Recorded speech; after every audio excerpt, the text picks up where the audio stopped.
Yo, Atlas speaking, and welcome to part 5 of What If I Was Reincarnated in Naruto as a branch Hyuga and awakened the Tenseigan. No need for further introductions, let the tale begin. Chapter 165. Hearing from Pain that the mission was a failure, Madara Uchiha was disappointed. Even the identity of the target has not been investigated. Any trace of Yama has disappeared.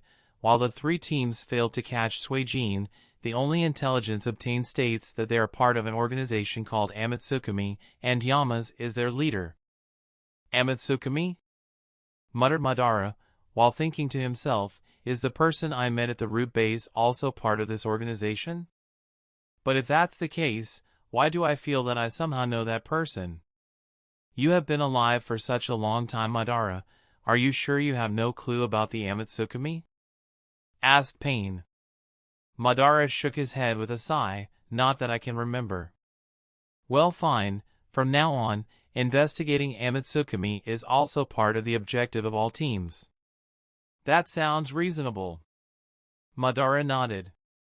With that discussion completed, Pain added, Orochimaru has rebelled. This wasn't surprising to Madara, and this time said, after pondering over it a little, it seems that we need more manpower to achieve our objective. Tendo Pain was silent and stated flatly after a while, no one can stop me. Konoha Village, at the outskirts of the Death Forest, Hyuga Kuroto's secret laboratory. After escaping from the Gokutsuki's clutches, Suijin sneaked into his laboratory and immediately transferred his soul back to the main body. Sigh, the damage is really too much. Rubbing his chin, Kuroto sighed while looking at the state of Suijin's body. He didn't realize it before due to the adrenaline rush, but now that he was back in his main body and observed the Clone state that was laid on the test bench, he discovered that Clone was more damaged than he initially thought. The right arm is missing. The muscles at the back are ruptured and frozen solid due to being penetrated by ice needles. Adds by PubFuture. Several of the rib bones are also broken. While carefully observing the state of the Clone, Kuroto recorded the injuries in detail.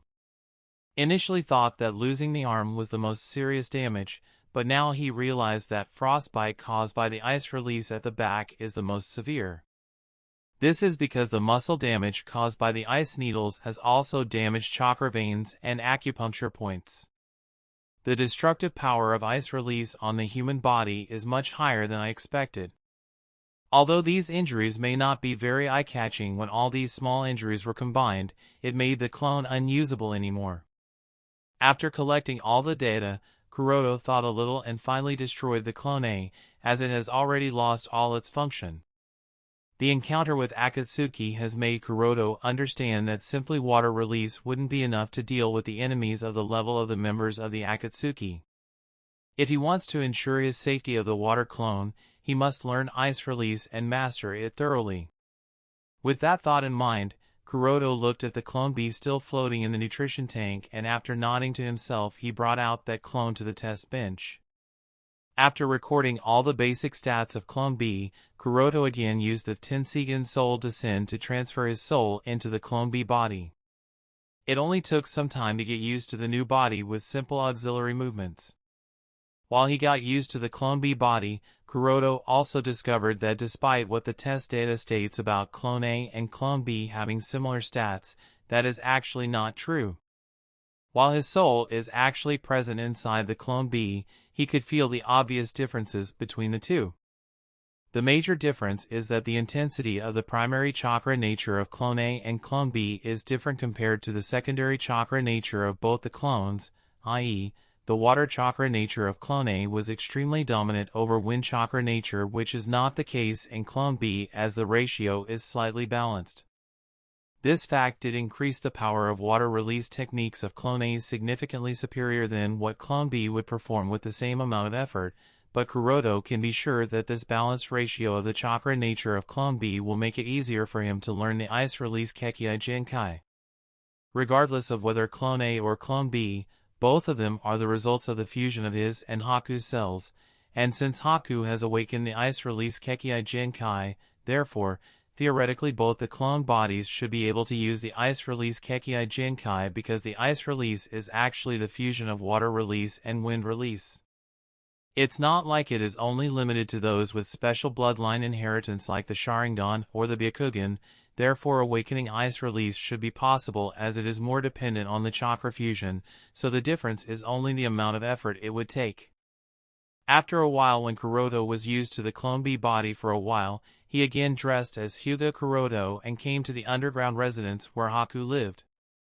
Bringing Haku to a distant forest from Kanagakur, Kuroto ordered him immediately, "This time I want you to use ice release techniques, take it slowly from how you form ice from the basic level." Haku nodded and gently stretched out his right hand with the palm facing upside, and slowly a snowflake took shape in Haku's hand.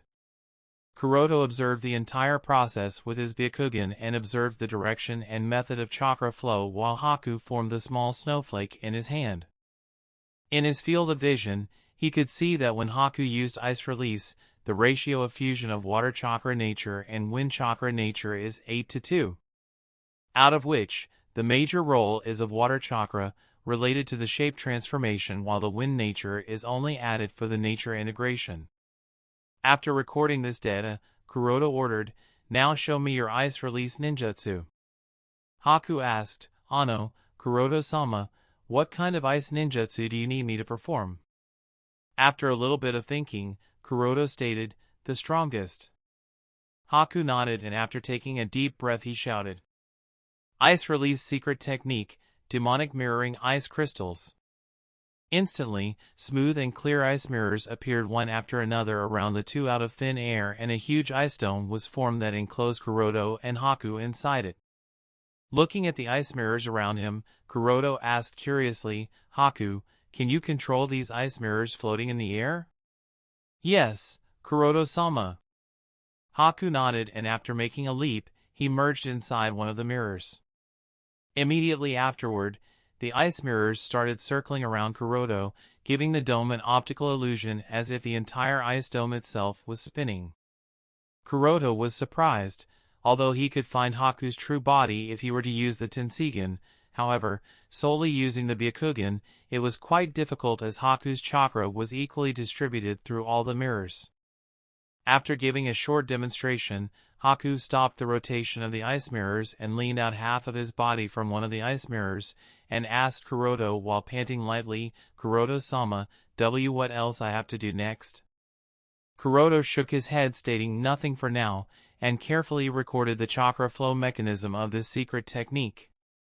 In the puzzled gaze of Haku, after putting away the scroll that he used to record data, Kuroto printed the same series of hand seals that Haku just performed to cast the demonic mirroring ice crystals. Understanding what Kuroto was doing, Haku asked in a surprised tone, "Why, you can also use ice release, Kuroto-sama?" Kuroto didn't give an answer and just focused on the chakra flowing mechanism to control the water chakra in his body. After printing all the hand seals, Kuroto shouted, "Ice release secret technique, demonic mirroring ice crystals." With Kuroto's shout, several curtains of water appeared around him instantly. The basic shaping is completed, now on to the next step. After glancing at the thin water curtains that were very close to Haku's ice mirrors, Kuroto began to infuse wind nature chakra into them. Splash! But the moment he manipulated wind nature chakra in his body to infuse into the water curtains, the floating water curtains fell apart and collapsed, as a result, splashing on the ground. Chapter 166. Kuroto had a thoughtful look while looking at the water curtain that splattered on the ground. In the trial just now, Kuroto copied the exact chakra movement as it was when Haku cast the jutsu, from the direction of chakra flow to the volume of chakra used and ratio to be followed. All of them were kept exactly the same as Haku, and yet the result was a complete failure. It seems that this approach wouldn't be the best method to learn Kekkei Jinkai, even if it is present if the blood, thought Kuroto with his hand on his chin. After all, if learning a Kekkei Jinkai was so easy, then their value wouldn't be so high. Even if ice release is the result of a simple fusion of water and wind chakra nature, it would be far from as simple as it sounds. It seems that the key point is not the chakra flow mechanism, nor is it the perfect ratio, but it is the perfect nature fusion of water and wind nature at the basic level. While Kuroto was thinking and theorizing, Haku released the two jutsu as he didn't have enough chakra to maintain them any longer because of his young age. But seeing that Kuroto-sama was busy thinking something important, Haku didn't dare to disturb Kuroto and obediently stood at the side. Even after storming out his brain to figure out a method, Kuroto couldn't think of any approach for a short while, so he decided to use the next best option. Turning towards Haku, he asked, "Haku, when you use ice release, do you feel anything different?" Different." Haku was a bit ignorant and couldn't understand what Kuroto was asking. What does it mean by some different feeling? Understanding this, Kuroto changed his question. Remember, what is the difference between ice release and water release when you use them? Anything out of the ordinary that you would say characterizes and differentiate the two styles? After a bit of thinking, Haku replied, "Well, there are indeed some differences, it's just that." Kuroto asked hurriedly, "Just what?" Turning his head downwards, Haku spoke slowly, "It's just that I can feel the differences, but I don't know how to word them." Kuroto patted Haku's hair and gently urged the kid, "Don't worry, think about it for a while and then speak. Try to explain as clearly as possible, there's no hurry, so take your time." After calming down a little and thinking about it, Haku said, "I think that the biggest difference is that when I use water release, I only need to print the hand seals and guide chakra flow and the ninjutsu would work, but when I use ice release, it doesn't work with only hand seals. I can't be distracted even a little bit or else the ninjutsu would fail." After explaining this, Haku looked at Kuroto wondering if he was satisfied by the explanation. Ads by PubFuture. Kuroto frowned slightly. "So is it focus?" This doesn't help me at all. I am already putting all the focus I can." Sigh, "Looks like I'll have to use that method." It is probably impossible for Haku to summarize the actual differences between the ice release and water release as of yet. Considering his young age and lack of in-depth understanding of various natures, most likely it was his talent and emotional stimulation that led him to awaken the said Kekkei Jinkai, but it looks like he hasn't yet grasped the essence of ice release. So, now that Kuroto only has the last option, which he didn't want to originally use, but it appears that is the only choice.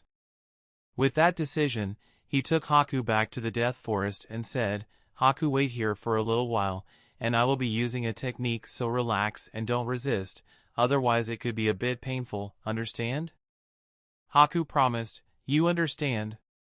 With Haku's nod, Kuroto immediately withdrew his soul from the clone bee body and transferred it back to the main body in the secret lab not far away. Haku saw that the Kuroto-sama before him suddenly lowered his head and closed his eyes as if he went unconscious. As a result, he was surprised. However, thinking of the previous instructions that Kuroto gave him, he didn't move from the spot where he was sitting, nor did he attempt to disturb Kuroto-sama, who was probably using the technique he mentioned before. Not long after, Kuroto in his main body rushed towards the spot where Haku and Water Clone Bee body were sitting. Since the Tenseigan soul transfer instantly returns the soul to the main body, therefore he brought Haku near his secret laboratory so that he could rush here as soon as he can. Hiding behind a tree not very far away, Kuroto stared at Haku, who was looking around and glancing at the clone body from time to time. Activating the Tenseigan, Kuroto again used the Tenseigan soul descend to transfer his soul, but the target this time wasn't the clone body nor was it the puppet body, but it was Haku, who sat in a cross-legged position on a small rock boulder in front of the water clone bee body. As if affected by a jinjutsu, Haku suddenly felt very sleepy. At this time, Kuroto's voice suddenly sounded in his mind, "Haku, concentrate." He was shocked suddenly, and the sleepiness disappeared. Looking around in surprise, he checked the Kuroto-sama before him, but it seemed as if he was still unconscious. In a confusion, he asked in a low voice, "Ano, Kuroto-sama, were you the one who spoke to me just now?" "Yes, it was me. Don't care about all this. Now demonstrate an ice release technique to me," Kuroto urged eagerly.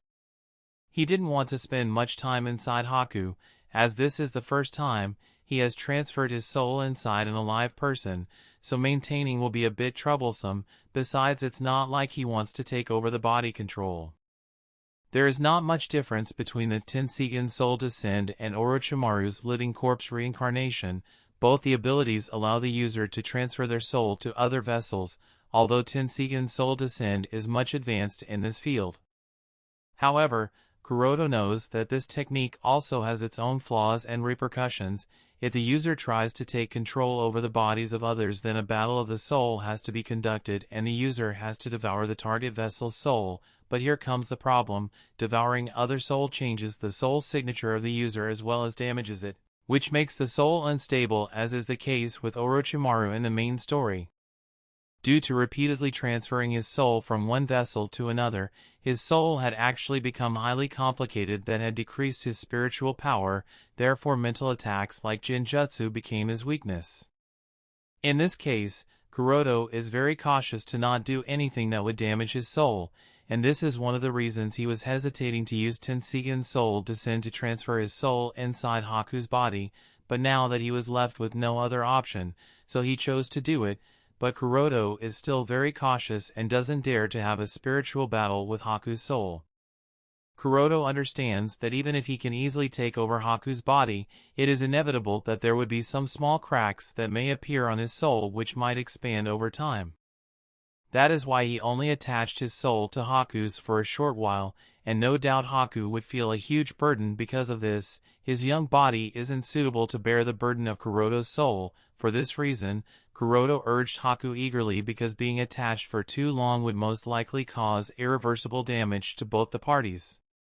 Under Kuroto's urging, Haku took a deep breath to relieve the sudden heavy pressure he was feeling and quickly performed ice release techniques. Hand signs printing. Chakra mobilization. While simultaneously, he shouted, "Ice release secret technique, demonic mirroring ice crystal." Whoosh! However, even when everything was in order, by the time he completed the seal there was no change in the surrounding except for the light breeze that blew by the side, blowing away the scattered leaves in a roundabout curl. Haku was confused. Even Kuroto, who was attached to Haku, was at a loss and asked, "What happened?" Listening to Kuroto's question, Haku replied hurriedly, I don't know what's going on. It was clear before. It should have worked like always." Kuroto thought a little about the possible cause and said, "Don't use demonic crystals, try using simple ninjutsu with low chakra cost." After a short nod, Haku again printed the hand seals and shouted, "Ice release, ice mirror." This time finally the ninjutsu didn't fail and a transparent ice mirror appeared in front of Haku instantly. Because Kuroto's soul is attached to Haku's body while he performed the technique, Kuroto also had a clear feeling as if he has himself performed the ice release jutsu. This kind of personally experiencing the entire casting process of the jutsu is undoubtedly the best learning method. After experiencing this, Kuroto again ordered Haku to perform other ice release techniques to gain more understanding of the Kekkei Jinkai. And when he was satisfied, he decisively pulled back his soul to the main body. The moment Kuroto was back to his own body, Haku lost consciousness, and Kuroto separated a shadow clone to send him back to the underground residence and himself returned to the secret laboratory with the water clone B body. Kuroto was confident that now that he has personally experienced the entire casting process of the ice release, it wouldn't take him much time or effort to learn ice release Kekkei Jinkai. Chapter 167. Code Names. Dog, Hataki Kakashi Umbu Code. Eagle, Hyuga Kuroto Umbu Code. Monkey, Might Guy Umbu Code. Cat, Uchiha Shursui Umbu Code. Now Kuroto understood that he had initially misunderstood ice release Kekkei Jinkai. Before he thought that in the ice release, the first to be used will be water nature chakra as it is responsible for shaping the ninjutsu, and later the wind nature chakra will be added for the final ice nature integration. However, it turns out that this was the wrong method. If someone wants to actually use ice release, she must first complete the chakra nature fusion of water and wind into ice nature. Hand sign printing, chakra flow mechanism, and shape transformation of the ninjutsu are all after steps that are to be used when the nature fusion is completed. This is precisely why Haku mentioned that he has to use all his concentration and can't afford to get even a little distracted when performing ice release techniques, therefore one can't be distracted and needs to pay full attention. This sentence tells Kuroto that nature fusion isn't a one-time process, rather it is continuous, although one would eventually get used to it and wouldn't need to be that focused after having a mastery. After understanding this point, Kuroto knew how to learn and practice ice release. Kuroto is confident that it is only a matter of time before he masters ice release. Time is a continuous river and it keeps flowing. In the blink of an eye, 3 months have passed. In these 3 months, the peace negotiations between Konoha and Kumo made progress, and as per the news Kuroto received from Umbu, in the near future, Kumogakure will be sending their envoys to Kanadakur for the final signing of the peace treaty between the two great shinobi villages. Ads by PubFuture. For this purpose, Team 11 of the Umbu Black Ops is summoned to the Hokage office. After passing over the scroll detailing all the information to the captain of Team 11, Sandaime-sama said in a deep voice, "This scroll contains the map highlighting the route Kumo envoys would be taking. Team 11 will be responsible for protecting them during their time in the Land of Fire. You all must understand that no harm should come to the envoys." Dog as well as the rest understood that there was some strangeness in the mission from the words of choice Hokage-sama has used. So after carefully checking the information content on the scroll handed over by Hokage-sama, Dog asked, "Hokage-sama, does anyone else knows the route that the Kumo envoys would be taking?" Sandaime exhaled the tobacco smoke and answered, "No more than 4 people other than your Team 11 knows of their route in Konoha, and you can rest assured that they are all reliable, so you don't have to worry about the information leakage." After listening to Hokage-sama's words, Dog resealed the map in the scroll and spoke, "Please rest assured Hokage-sama, Team 11 will ensure Kumo envoy's safety in this trip." Leaving the Hokage building, Dog ordered the rest of the members of Team 11, "This task is very important as everyone already knows, so without any delay, everyone will prepare and gather at the meeting point in 30 minutes. The rest of the members of Team 11 nodded and went to their homes to prepare for the mission. At this time, the Eagle Umbu of the Team 11, i.e., Hyuga Kuroto, was actually using water clone body. In the past 3 months, he has been using the water clone body most of the time, and this has increased the soul and body fit between Kuroto's soul and water clone B, and it has also given Kuroto enough opportunity to practice ice release, water release, and some extent of wind release techniques to further cultivate water clone B's strength. However, considering that this mission was quite important with a probability of several accidents that could happen, so after weighing it out a little bit, Kuroto decided to transfer his soul back to the main body for this mission. With that done, Kuroto did some preparation and soon left his house and went towards the meeting spot. There was not much need to wait for others as all 4 arrived around the same time, so after a brief overview of the objective, they soon set off. Since this mission was very important and they had a good amount of time in their hand, so Team 11 didn't hurry all the way and traveled slowly in order to preserve their strength for any emergency, as a result of which it took 2 weeks of trekking to reach the border of the Land of Fire and Land of Hot Water, and even then the Team 11 was already at the dedicated location 1 day prior to the arrival of the Kumo envoys. Standing atop a steep cliff, Dog pointed towards the path in the distance. "If there is no accident, tomorrow the Kumo delegation will enter the Land of Fire from this path." While Dog explained, Eagle activated his Byakugan and carefully observed the surroundings. "There is nothing abnormal here." At this time, Monkey asked, "Are we going to meet the Kumo envoys here or protect them from shadows?" The Dog said after thinking a little bit, "We are only responsible for their safety, let alone meeting them, then don't even need to know of our presence."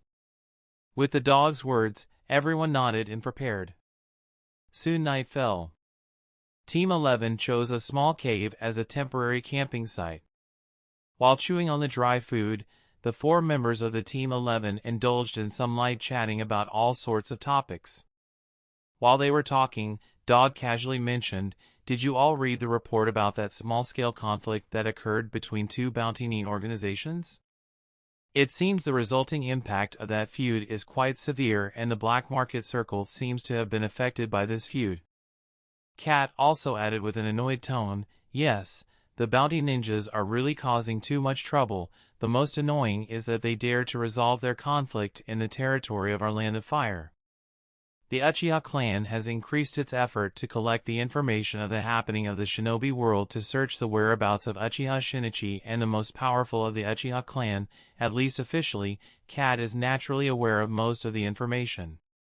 Therefore, he was really not happy that just 2 small bounty organizations dared to cause trouble in the Land of Fire. At the time, Monkey asked, "We won't be encountering bounty in the mission, right?" Dog's face sank upon hearing Monkey's question. Even the cat was also silent. Konoha's control of the Land of Fire has been affected due to their internal and external issues, and the fact that Land of Fire is a really big nation with most of it is covered in thick and dense forests. Therefore, it is difficult to guarantee whether the Land of Fire could be considered completely safe. As such, it is more difficult to say whether any bounty wouldn't dare to attack if they heard of the news. That is the reason for Dog and Cat's worry. After all, the battle between Konoha and Kumo has already consumed too much manpower and material resources, making Konoha a little overwhelmed when it was recovering post-Third Shinobi War and Kyuubi's rebellion, and in such case, if the peace treaty isn't successfully signed due to some unlikely accident, then the burden of Team 11 will be too much. Even Eagle, who has been indifferent about most of the Umbu missions, was also a little worried. He knows that just because the Kumo envoys managed to arrive in Konoha safely in the original story doesn't mean it will smoothly go in this time-space. After all, the changes caused because of the butterfly effect are getting bigger and bigger as time passes. It is really hard to guess the events from here on out. But considering that he didn't receive any news from Shinichi must mean that Akatsuki isn't focusing on this mission. "I just hope that things go smoothly," was the thought of all 4 of Team 11. Early next morning, the members of Team 11 were stationed around the border waiting for the arrival of Kumo envoys. It wasn't until the sun was high did signs of movement appeared along the route. Observing the approaching unit that consisted of 12 ninjas, Eagle confirmed that it was the Kumo team. 12 Kumo shinobi, it should be the unit of Kumo envoys. But after continuous observation, Eagle frowned. "This is strange." Listening to Eagle's mutter, Cat asked quickly, "What happened, Eagle-san?" "It doesn't seem right," answered Eagle. At this time, the captain of the team, Dog, questioned, "What did you find?" From the perspective of chakra volume, only 2 of the 12 Kumo ninjas are at the level of Jonin, while the rest are only Chunin or Jinin class. Such a configuration of manpower is too trifling to carry out the peace treaty signing between 2 great powers," said Eagle. Chapter 168. Listening to Eagle's doubts, Dog and the others of the team frowned. The signing of the peace treaty is a very important matter for a great shinobi village, even if the villages don't value the treaty itself, but the other side has to show their sincerity. For this very reason, the Nidaime Hokage of Konoha personally went to the Kumogakure for the signing of the peace treaty after the First Great Shinobi War, although both Nidaime Hokage and Nidaime Reikage died at the hands of Kinkaku forces who initiated a coup in Kumogakure. That's another matter altogether. Even at the end of the Third Great Shinobi War, it was Namikaze Minato responsible for the signing of the peace treaty. The purpose of sending such elites is to show their sincerity as well as deter the other side. So even if the Yondaime Reikage didn't come forward in person, Kumo should have sent at least a few strong elite jonin along with head ninja to lead the team, but that wasn't the case here. It was Monkey to point out this fact in a straightforward manner. From their approach, Kumo doesn't seem to trust us much. Dog nodded. Kumo's approach obviously made them understand that Kumo is probably worried that if they sent many elite ninjas along with their head ninjas, then they would most likely be trapped in Konoha. therefore Reikage doesn't seem to trust Hokage. Thinking of this, Cat said with a sigh, will they even be sincere in upholding the peace agreement this time? Even Eagle's expression was solemn. In the original story, after the signing of the peace treaty, the leader of the Kumo peace delegation took the opportunity to sneak into the Hyuga clan grounds on the eve of the third birthday of the future heiress and attempted to kidnap the eldest lady of the Hyuga clan, i.e., Hyuga Hinata. Fortunately, or unfortunately, the uninvited guest was discovered by the patriarch before he could escape and was killed. This led to many troubles for Konoha and the Hyuga clan, as the incident later came to be known as the Hyuga Affair. The death of the Cloud-Head Ninja caused a series of diplomatic disputes between the two great powers, as Kumo denied all the allegations of the attempted kidnapping and shamelessly accused and threatened Konoha to restart a full-scale war if the body of the convict of the crime, i.e., Hyuga Patriarch, is not handed over to them as the compensation for the death of their head ninja as per the stipulation of the treaty. Under the pressure from Kumo, Hyuga Hisashi chose to sacrifice himself in his brother's stead despite his brother's protest and his father's behest, not only for the sake of his own clan and the village but also for his brother. Although Hyuga Hisashi's sacrifice prevented the war, it did cause the relationship between the main Hyuga family and the branch family to become sour. But thinking of this memory, Eagle felt that there was something amiss in this situation. It couldn't be that Kumo really didn't want peace, could it? After all, they have also gone through a series of wars one after another. Although Konoha was weakened, the Reikage has to constantly watch out against such a Kage too, so the situation couldn't be a one-sided war. If Kumo really went all out, Iwagakure wouldn't sit still. Ads by PubFuture. Perhaps there are internal disputes in Kumogakure? One faction may choose to continue the war while the other wants a respite period for Kumo to regain their strength. This was Eagle's conclusion.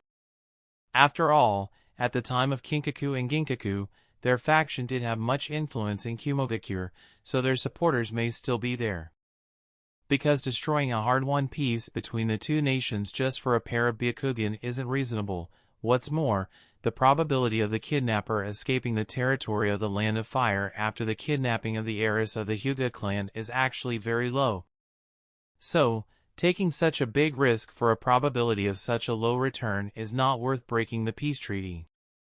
Therefore, Eagle can only think that the Hyuga affair probably only happened because of the internal conflict within Kumogakure. Be that as it may, Eagle can't let such a situation repeat here. Therefore, he decided to find some method to resolve it without breaking the peace between the two great nations. As for how he will do it, currently, he has no idea, but he will think of something. With that out of the way, Team 11 silently escorted as well as guarded the envoys of Kumo throughout their journey from the shadows, and fortunately enough there were no issues they encountered along the way which greatly relieved Team 11. Only 2 weeks later, the delegation arrived at Konoha smoothly without any issues. The village has also organized a grand welcome ceremony for the welcoming of Kumo envoys. Many villagers also came to the streets to express their friendship with the Kumo delegation. People may hate Kumo shinobi for starting a war, but nobody hates the hard-won peace. The Third Great Shinobi War and the following events caused too much bloodshed. Almost everyone lost someone close to them in the war. This is why, even if everyone knows that the conflict this time was initiated by Kumogakure, the majority of the villagers were still willing to bear the pain and extend the hand of friendship, all because they don't want the war to continue. It does sound a bit too cringe, but it is what it is. After completing the month-long escort mission, Team 11 was given a short break to recover their spirits. Back to his home, Kuroto changed to his everyday gear, and after thinking it over a little he walked out of his house and came deeper into the Hyuga clan grounds. Greeting and nodding towards the familiar and unfamiliar people of the Hyuga clan along the way, Kuroto finally reached the mansion of the head of the branch family, Hyuga Hisashi.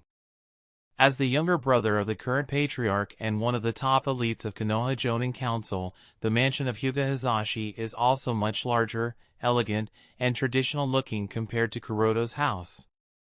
Coming at the gate of the mansion, Kuroto knocked at the gate, but then he suddenly realized that he seemed to have forgotten to bring a gift when he came to the head's house for the first time. While he was cursing himself, the door slightly opened and a 3 or 4-year-old kid stuck out his head from the small crack, looking at Kuroto up and down, analyzing and thinking of the identity of the visitor. When he realized that he doesn't know the person, the kid asked tentatively, "Oni-sama, are you looking for Oja-sama?" Before Kuroto could answer, the door was completely opened and Hyuga Hizashi, who stood behind the doorframe, said with a smile, "Ah, it's Kuroto-kun, come on in." "It's been a while, Hizashi-sama." Kuroto greeted Hizashi as he stepped inside the house. "Indeed, it has been, Kuroto-kun. If not for Yui-chan to update me from time to time about you, I wouldn't even be aware of many things, but be that as it may, you have become a splendid ninja and made the Hyuga clan proud." "I don't deserve your praise, Hizashi-sama. I have much to learn in the ways of a shinobi." "Ha ha ha, as humble as always before your seniors, aren't you, Kuroto-kun? All right, we can continue our conversation, but first come on in and make yourself at home." "In that case, I will welcome myself." After taking his seat on a zabuton, Kuroto glanced at the kid sitting beside Hizashi-sama, the little guy who sat in the same manner as his father, probably trying to act mature before him. Seeing this, Kuroto can't help but chuckle slightly and asked Hizashi-sama, "He is Niji?" Hizashi-sama, who sat with his arms folded over his chest, smiled and nodded towards Kuroto's question. As soon as Hizashi-sama nodded, Niji saluted Kuroto while trying to keep his father's stern look. "Oni-san, I am Hyuga Niji, please advise." Aside from the knowledge from his memory, Kuroto knew about Niji thanks to Yui keeping him updated on such basic information. Now looking at Niji carefully, Kuroto's eyes finally landed on Niji's clear forehead that didn't yet have the mark of the cage bird cursed seal. Hizashi also noticed Kuroto's gaze and could only sigh when thinking about it. According to the rules of the Hyuga clan, when the next heir of the clan turns 3 years old, the other children of the same generation will be engraved with the cursed seal of the cage bird. And it just so happens that the next heir of the main family of the Hyuga clan will be turning 3 years old in 1 month. In other words, Niji will soon be engraved with the cursed seal of the cage bird. While stroking the mark of the cage bird that was covered with a piece of white cloth, Hyuga Hizashi asked in a low voice, "Kuroto-kun, do you hate it?" Listening to Hizashi-sama's question, Kuroto turned towards him but didn't give an answer and only chose to remain silent. Kuroto knows very well that cage bird has always been a thorn in the heart of Hizashi-sama. Once this topic is opened up, it wouldn't result in a good ending, therefore choosing silence is the best option. Hizashi also understood this and could only sigh. It's not that he doesn't understand the implication of cage bird, but which father would be willing to let the fate of his son be restricted by a seal? That's why Hyuga Hizashi has been unable to come to terms with this. But if Kuroto is being honest, then his opinion of the cage bird curse seal is actually neutral. In Kuroto's opinion, the cage bird has its own advantages as well as disadvantages for the members of the branch family.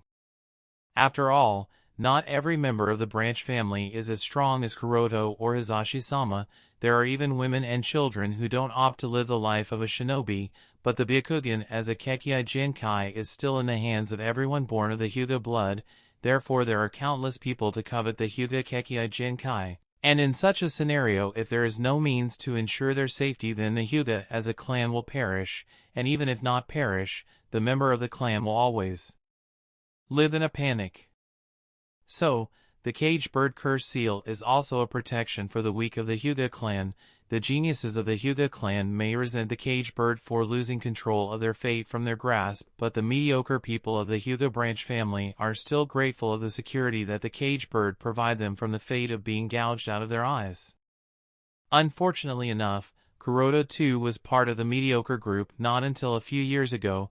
Therefore, his feeling for the cage bird curse seal is quite different. In fact, he even used the cage bird seal mark on his forehead as a means of protection against the enemy.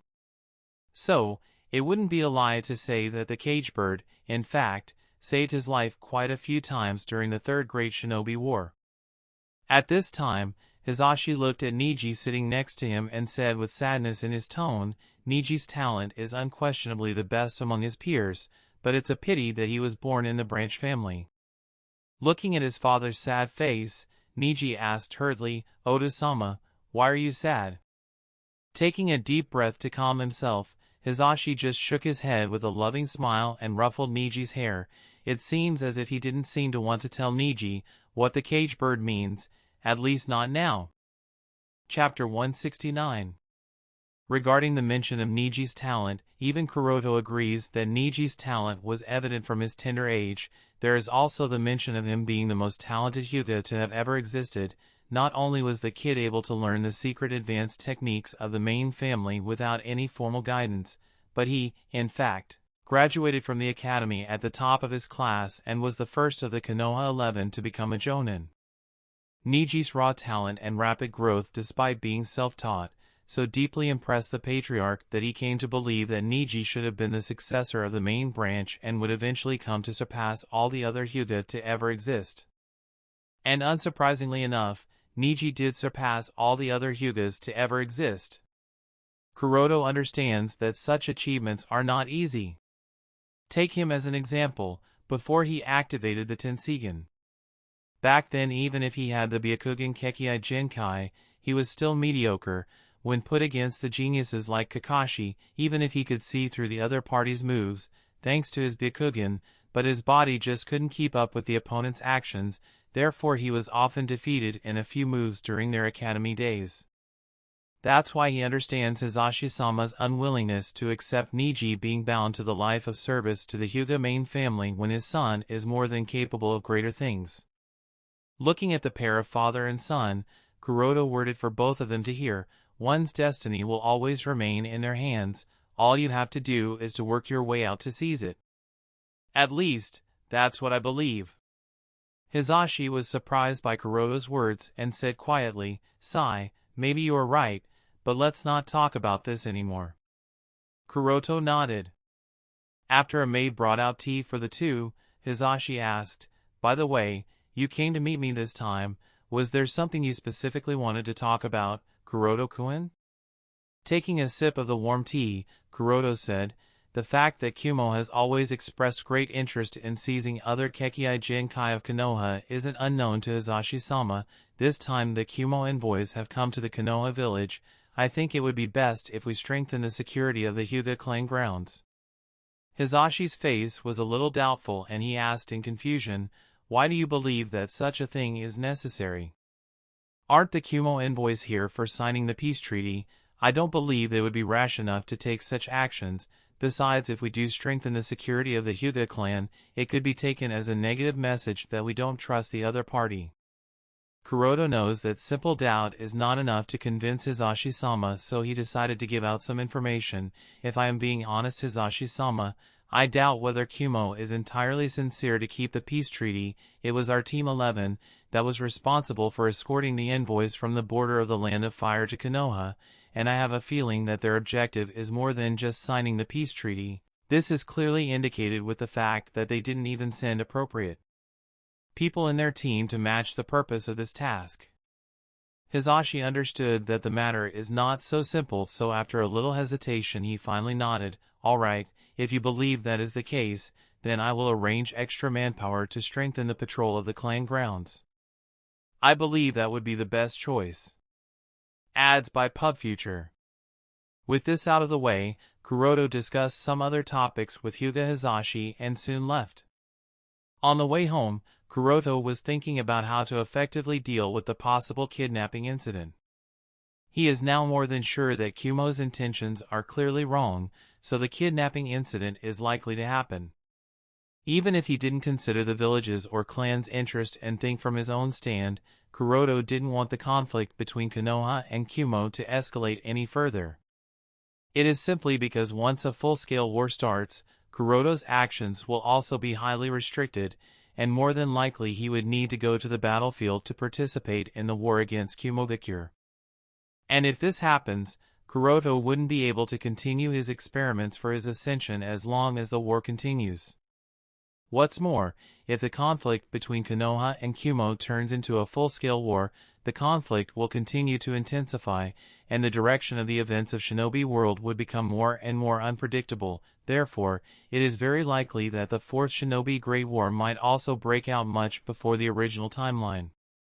And as such, the five great powers whose vitality and strength have seriously depleted would be more powerless in the face of the Akatsuki. Each and every event of the Naruto story are correlated to one another, and changing even minor events could lead to such drastic consequences. Therefore, the approach for solving this incident has to be well thought out. If somehow any of the Konoha citizens is convicted, then the result would still be the same. Sigh, how to solve this trouble? Thought Kuroto with a troubled sigh. In fact, the trouble of solving this kidnapping attempt is not that difficult, but the political disputes that might arise could be troublesome. As long as the kidnapper is caught alive, things could be resolved easily. Looks like I'll have to keep an eye on them. In the courtyard where the Kumo envoys are staying at, Kumo head ninja stood by the pond in the yard, throwing cereals in the pond to feed the koi carps, when he suddenly whispered in a light voice, "Have you brought it?" A light whisper came to his ears, "It is dangerous for me to come into contact with you like this." Staring at the koi carps in the pond that flapped their tails carelessly, he spoke, "Don't worry, Konoha wouldn't dare to provoke Kumo so openly. I have checked and confirmed, there is no surveillance at such close proximity." After a short silence, the whisper was again heard, "Have you decided?" "Yes." "In that case, you should be aware of the consequences." After a short pause, the whisper continued, "No matter whether you succeed in the plan or not, you can't go back alive." His face returned to calmness. "Do not question my determination, I am prepared to die." "Is that so?" The whisper. He didn't continue talking about it anymore and directly spoke, "Give it to me." As he spoke, there was a silence on the other side, then a scroll floated upwards from the pond.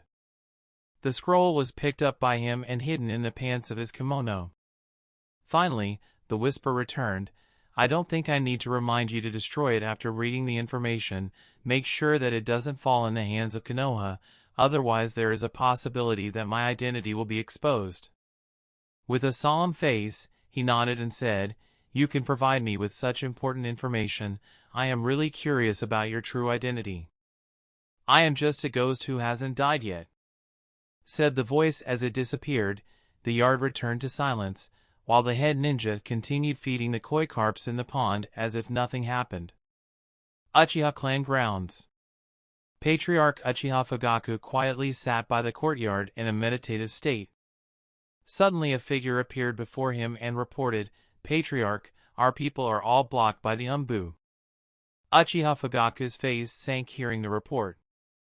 After the Kumo delegation arrived at Konoha, the people of the Uchiha clan have made several attempts to contact them, but the Umbu ninja under Hokage have prevented all the attempts without any exception. The purpose of initiating contact is naturally to inquire and confirm the whereabouts of Uchiha Shinichi. As one of the two officials Uchiha to have the Manjikyu Sharingan, Shinichi's whereabouts have been a matter of concern for the people of the Uchiha clan. Most of the clansmen believe that as long as Shinichi returns to the clan, the Uchiha clan can seize the position of Hokage without any issues. After a light sigh to calm himself, Fugaku asked again, "What is the status of the report from the Black Market Circle?" The ninja replied, "Since the report that Shinichi was spotted as a part of some bounty organization, there is no follow-up." Fugaku nodded and said, "Continue the attempt to make contact with Kumo ninjas. It is unlikely that Shinichi would join some small-time bounty organization. It's most likely a ruse that Kumo-gakure has used to hide Shinichi." "Yes." The ninja nodded seriously and then disappeared. Chapter 170, In the Blink of an Eye, 1 month passed.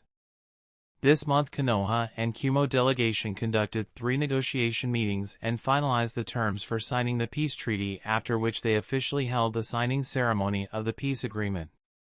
When the peace treaty between the two great powers was finally signed, a large-scale peace celebration was also held in the village. On this day, almost all the villagers took to the streets, enjoying the hard-won peace.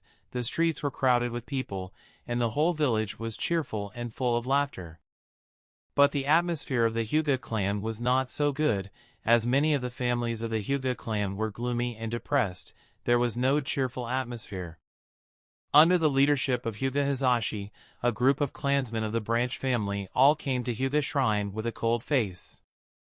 Looking at his brother Hayashi, who was standing at the front of the shrine, and Hyuga Hinata, the eldest lady of the Hyuga clan, standing behind Hayashi, her eyes dodging others, and she looked timid at first glance, Hizashi said indifferently, "Hinata-sama is 3 years old today, congratulations." As the elder brother and patriarch, Hayashi nodded faintly, "Yes." At this moment, the young Niji tugged his father's kimono and said, "Oda-sama, Hinata-sama is a cute child." "Niji, it is your destiny to protect her, and to protect the Hyuga bloodline," said Hizashi with an inexplicable expression as he rubbed Niji's forehead. Niji was confused by his father's actions and asked, "What's wrong, Oda-sama?" "No, nothing." Hizashi just turned his head to the side and sighed lightly. Kuroto, who was standing behind Hizashi, just shook his head slightly. Hyuga Hizashi has yet to tell Niji the meaning of the cage bird curse seal. From this alone it can be seen that deep down in his heart, Hizashi cannot accept his son being engraved with the cursed seal. But no matter how much unwilling he is for it to happen, the moment has finally come. Hyuga Hayashi didn't seem to notice his younger brother's cold attitude, or maybe even if he did, he didn't seem to care about it, and said indifferently, "Leave Niji to me." Ads by PubFuture. Hizashi bowed down before the patriarch and nodded, "Yes." Watching the patriarch taking Niji away, Hizashi's face was gloomy. No matter how much he rejected or resisted, but when this moment finally came, he had no way to prevent it from happening. While Kuroto was watching everything happen, a member of the Hyuga clan appeared in a corner on the wheelchair. His face had signs of vicissitudes, and he appeared to be in his mid-40s with a strange calmness. Noticing the middle-aged man in the wheelchair, Kuroto asked Hizashi, who stood on his side, "Who is he?" Hizashi, who was somewhat absent-minded, answered lightly, "He is Hyuga Aoki, another member of the branch family." Hyuga Aoki. Kuroto was surprised. This name was very unfamiliar to him, and even if he tried to recall, he could hardly remember this person, not to mention he has never heard others talk about him. Noticing Kuroto's doubts, Hizashi explained, "It is normal that you haven't heard of him or know him. He has been stationed in Hyuga restriction cell for the past few years and was released only a few days ago." Kuroto was again surprised and asked curiously, "What did he do?" "Dereliction of duty." After a short pause, Hizashi continued with a lonely expression, "In the Third Great Shinobi War, he and his brother Aoba were the personnel responsible for protecting the members of the main family. However, they didn't fulfill their duty, as a result of which the Byakugan was stolen by the enemy. As a punishment for their mistake, Aoba was executed for his negligence and failure to fulfill his duty. Aoki was lucky enough to not be penalized with the death penalty because he had already lost his legs. However, he was imprisoned." Hearing this, Kuroto remembered that there was indeed the case of one Byakugan being stolen by the Kirigakure, but the matter is regarded as taboo to be discussed because it brought great shame to the Hyuga clan, and since Kuroto was still very young at that time, so he isn't very clear of the old clan matters. When he again turned to look at the position where Aoki sat on his wheelchair, Kuroto found that he had already left. In the afternoon, the patriarch invited Hizashi, Niji, and Kuroto to his house. In the practice room, Hayashi-sama was strictly instructing young Hinata-sama in Hyuga-style taijutsu while Hizashi, Niji, and quietly sat at the side watching Hinata's training. "Entire pace is messy. Increase the speed. What are you hesitating for? There should be no hesitation when you strike." Scolding of Hayashi-sama continued to be heard. He was like an extremely strict teacher, pointing out all of his daughter's shortcomings one by one. The young Hinata didn't seem to have the courage to speak and could only nod timidly. Young Niji looked at Hinata, who was practicing tirelessly under her father's guidance, with a faint smile on his face. It appears as if the first time he met his sister, he seemed to have fallen in love with his shy sister. Hisashi glanced at his son, who already had a white piece of cloth wrapped on top of his forehead, and said lightly, "Niji, you must remember that it is your foremost duty to protect Hinata-sama. This is your destiny, your fate." However, Niji didn't seem to realize the heavy tone of his father as his eyes were turned towards Hinata, and he nodded, "Yes, Oda-sama." Niji's straightforward answer simply made Hisashi's heart more guilty as he turned towards Hinata, and his expression became colder. In the eyes of Hyuga Hisashi, the weak and timid Hinata is unworthy and inferior to his son, and yet Niji was engraved with the cursed seal of the caged bird because of the incompetence of the father. On the other hand, Hinata, a timid and mediocre child, was able to enjoy the privilege of being the head of the clan just because she was born as the child of elder brother. At this moment, his heart was feeling incredulously guilty, and he seemed to really hate his destiny and H equals those that put his child under such a destiny. Feeling this hate, Hisashi didn't realize it as driven by his instinct. The meridians around his eyes bulged and he activated the Byakugan subconsciously.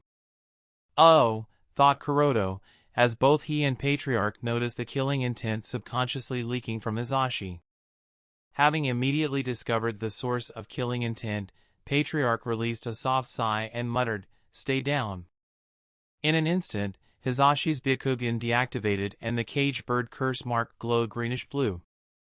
AHHHHHHHHHH. Immediately following the glow of the caged bird curse seal, Hisashi clutched his head with both hands and rolled over the floor in pain. Niji was suddenly panicked and rushed towards his father. "Oda-sama, what happened?" Although the young Niji didn't exactly understand what happened, it didn't stop him from crying because he could feel his father's pain. Tears started flowing out of his eyes as he tried to ask his father. Kuroto, who sat on the side, didn't do anything, watching all this happen calmly. Is it actually possible to activate the cursed seal without even the need for the specific hand seals? This is the first time he has seen the activation of the caged bird curse seal, and Kuroto noticed that Hisashi-sama activated the curse in an instant. Moreover, the moment the curse seal was activated, Hisashi's Byakugan was immediately sealed. This clearly implies that even if the strength of the two people is the same, the members of the branch family clearly don't have any ability to resist in the face of the Hyuga main family. If even Hisashi-sama couldn't bear the pain, and can only cry in agony so terribly, then the pain inflicted must be extremely harsh, and it really affects the brain nerves. Hyuga Hisashi is an elite jonin, and like all other ninjas, Hisashi has also been trained from a very tender age to resist the pain. Therefore, it wouldn't be wrong to say that his pain tolerance is very high, and if such a person could only wail in agony by clutching his head, must mean that it is really unbearable. After a short while, the Patriarch stopped the cursed effect and said lightly, "Go back. I will forgive your foolishness this time for stepping out of your bounds. Remember not to make the same mistake again. You are a member of the branch family. Accept this fact. The sooner you do, the less pain you'll have to go through." Leading these words, Hisashi-sama led the panicked Hinata and left the training room. Chapter 171. While walking on the road to home, the pale-faced Hyuga Hisashi said to Kuroto, "I showed you a disappointing sight this time." Kuroto just shook his head slightly and said, "Sigh, it's all right, Hisashi-sama." Even though watching Hisashi-sama suffer wasn't a very good sight, but Kuroto couldn't have done anything about it. Besides, he also got to see the caged bird in action, which could, in fact, be considered a new insight. It's just a pity that Kuroto didn't have his Byakugan activated at the scene. Otherwise, he could have made a clear observation of the chakra flow in the meridians of Hisashi-sama, who cast the curse. There was a long silence as the father and son duo, as well as Kuroto, walked side by side. At this time, Hisashi finally broke the silence. "Kuroto-kun, there is a favor I want to ask of you." "A favor? What's the matter?" asked Kuroto in confusion. Taking a glance at Niji, Hisashi finally made up his mind and said, I hope that you can accept Niji as your disciple." Kuroto just smiled and waved his hand. "Ha ha ha, you are kidding Hisashi-sama, right?" However, contrary to what Kuroto expected, Hisashi shook his head and said with a solemn expression, "No, Kuroto-kun, I am perfectly serious. From what I understand about you, I believe you are the only person who could guide Niji to be a great shinobi, a shinobi that the Hyuga clan can be proud of." Kuroto's eyes widened in surprise, but after calming himself down, he asked with a serious expression, "But why, Hisashi-sama? No matter how you look at it, you are more proficient in Hyuga taijutsu than I am, as such your teachings will be much better for Niji." While the two were talking, Niji looked at his father then looked at Kuroto, with a feeling of a little loss. Hisashi stroked Niji's head lightly and continued with a sigh, "What happened today made me understand my lack of strength and calmness, especially the calmness you showed is what I lack. My actions, although subconscious and driven by emotions, were shameful nonetheless. However, you were calm, Kuroto-kun." Kuroto smiled lightly and said, "I wasn't calm at all, Hisashi-sama." "No, Kuroto-kun." Hisashi directly stared into Kuroto's eyes and said in a deep voice, "You can't hide it from me, Kuroto-kun. Unlike others who try to gloss over the fears in their heart with a calm facade, your calmness is not a pretense, Kuroto-kun. Although I don't understand how you could be so calm in the face of the cursed seal, your calmness makes me understand what I lack. I don't wish for Niji to be like me. If bound by the fear of his heart, Niji wouldn't be able to develop into what he is truly capable of. Therefore, I have come to believe that your guidance will be crucial for him on his path as a shinobi." Kuroto was silent upon hearing Hisashi-sama's explanation. Hisashi-sama's feeling about Kuroto is more or less correct, but there is still one thing he fails to understand, or more like he may have overestimated Kuroto. The reason for Kuroto's calmness in the face of the caged bird is only because he has found a way to get nullify the cursed seal for quite some time already. If that was not the case, and if his life would have still been bounded by the cursed seal, his mood may not have been any different than Hyuga Hisashi. "You don't have to worry, Kuroto-kun. I will still be teaching Niji the basics of Hyuga-style taijutsu and most of our clan techniques, building up a solid foundation. After that, I want you to be his sensei to guide him on his path ahead as a shinobi, as well as let him understand, and I also want you to teach him the meaning of nindu." Glancing at Niji, Kuroto thought for a while and finally nodded towards Hisashi-sama. "If you or Niji don't change their mind in the future, then I will take Niji as my disciple." Hearing Kuroto's reply, Hisashi finally breathed a sigh of relief. "I am relieved." Ads by PubFuture. With that decided, Kuroto bid farewell to the father-son duo and slowly walked out of the territory of the Hyuga clan. Although it was near dusk already, the village was still lively and cheerful. The last few years of tension and sufferings were finally relieved when the peace treaty was concluded. All the izakaya, barbecue stalls, ramen shops were filled with the energetic and celebrating crowd. Walking on the brightly lit street as he watched people drinking, beating, bickering, and laughing, Kuroto thought to himself, "It seems that everyone is really tired of wars." While passing by the street, there was suddenly a call from the second floor of an izakaya in the distance. "Ah, Kurututu, here, this way." Kuroto turned to look upwards and found that guy was calling him while energetically waving his hands back and forth from the windowpane, and beside him stood Gekko Hayate and Mitarashi Anko. Kuroto responded by waving his hand and walked over to the second floor of the said izakaya.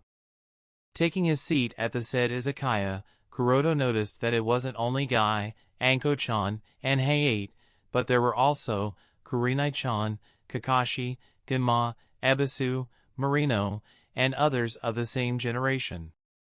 Guy said, "Kuroto, I went to check at your house, but didn't find you there. Where did you go?" Yeah, even Yui-chan wasn't at her home. See, could it be possible that you two were out on a DDD date?" Anko teased from the side.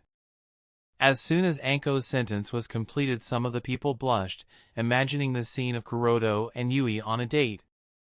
However, Kuroto wasn't fazed by Anko's teasing as he was already used to it. not really, there were some clan matters, so I was busy, and Yui too had to see through some things, so not this time. After giving a small explanation, Kuroto asked curiously, by the way, how come everyone gathered around this time? Doesn't everyone have tasks to complete? It's already been many years since the companions of the same generation have graduated from the Ninja Academy, and looking at them now, everyone has grown into splendid shinobi. Each one has their own problems and tasks they have to deal with, but here, in the presence of friends, they can still act as carefree as ever. Cough cough. After a short cough, Hey replied, because of the peace celebration, except for the members who have necessary duties, most of us decided to take a rare holiday. Ever since he injured his lungs in the Third Great Shinobi War, Height has always looked weak and sick, even speaking is slightly difficult for him. Anko put her arm over Height's shoulder and said with a smirk, by the way, Height, what about Hyuga? Why didn't you call her? Height blushed, and after a moment of silence, he turned his head on the other side and said, as she is on a mission. Is she really on a mission, or did you not have the courage to call her? That's not it. Ha ha ha. Everyone laughed at Height's shy reaction. Because they are of the same generation, there are often no taboos or restrictions on how they act, therefore, things quickly became messy. Sitting by the window, Kuroto looked at the brightly lit village, thinking to himself. Kakashi approached and took a rest at the wall and muttered with some emotions, peace is really good, don't you think, Kuroto? Kuroto also nodded with a smile, yes, this celebration has eased everyone's accumulated tension and relaxed their spirit. Maybe this atmosphere and those cheerful faces are exactly what truly represent peace. I guess you were right about that, nodded Kakashi. There was a short silence between the two, as this time, Kakashi looked around and noticed that nobody was paying attention, so he spoke with a light whisper, did you receive the report? The Uchiha clan has been continuously trying to make contact with the Kumo envoys. For this reason, several conflicts have already occurred between the Uchiha and the Umbu. Kuroto has also been secretly paying attention to Kumo's movements and naturally received the report. Yeah, I received the report. Kakashi was a little worried. If this continues, the rift between the Uchiha and the village will continue to grow bigger and bigger to the point of no return. Even Kakashi has a deep bond with the Uchiha clan. His best friend and rival Uchiha Bito sacrificed himself to save him, then he also gave his precious Sharingan to Kakashi, while his colleague Uchiha Shisui has been bearing tremendous pressure by keeping the secret of his awakening of the Manjikyu Sharingan. Therefore, Kakashi really hopes that the Uchiha clan can coexist peacefully with the village. Kuroto also sighed lightly, thinking of the matter of the Uchiha clan. You can resolve the Uchiha clan, or deter them, but this issue will never be solved unless both sides are willing to accept the other. The curse of hatred has to be resolved and trust has to be born on the other side to accept the Uchiha. But with how the situation is progressing, any peaceful reconciliation of the Uchiha clan and the village seems to be impossible. The problem now is not that the Uchiha clan might initiate an coup d'etat and seize the power, because, since the establishment of the framework of one village one nation, Uchiha clan has been fighting against the biased and unjust attitude they received at the hands of the Hokage faction.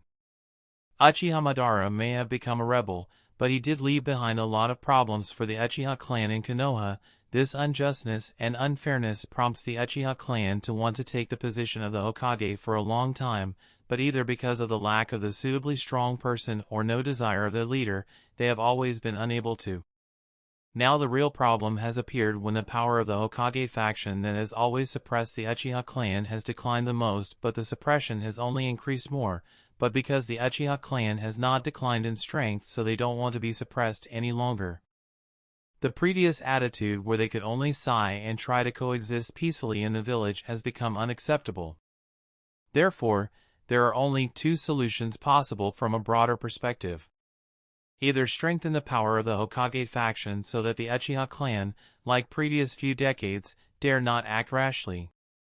Or weaken the Uchiha clan, don't give them enough strength to realize any of their ambitions. But the Uchiha clan right now is like a nuclear. If village tries to take any action against the Uchiha clan to weaken them, the nuclear will explode and burn the entire village in its fury. And if such a thing happens, then either village will exist without the Uchiha clan or the Uchiha clan will take over the village. Of course, it is possible that both the village and the Uchiha clan cease to exist.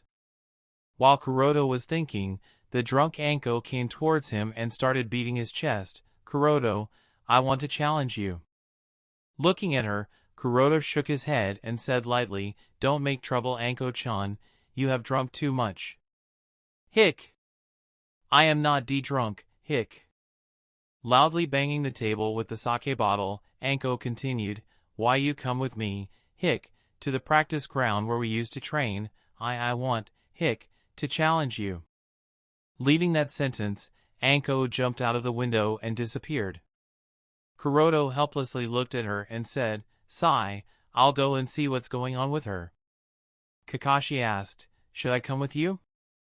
Kuroto just shook his head and jumped out of the window following Anko. He has a pretty good idea where this matter is going to go, so involving Kakashi, who is already struggling with his darkness, wouldn't a good idea to involve in it. Chapter 172, Shuttling through the lively streets. Kuroto seems to be in a leisure and contented mood, but he was traveling surprisingly fast.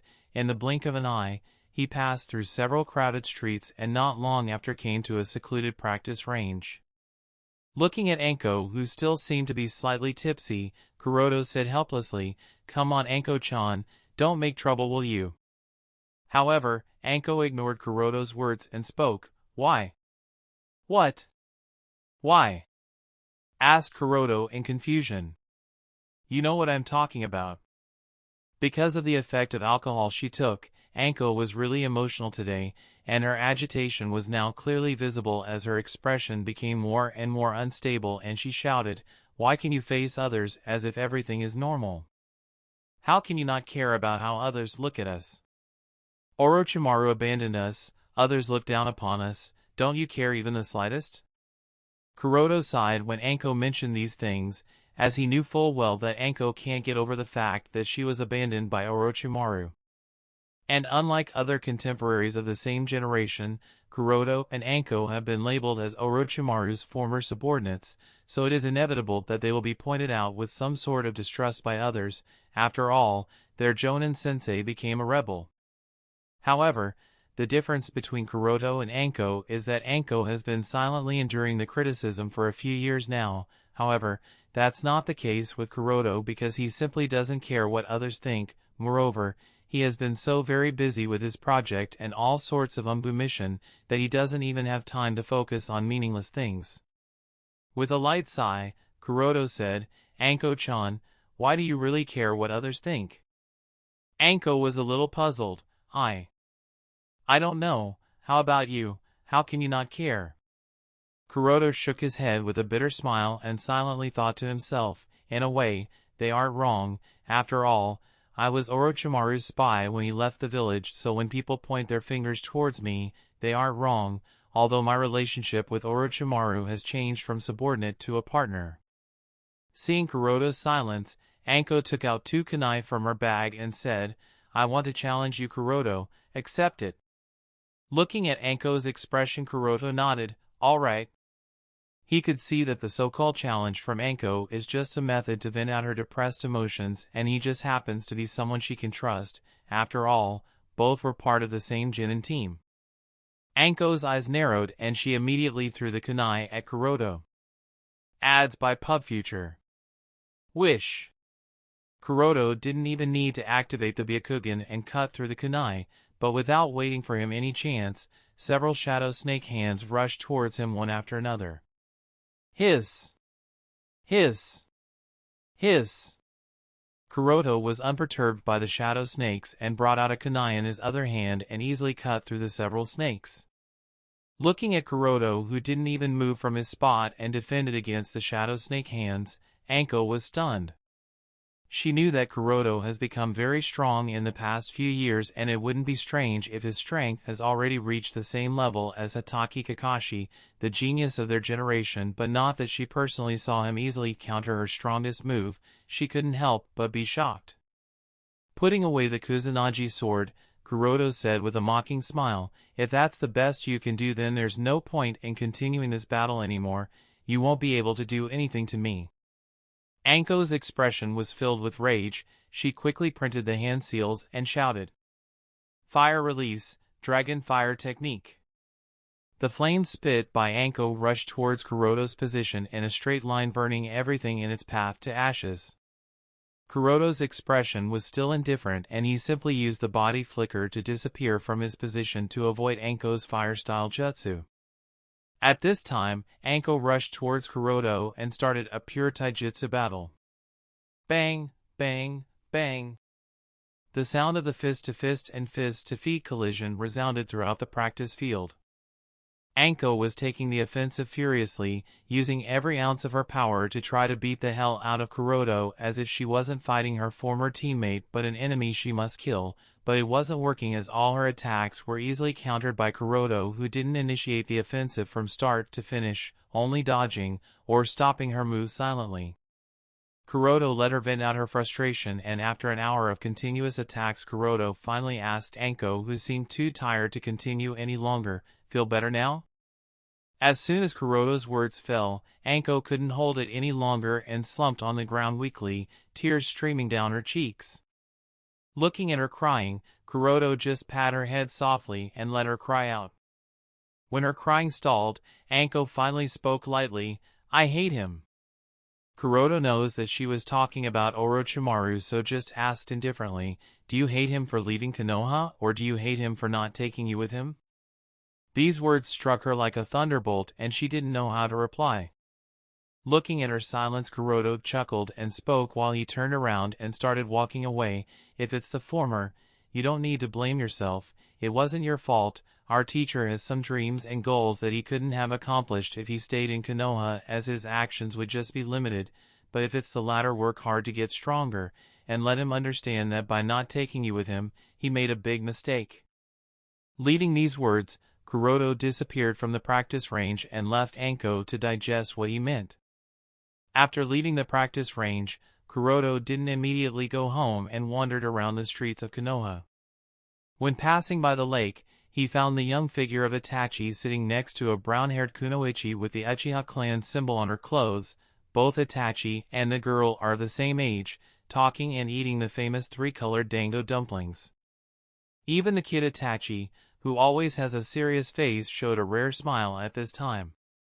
"That's right, I should bring back some three-colored dango dumplings with me too. Yui likes them after all." With that decision, Kuroto changed the direction and walked towards the street where the famous dango shop of Konoha is located. While passing by the Ichiraku ramen stall, Kuroto was surprised by the long queue. Ichiraku's ramen is as famous as ever, thought Kuroto when he looked at the long line of people waiting for their turn. While passing through the queue, Kuroto found the young figure with flashy yellow hair. The little guy was scratching his head eagerly with the Ichiraku discount coupons in his hand that were wrinkled and deformed, and looked at the long line of people before him again and again. Uzumaki Naruto. As soon as Kuroto recognized the young kid, he subconsciously observed the surroundings. And sure enough, on a tree not far away, he found the presence of an Umbu ninja. This Umbu ninja is undoubtedly responsible for the task of protection of Uzumaki Naruto. After all, half of Kyuubi is sealed inside Naruto's body, so the existence of Uzumaki Naruto is an important strategic weapon for the village. Activating his Byakugan while trying not to attract any attention, Kuroto looked at Naruto's figure. Seriously. Kuroto can't help but be stunned. In his Byakugan vision, he could see that the chakra in Naruto's body was like a raging flame, huge and fierce, filled with anger and rage. Realizing the negative chakra, Kuroto can't help but suck a cold breath. Even if he anticipated such a thing, the results still surprised him. Kyuubi chakra aside, Naruto's own chakra far surpassed ordinary ninjas. From this alone, it can be judged that the Uzumaki are really worthy of being comparable to Senju in terms of physique.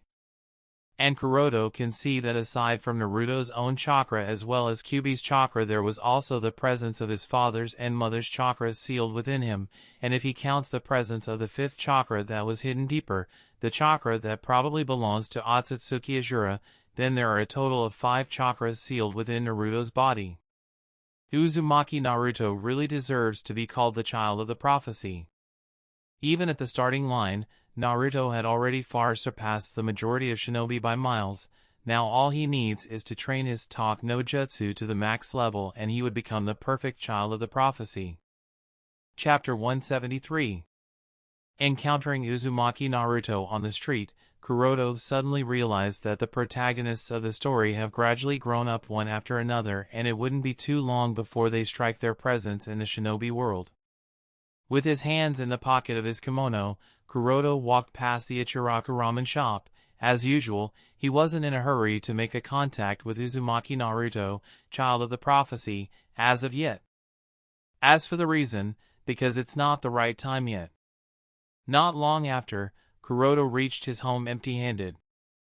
Originally, he planned to buy dango on his way back, but Kuroto obviously underestimated the villagers' enthusiasm towards dango. By the time he reached the dango shop, the shop already hung the sold-out sign. Disappointed, Kuroto had to return home empty-handed. When he reached home, Yui greeted him, "Welcome home, Kuroto-kun." While he was changing his shinobi sandals to uwabaki, home slippers, Kuroto sniffed the pleasant scent and asked curiously, "It smells good. Did you prepare barbecue, Yui?" Yui nodded with a smile and then dragged Kuroto into the dining area while pulling his arm. Being dragged into the dining area, Kuroto could only helplessly follow, and as soon as he entered, he saw the large table filled with all sorts of dishes and asked in surprise, "Oh, what's so special today?" Looking at the table, "You seem to have prepared a feast." While taking her seat next to Kuroto, Yui spoke with a long sigh of relief. "The war is finally over, so of course, we must celebrate. You don't know, Kuroto-kun, every time you go to the battlefield, I am always afraid that... No, I shouldn't cry now, it will ruin all the mood. Come on, Kuroto-kun, let's celebrate." Kuroto smiled slightly and rubbed Yui's head lovingly. He was happy with this peaceful atmosphere, but Kuroto knew this better than anyone. The clouds of war haven't disappeared. No, to be exact, the real troubles that Konoha would be facing in the future haven't even begun yet. But be that as it may, Kuroto felt that as long as there are people around him for whom he cares and who cares about him, Kuroto is sure to work his way towards a better future. A few days later, Umbu Team 11 was responsible for protecting the Kumo envoys during their stay in Konoha. Ads by PubFuture. Kuroto was satisfied by the mission arranged by Sandaime-sama. Now he could openly monitor Kumo envoys. But there was one thing that surprised many. Contrary to what most expected, Kumo envoys didn't immediately leave Konohadakure to return to Kumogakure after the signing of the peace treaty. Instead, they chose to temporarily stay in Konoha. During this period, the head ninja of Kumo was like an active tourist, traveling and sightseeing the streets of Konoha. It can be said that he traveled throughout the village except for the restricted areas. And unfortunately enough, since he is the head of the Kumo envoys, Konoha can't actively stop or restrict his movements, as that would leave a bad impression, so Team 11 could only follow him all around to make sure that he doesn't cause any trouble. Although most are doubtful about his activism, Kuroto is certain that this guy is not just sightseeing, but probably mapping out the village. It is now confirmed that he must be planning something. However, whether it is the same as in the original series or not is unclear. After all, too many changes have occurred in the story, so Kuroto can't be sure what sort of effect will it have here. At the same time, Kuroto is also not sure of the identity of the Kumo spy hidden in Konoha, so Kuroto can't rule out the possibility that this head ninja is moving around the village, probably to make contact with that spy. This routine continued for a few days, but then one day, the head ninja didn't run around the village and choose to quietly stay in the assigned mansion. As the sun was setting, the night was getting darker. Outside the assigned mansion, Eagle and Cat sat on a tree chatting about the movements of Kumo envoys for the past few days. When suddenly, Cat's expression changed and pointed towards the mansion where the Kumo envoys were staying. Eagle-san, look at that. Eagle nodded. Yeah, I see it. At this moment, wearing dark gear, a figure sneaked out from the mansion. Byakugan. Immediately activating Byakugan, Eagle recognized that it wasn't someone else but the head ninja of Kumo, who was in charge of the signing of the peace treaty. Realizing the identity of the person, Eagle informed Cat, it's Kumo's head ninja. Listening to Eagle's information, Cat wasn't too surprised and spoke with a knowing expression, I knew this guy was wrong. However, Eagle continued observing the figure and finally spoke with a frown, his chakra is a bit strange, it looks like it's a shadow clone. After understanding this, Eagle turned to look towards the mansion and only noticed 11 presents there. Seeing this, Eagle was a bit confused, is it not the shadow clone? After thinking a little, Cat spoke, Eagle-san, I'll follow him and see what does he intend to do. However, Eagle shook his head and spoke, no, let's just stop him here, there's no need to take unnecessary risks. No matter what the other party intends to do, Eagle was not interested in finding out, the only thing he now cares about is to send the Kumo envoys out of Konoha as soon as possible to avoid any trouble. Whoosh! Whoosh! With that decision, both Eagle and Cat used the body flicker technique to appear in the front and back of the head ninja and blocked his way from both the front and back. Appearing in front of Kumo's head ninja, Eagle spoke with a clawed and indifferent tone, where are you going at this hour? The Kumo head ninja, who was forced to stop in his tracks, smiled and tore off his mask as he spoke, stopped me so quickly, really deserve to be the members of the most elite Umbu team of Kanagakur. Cat said solemnly, you do realize that your actions are going to destroy the hard-won peace between the two nations. The Kumo head ninja smiled and was going to speak something, but before he could continue, Eagle narrowed his eyes and punched the head ninja through the heart. Cat was shocked that Eagle-san made such a rash move and spoke, Eagle-san, you, wait. What? Poof! But before he could complete his sentence, Cat was shocked to find that the figure of the head ninja whose chest was pierced by Eagle-san's hand exploded into white smoke. Noticing this, Cat's expression changed, a shadow clone. Eagle's face also changed and he spoke, who was responsible for monitoring them during the day? Team 11 can't monitor them for 24 hours a day, so the mission was assigned to many teams combined and they take their turns in multiple shifts. Therefore, the head ninja probably used this loophole and used the shadow clone technique. Cat recalled a little and answered, it seems to be Team 5. Eagle knew that it wasn't time to blame others and said, follow me. After that, his figure flashed and hurried towards the territory of the Hyuga clan. Cat also understood the seriousness of the matter and followed quickly. Both Eagle and Cat are excellent in terms of physical skills and their speed is also extremely fast, so it didn't take very long and they arrived at the territory grounds of the Hyuga clan. Arriving at the Hyuga clan territory, Eagle immediately approached the patrolling Hyuga ninja and said, I am Eagle, of the Team 11 of the Umbu Black Ops under Hokage-sama, it is very important and concerns the safety of village, did you notice any suspicious person in the Hyuga clan grounds? The patrolling Hyuga ninja observed the two Umbu ninja and then replied without any hesitation, no, what happened, there was nothing unusual and no suspicious person appeared here. Sighing in relief that it didn't happen yet, Eagle spoke, take me to the Hyuga Patriarch. The patrolling Hyuga nodded and led Eagle and Cat to the ancestral house, the residence mansion of the Hyuga Patriarch.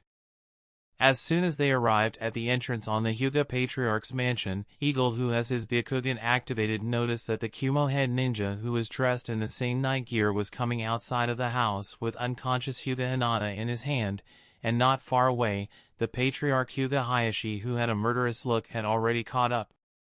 At such a critical moment, Eagle didn't hesitate any longer and directly rushed into the mansion to prevent the head ninja's death. Chapter 174. As soon as he entered the mansion, Eagle shouted hurriedly, "Hyuga Patriarch, don't be impulsive, he is Kumo's head ninja." When the voice reached Hyuga Hayashi's ears, his face turned more serious, but he calmed himself and didn't make any rash move. As the patriarch of one of the four noble clans of Konohagakure, Hyuga Hayashi naturally understands how sensitive the identity of the Kumo's head ninja is. If something were to happen to the other party in the territory of the Hyuga clan or Konoha per se, then the consequences would be terrible. Seeing that both the parties stopped and didn't make any moves, Kat shouted in anger at this time, "Watanabe, what do you think you are doing? Do you intend to cause another war between the two nations?" Kat didn't expect that Watanabe, the head ninja of Kumogakure responsible for the signing of the peace treaty, would dare to sneak inside the territory of the Hyuga clan and also try to kidnap the princess of the Hyuga clan. Watanabe was unperturbed by Kat's question and just took out a kunai and put it against Hinata's throat. The young Hinata, who was unconscious, didn't know anything about the events, but when the sharp kunai was placed against her throat, the immature face did show signs of pain she felt because of the kunai's sharp edge. Seeing the kunai almost piercing his daughter's neck, the Hyuga patriarch hurriedly shouted, "Stop!" Watanabe didn't take immediate action but said with a chiseled grin, "Heh, I didn't expect to get noticed so early. I guess that's what you would expect from the elite Umbu of Konoha." Eagle's face was solemn as he noticed Watanabe's calmness given the situation he was in.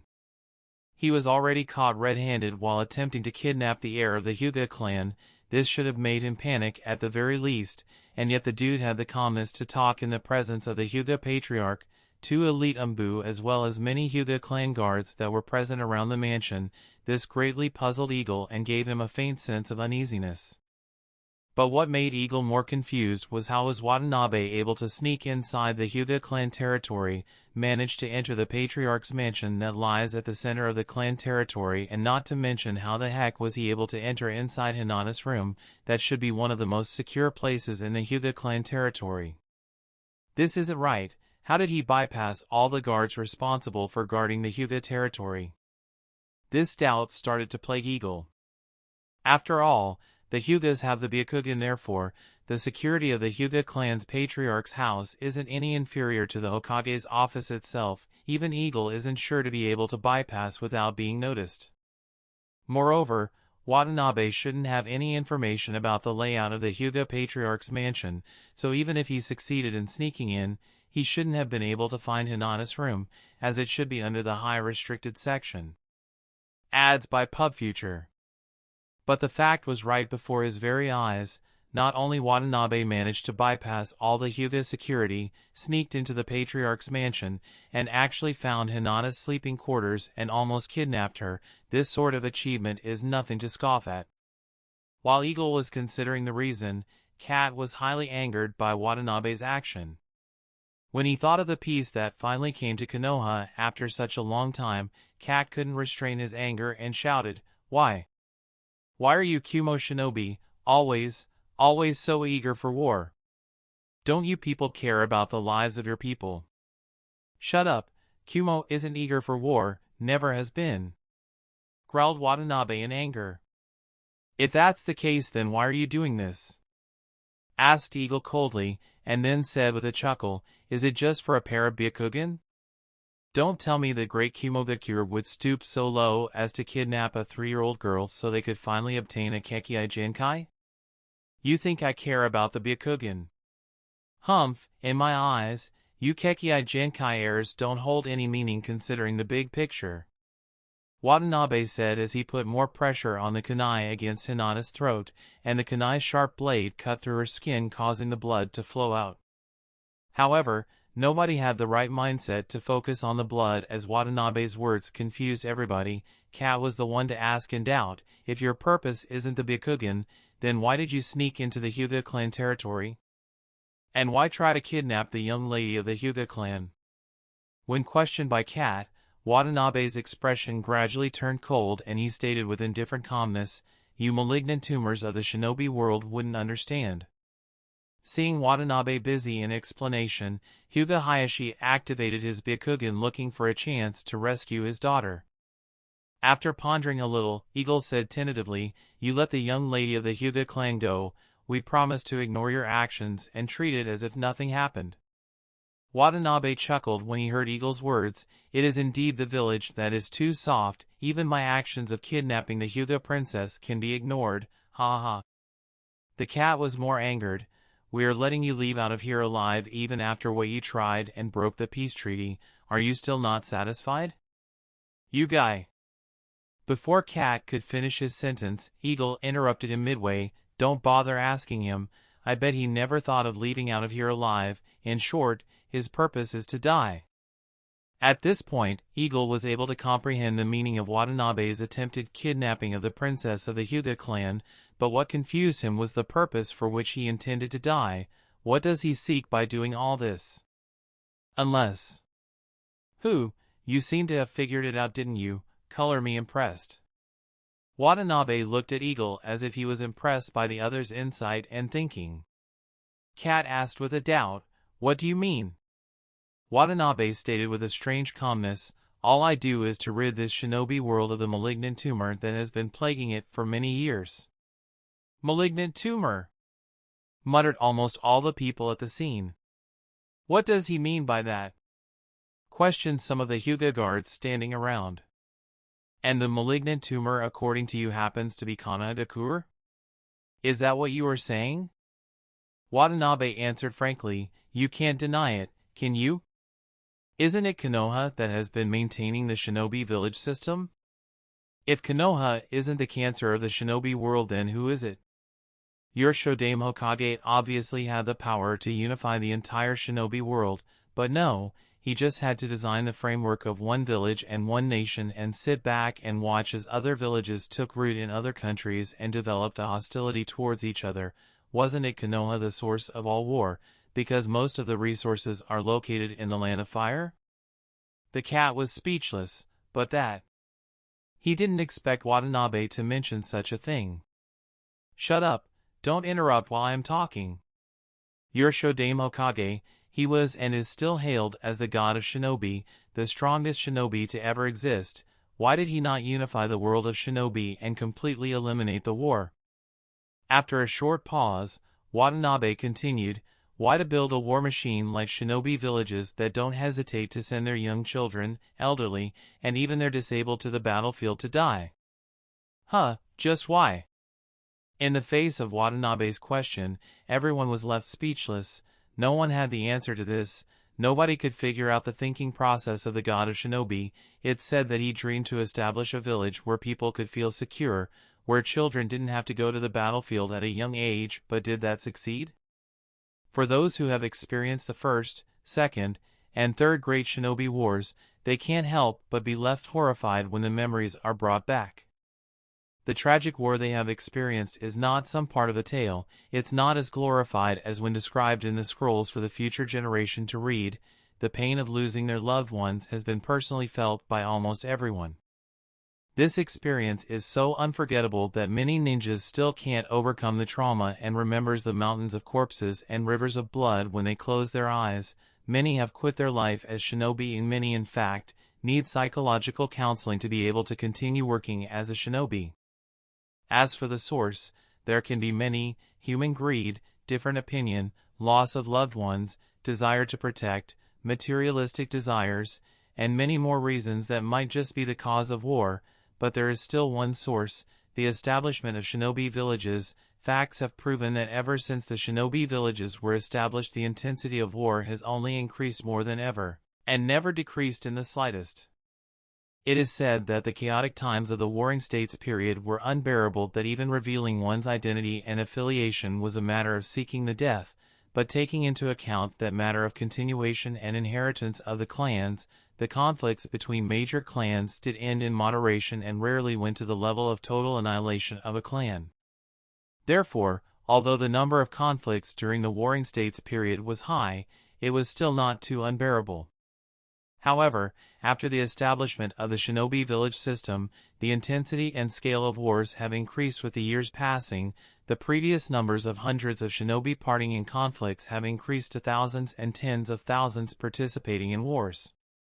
Countless clans have become prey to the wars. many Kekkei Genkai clans with a history of hundreds of years have disappeared or annihilated within just 50 or so years since the establishment of the shinobi village system. The Yuki clan with ice-release Kekkei Genkai, Kagaya clan with Shikatsumaku Kekkei Genkai, the Uzumaki clan, known for their monstrous chakra volume, strong physique and most of all for their proficiency and incredible mastery of Fuinjutsu, Kurama clan with their unique Jinjutsu-type Kekkei Genkai, etc., that were all prominent and strong noble shinobi clans with their Kekkei Genkai are now all but perished with only a few members remaining that are also struggling to survive. The Senju clan who founded Konoha is all but extinct with only Senju Tsunade being the only last known member of the Senju clan to still be alive. Then there are the Hatake clan famous for its Kenjutsu style, the Kato clan known for their proficiency in spirit transformation technique are also near extinction and debilitated. And the Uchiha clan? It too will be near extinction if their contradiction with the village is not resolved. Therefore, what Watanabe said is a bit reasonable. Since you people of Konohagakure are too soft to unite the shinobi world, then let us Kumo do it. With a fanatical smile, Watanabe added, for the sake of final peace and the big picture of the future, a small sacrifice of mine is nothing. My death here would be nothing if the peace can finally come to the world. Eagle immediately realized that Watanabe was going to do something. He immediately shouted towards Cat standing next to him, use Jinjutsu to stop him immediately. Cat nodded and instantly activated the Sharingan to cast a Jinjutsu on Watanabe to put him in a sleep. Chapter 175. For the Jinjutsu of Cat, Eagle is quite confident, even if one doesn't count the ultimate Jinjutsu Kodo Amatsukumi, Cat's Jinjutsu skills are undoubtedly unmatched in the shinobi world. However, what surprised both Cat and Eagle was that the Jinjutsu cast by Cat didn't affect Watanabe, who lifted the kunai in his hand and directed it to pierce the heart of unconscious Hinata in his grip. Hyuga Hayashi was panicked and almost subconsciously rushed towards Watanabe and hit him with the gentle fist strike. At the moment when the kunai was only an inch away from piercing Hyuga Hinata's heart, he stopped midway and grinned fanatically as the Hyuga Patriarch's gentle fist strike landed on his chest. Bang! Watanabe made no attempt to counter or dodge the gentle fist strike. Puff! With a muffled sound, Watanabe fell on the ground, and the kunai he held in his hand was like a belt that shocked everyone. Looking at Watanabe's corpse that lay on the ground lifelessly, the Hyuga Patriarch's face was gloomy. He has long understood that he was caught in a trap, but what could he have done when his daughter's life was at stake? Cat frowned in confusion. Why did my Jinjutsu not work on him? Eagle answered after a bit of thinking, I did notice that his chakra flow was strange. Initially, I thought he was going to use some ninjutsu, but it seems like that wasn't the case. Most likely he has cast some sealing technique in his brain that negated the chakra disruption. Using sealing technique on the brain can of course prevent him from being controlled by Jinjutsu and protect intelligence to be spied by anyone, but there is obviously a disadvantage in this as it damages the brain cells, so only the shinobi that are going on a mission where their deaths are all but assured with no chance of survival would opt this method to protect the intelligence from their brain. And considering that Watanabe dared to do such a thing, it means that he didn't intend to leave out of here alive. While the Hyuga Patriarch picked up his daughter from the ground, loud noises started to come from the other side of the village. The harsh noise was like a drop of a metal pin in a silent hall and resounded throughout the quiet village in the night. Cat looked in the direction of the noise and said solemnly, the noise is coming from the Kumo mansion where the Kumo delegation is staying. Ads by PubFuture. Eagle wasn't surprised by this and nodded. They should have been prepared to cause a fiasco, so it's only natural. Watanabe deliberately touched the porcelain this time, so it is only natural that the Kumo delegation cooperates, otherwise, wouldn't his death be meaningless? Eagle now walked towards the Hyuga Patriarch. Hyuga Hayashi anxiously said, this time, I am afraid this situation has gotten so troublesome. Eagle nodded. From the beginning, Watanabe's purpose has been very clear, to die in the Hyuga compound, and it is best to die in the hands of the Patriarch of the Hyuga clan, so Kumo can use his death and excuse to attack Konoha. In the face of this situation, Konoha only has two options: either hand over the body of the Hyuga Patriarch as compensation for the death of Kumo's head ninja, or choose an all-out war. If Konoha chooses the former and surrenders the body of the Hyuga Patriarch, then it would be equal to the Hokage betraying and offending Hyuga. That on a larger scale would mean that the senior management of Konoha would offend both Hyuga and Uchiha clan at the same time. If such a thing happens, then Kumo only needs to sit on their Thunder Mountain and watch the internal struggle and chaos of Konoha to look for a better opportunity to land a perfect blow. And if Konoha chooses the latter, goes for an all-out war, and refuses to hand over the body of the Hyuga Patriarch, then the radicals of Kumo can use this excuse to persuade the conservatives of Kumogakure to start a full-scale war that would not only involve Konoha but also the other shinobi villages who wouldn't hesitate to dirty their hands in the muddy water. Therefore, no matter the option Konoha choose, the radicals of Kumogakure would always be in a win-win situation, as their objective would be accomplished. Understanding this, Eagle was more doubtful. Such a comprehensive plan is not something just anyone could make, and the person must have a comprehensive understanding of Konoha's current situation. The person must understand the conflict between the village and the Uchiha clan.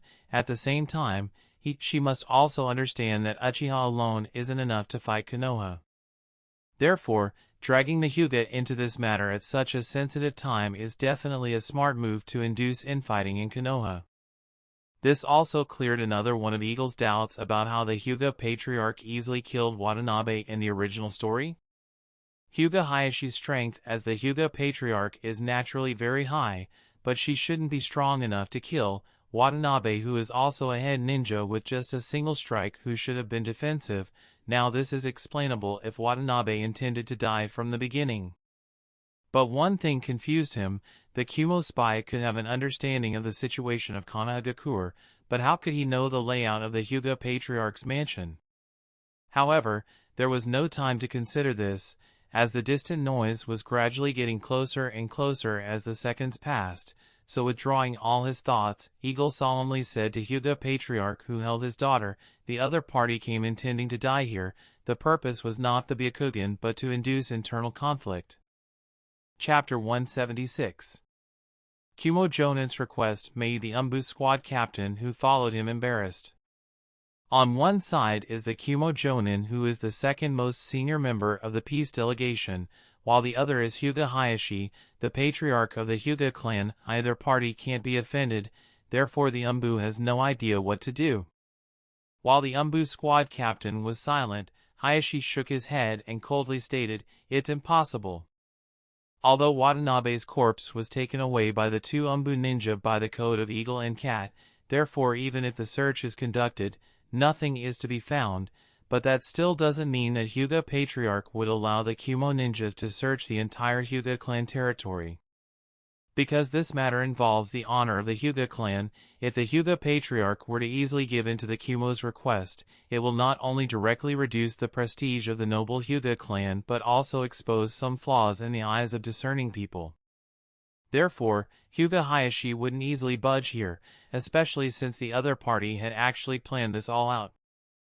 Following Hyuga Patriarch's denial, the captain of the Umbu squad tried to persuade the Kumo Jonin, "Let's go search the other places."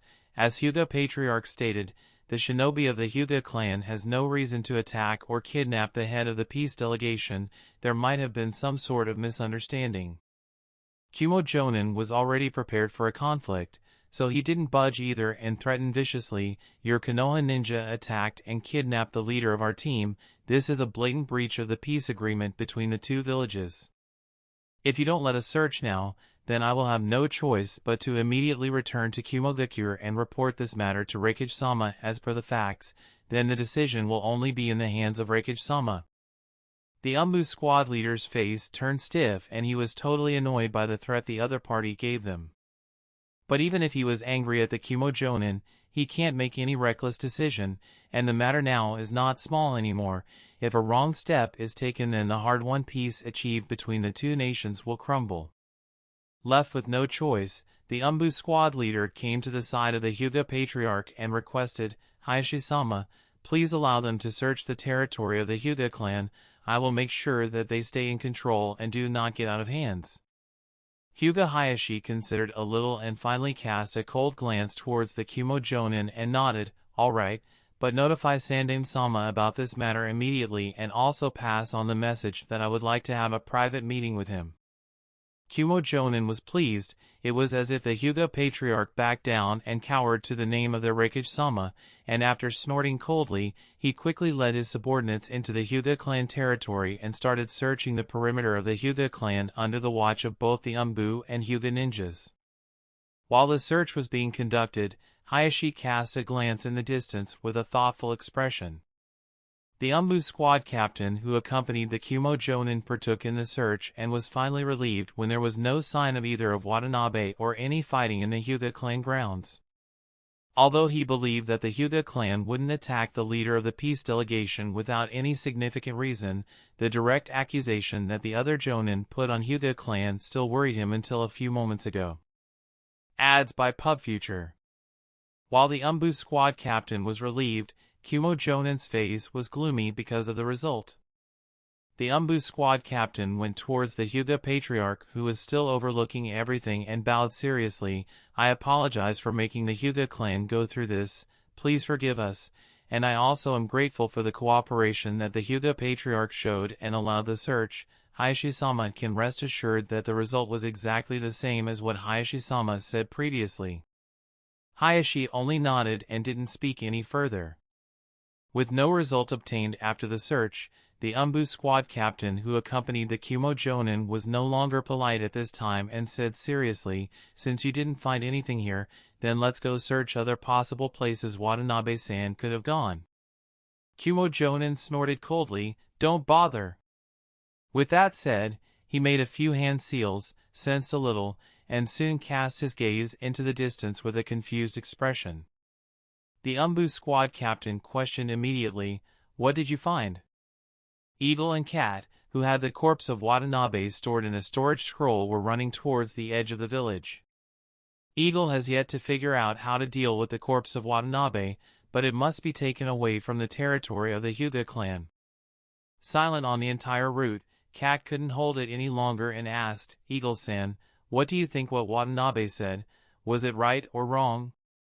Without a doubt, the words of Watanabe before his death had a great impact on Cat, causing him to have doubts about the peace he has believed so far, but he didn't know whether Eagle also thought the same or not. Eagle just sighed lightly and said, "Some of the things he said were indeed correct." Eagle partly agrees with the views of Watanabe. It has only been a little over 5 decades since the establishment of Kanagakur and the other great shinobi villages. In other words, the framework of one nation one village has only come into existence a little over 5 decades ago. However, the peace only lasted for the first few years while the Shodaime-sama was alive. But after his death, the situation of the shinobi world immediately changed. If the first decade of Shodaime-sama's term of power is ignored, then in the past 4 decades, 3 shinobi wars have broken out, each one being more terrifying than the previous. That is to say, on an average basis, a terrifying war broke out in the shinobi world after every 13 years. And since every war will cause the death of an entire generation of shinobi, this implies that after a recuperation of every 13 years, an entirely new generation would partake in the cruel war and will be lost. This cycle has already taken place thrice. Cat asked, "Does that mean Shodaime-sama was wrong?" Eagle shook his head. Shodaime-sama indeed missed the best period of unifying the shinobi world, but it doesn't give us any reason to blame him. Senju Hashirama experienced the chaos of the Warring States period and wanted to bring a change upon the catastrophic shinobi world. Therefore he created the shinobi village system with his friend and rival, Uchiha Madara. In this matter nobody can say with certainty that Senju Hashirama did something wrong or foolish. Criticizing the actions of predecessors based on the current situation is unfair. No one could say with certainty that the war would have disappeared even after the unification of the shinobi world. After all, Senju Hashirama was only a mortal, he would die sooner or later. Since no one can tell the future clearly, so blaming the actions of predecessors is actually a sign of the incompetence of the successors. Eagle believes that, if anything Shodame-sama shouldn't have done, then it was the distribution of the tailed beasts to the great villages. The intentions of Shodame-sama may have been noble, and he did this to balance the combat power of each village so that they can all restrain each other, to maintain a frail balance. But the balance was indeed frail and ended up counterproductive. The distribution of tailed beasts actually intensified the degree of wars, as a result of which Konoha suffered the most. Even taking the current situation for analysis, if Kumo didn't have two perfect Jinchuriki of Hachibi and Nibi, then would they dare to have the confidence of starting a war? Obviously, no. Kat thought for a while and asked again, then do you think that what the Kumo is trying to do now is the right approach? What Kumo intends to do? With a cold smirk, Eagle said disdainfully, Kumo Bakure may have the desire to unify the shinobi world, but unfortunately for them, they don't have even half the strength needed to accomplish this feat. Desire is indeed important, but if there is no corresponding strength to match, then all that desire is just an empty talk. If Eagle was to compare the strength of Konoha with other villages, then without a doubt, Konoha is still much stronger than any of the great village. The only problem is that Konoha has to guard against all four nations at the same time. If that wasn't the case, then Konoha can still unilaterally crush the entire Kumogakure. After all, if worst comes to worst, there's Sandaime-sama himself, then there are people like Shimura Danzo, Midokado Hamura, Yuta Koharu, Jiraiya, Tsunade, Uchiha Fugaku, Hyuga brothers, Ino Shikacho trio, as well as the patriarchs of other clans. Aside from this, there are also a large number of secret and forbidden techniques left by Naidame-sama that, if used, can cause devastating damage to other villages. If Konoha unites, then Kumogakure would disappear from the face of the shinobi world. But given the current situation, such a thing happening is very unlikely. Konoha's major problem is that in every war, the single village has to face the combined threat of all the other great villages.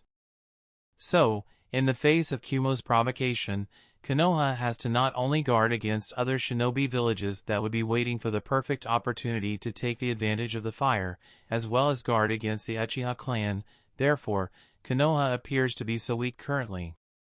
Kat thoughtfully muttered, is Kumogakure really not strong enough? Eagle didn't reply directly and said quietly, the waters of the shinobi world are much deeper than we think. Chapter 177. In the shinobi world, countless individuals have achieved little power and jumped out impatiently, believing that they are the epitome of everything and will be the ones to unify the shinobi world. There is no shortage of examples like Saimai, the founder of the village of artisans, Hirako, the creator of Chimera technique, Shino, the creator of Reibi, Yomi, and Morio the demon, the four council members of the Hozuki castle of Kusagakure who believed in the box of ultimate bliss, Mukade, who tried to steal the Ryumyaku, Heido, who tried to take control of the Stone of Jello, and so on.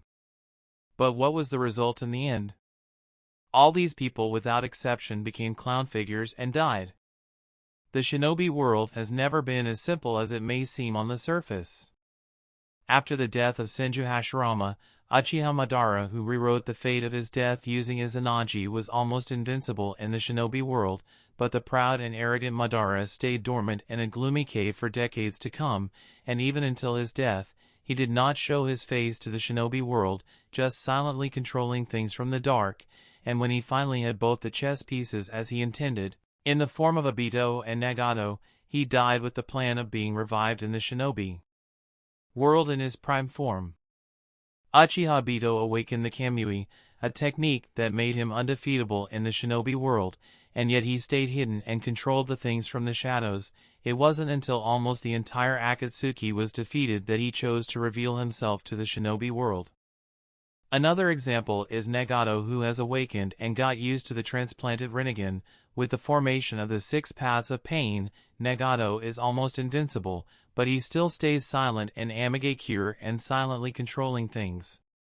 Even in the original story, it was only after most of the Akatsuki members were dead that he attacked Konoha to capture the Kyubi.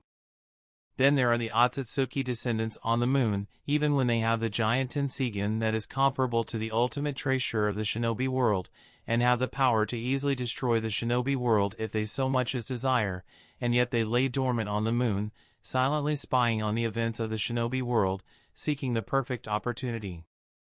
Each of the big three unexplored sage regions, the legendary places that house the senjutsu knowledge of over a millennium, has the strength no less than any great shinobi village, but they are shrouded with mystery, forbidden to be stepped in, and don't easily interfere in the matters of the shinobi world. The evil god Jashin, who bestowed the immortal body to Haiden, giving Haiden the ability and strength to fight against combat powers to the level of Sarutobi Asuma and Yujito Ni. The strength of the so-called evil god is also nothing to scoff at, and yet there was close to nothing Konoha found about Jashinism even after several investigations, because the teachings of Jashin were so secretly followed and spread that no signs were left, leading Konoha to initially believe that Jashinism was created by Haiden. Why do such strong people stay dormant and silently control things, waiting for the perfect opportunity? It's because they understand that their own strength is not yet enough to sweep everything in one wave. They will only choose to take action when they know that now they can accomplish what they desire. Otherwise, once they make a move with an uncertainty of the chances of success, the result would be unpredictable, so staying dormant is the safest choice until they are all absolutely sure. The same is true for Hyuga Kuroto, even if he doesn't take the Sage of Sixth Path who observes the events of the shinobi world in the soul form into account. Kuroto is neither confident enough to deal with the Otsutsuki clan on the moon, nor is he confident enough to kill the current Nagato. It must be known that when Jiraiya summoned the two great sage toads and entered into the Senjutsu mode, he has already surpassed the level of a high-tier Kage-class powerhouses, and yet he was easily killed by the Six Paths of Pain. Ads by PubFuture. There could be people saying that Jiraiya was unaware of the abilities of the Six Paths of Pain, but that's also the case with Nagato, who didn't know about Jiraiya's Senjutsu. Therefore, in terms of intelligence, neither party had an advantage over the other, and yet the result was clear. Jiraiya died in the battle and Nagato only suffered a small loss that could be recovered. Moreover, Nagato didn't go all out from the start, didn't use techniques like Chibaku Tensei or summon the Geto statue. If Nagato used either of these, then Jiraiya would have died even before the fight began. Sometimes, even Kuroto questions himself if he has the confidence to break away from the Chibaku Tensei if Nagato cast it with all his strength.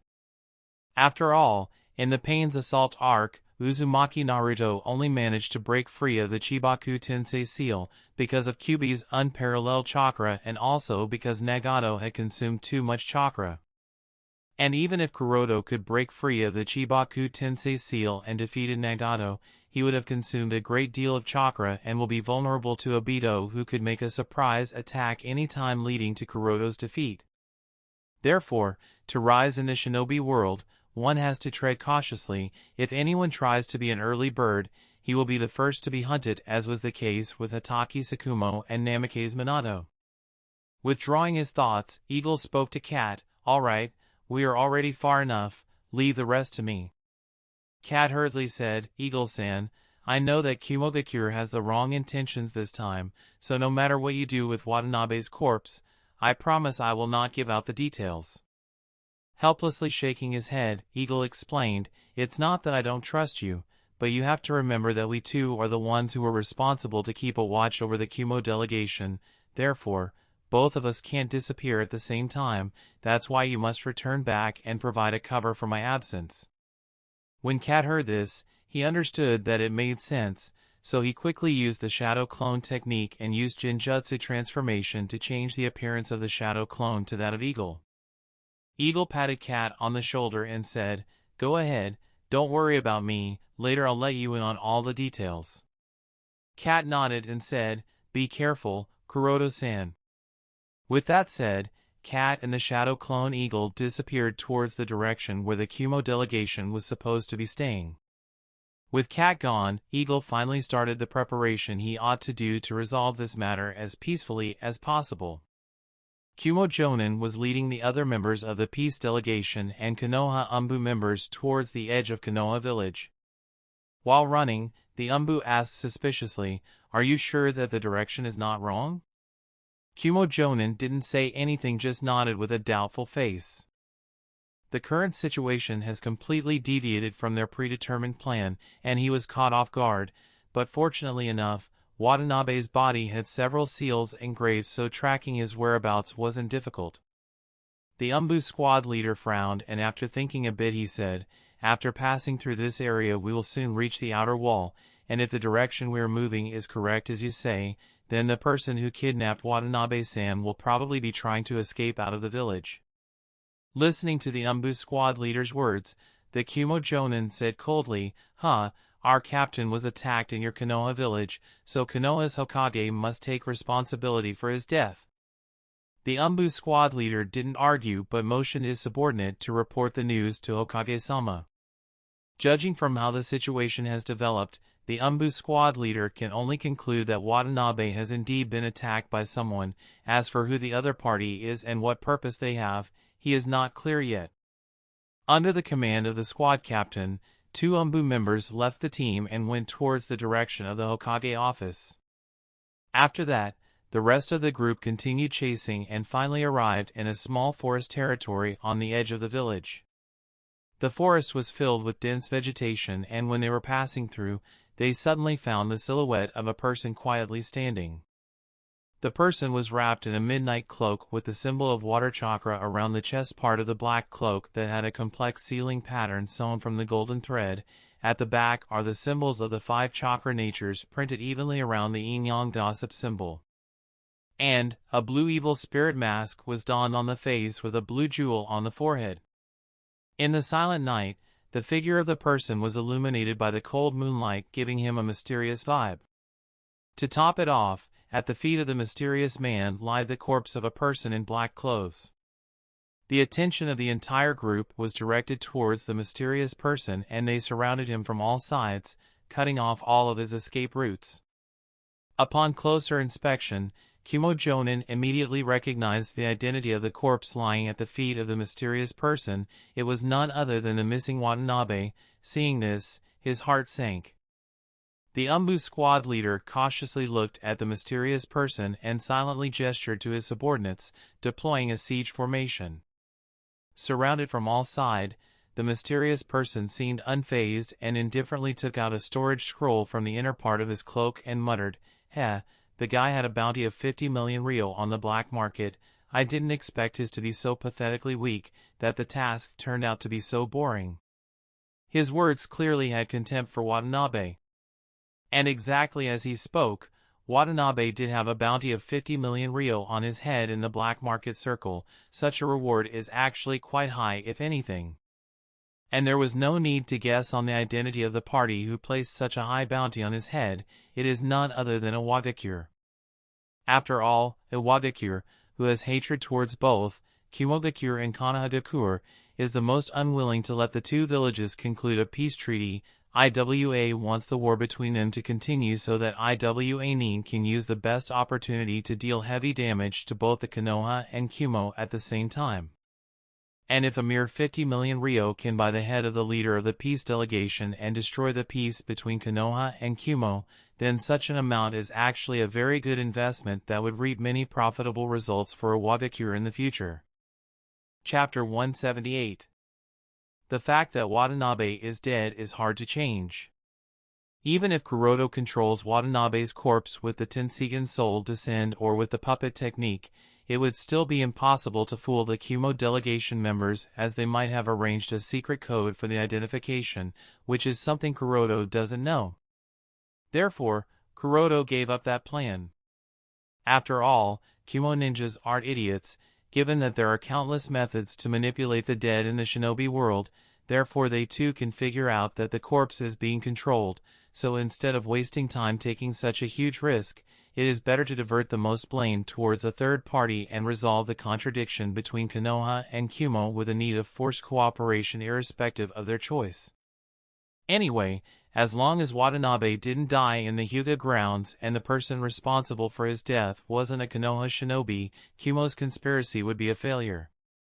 When he heard the mysterious person mention the bounty on Watanabe's head, Kumo Jonin's heart tightened. The Umbu squad captain on the side shouted furiously, "Damn it, you bastard, dare to sneak into Konoha." The leader of Kumo envoys was killed in Konoha. Even if the deed wasn't done by a Konoha shinobi, Konoha still has to be somewhat responsible for Watanabe's death, and now that Watanabe's death has been confirmed at the hands of a bounty hunter, the Umbu squad captain's heart was filled with indignation. Looking at those fierce eyes under the Hawk Umbu mask, Suijin lips curved and said playfully, "Who told a Wadakure to put such high bounty on his head? If you want to complain, do it to the Tsuchikage." As soon as Suijin said this, Kumo ninjas gritted their teeth in anger. Iwadakure. Kumo's hatred towards IWA is completely unmasked. After all, Kumo was betrayed by IWA, as a result of which the Sandaime Reikage died in the hands of 10,000 IWA shinobi. The Umbu squad leader didn't hesitate anymore. What he cared about now was to kill the mysterious man and recapture Watanabe's body. The leader of the Kumo peace delegation was killed in Konoha. Once this news is spread out, although Konoha's reputation would be affected, this kind of thing is still inevitable given the situation, but if even the culprit responsible is not killed and the corpse isn't recovered, then Konoha would completely lose its face. Therefore, the Umbu squad leader silently signaled his colleague through routine gestures in order to kill the target. Immediately, the two Umbu used the body flicker technique and rushed towards Suijin from both sides. Suijin just smiled lightly as he could easily make out every attack because he has already activated his Byakugan long ago. At the same time, the Umbu squad leader with the Hawk Umbu mask threw 7 kunai in a series. Ads by PubFuture. If one was to observe very carefully, he would be able to notice that each of the kunai was tied with a specially treated metal wire. These metal wire not only have a very high tensile strength but also doesn't reflect any light, making it very difficult for any normal shinobi to find them. Oh, so they are using formation 324AZ12. Suijin is also an Umbu, therefore, he knows almost all these sets of coordinated attack formations. After all, he too has practiced these attack formations many times while conducting Umbu training, so he also knows how to break through them. Suijin instantly threw several shurikens that accurately hit the incoming kunai while he simultaneously used the body flicker technique to meet the incoming attack of the Umbu coming from the right. The Umbu on the right was wielding a sword and waved it harshly. This attack is just a feint, the purpose of which is to force Suijin back to his original place, i.e., the siege circle.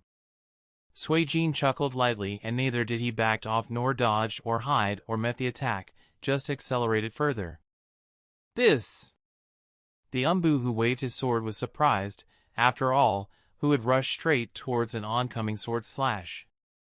But before he could recover and make a follow-up offensive, bang, he flew out with a muffled sound by being heavily punched on the cheek that even broke the panda Umbu mask he wore, knocking him out in just one blow. With the panda knocked out, Suijin didn't stay there any longer and used the inertia of momentum that his body was in and directly exerted force on his toes and made a big jump to make a leap out of the encirclement and ran towards Konoha outer wall. While all this happened in a very short moment, the Hawk Umbu's face under the mask sank. After again instructing his subordinates to call for reinforcements and pass on the latest news to Hokage-sama, he hurriedly took the other colleagues and chased after Suijin. The other party was able to break through the Konoha Umbu's collective attack formation as if it was a piece of cake. This shows that either the other party is very familiar with the Umbu formations or is an exceptionally strong shinobi. In either of the case, he can't be allowed to live anymore. By now the situation is already far beyond what an Umbu squad leader can handle. He could only report the latest news to the Sandaime-sama and wait for the reinforcements from the village. Escaping out of the Umbu siege circle, Suijin came near the outer wall, after some ups and downs. Who? The guards on duty immediately spotted Suijin and identified him as a suspicious individual based on the outfit he was wearing. The shinobi team responsible for guarding this section of the outer wall is also a 4-man team, consisting of 2 chunin and 2 genins. But what Suijin didn't expect was that of the 2 chunin, one turned out to be Hyuga Yui, his fiancée, Recognizing her, he couldn't help think silently, what should I do now? Yui didn't recognize the identity of the mysterious person, immediately took on the gentle fist stance, and asked in a clear voice while the meridians around her eyes bulged, "Who are you?" Suijin didn't answer but thought to himself, can't let her get involved in this. In the first place, Yui is responsible for the internal Hyuga matters, so she shouldn't even be present here. Although Suijin was thinking this, that didn't stop his movements, and within a few moments, he appeared near the two Junins and knocked them out cold with furious fist strikes in the gut, then immediately went towards the other Chunin and knocked him out cold similarly. In just a few short moments, the three other ninjas were lying unconscious. Yui was shocked at the speed and strength the suspicious person displayed here and immediately rushed towards him. As a member of the Hyuga clan, Yui is naturally very apt in gentle fist-style taijutsu, so she tried to stall the other party. But unfortunately for her, the person she was up against was much more experienced and had much more knowledge of the Hyuga-style combat, not to mention he was much stronger compared to her, therefore all the strikes she made were either dodged or countered with minimal movements. As the battle progressed, her breathing started to get rugged. Taking this opportunity, Suijin immediately hit her abdomen with a palm strike, although Yui managed to bring her palm to greet the attack. However, the strength used by Suijin in that attack was much more than she initially estimated, so was sent flying.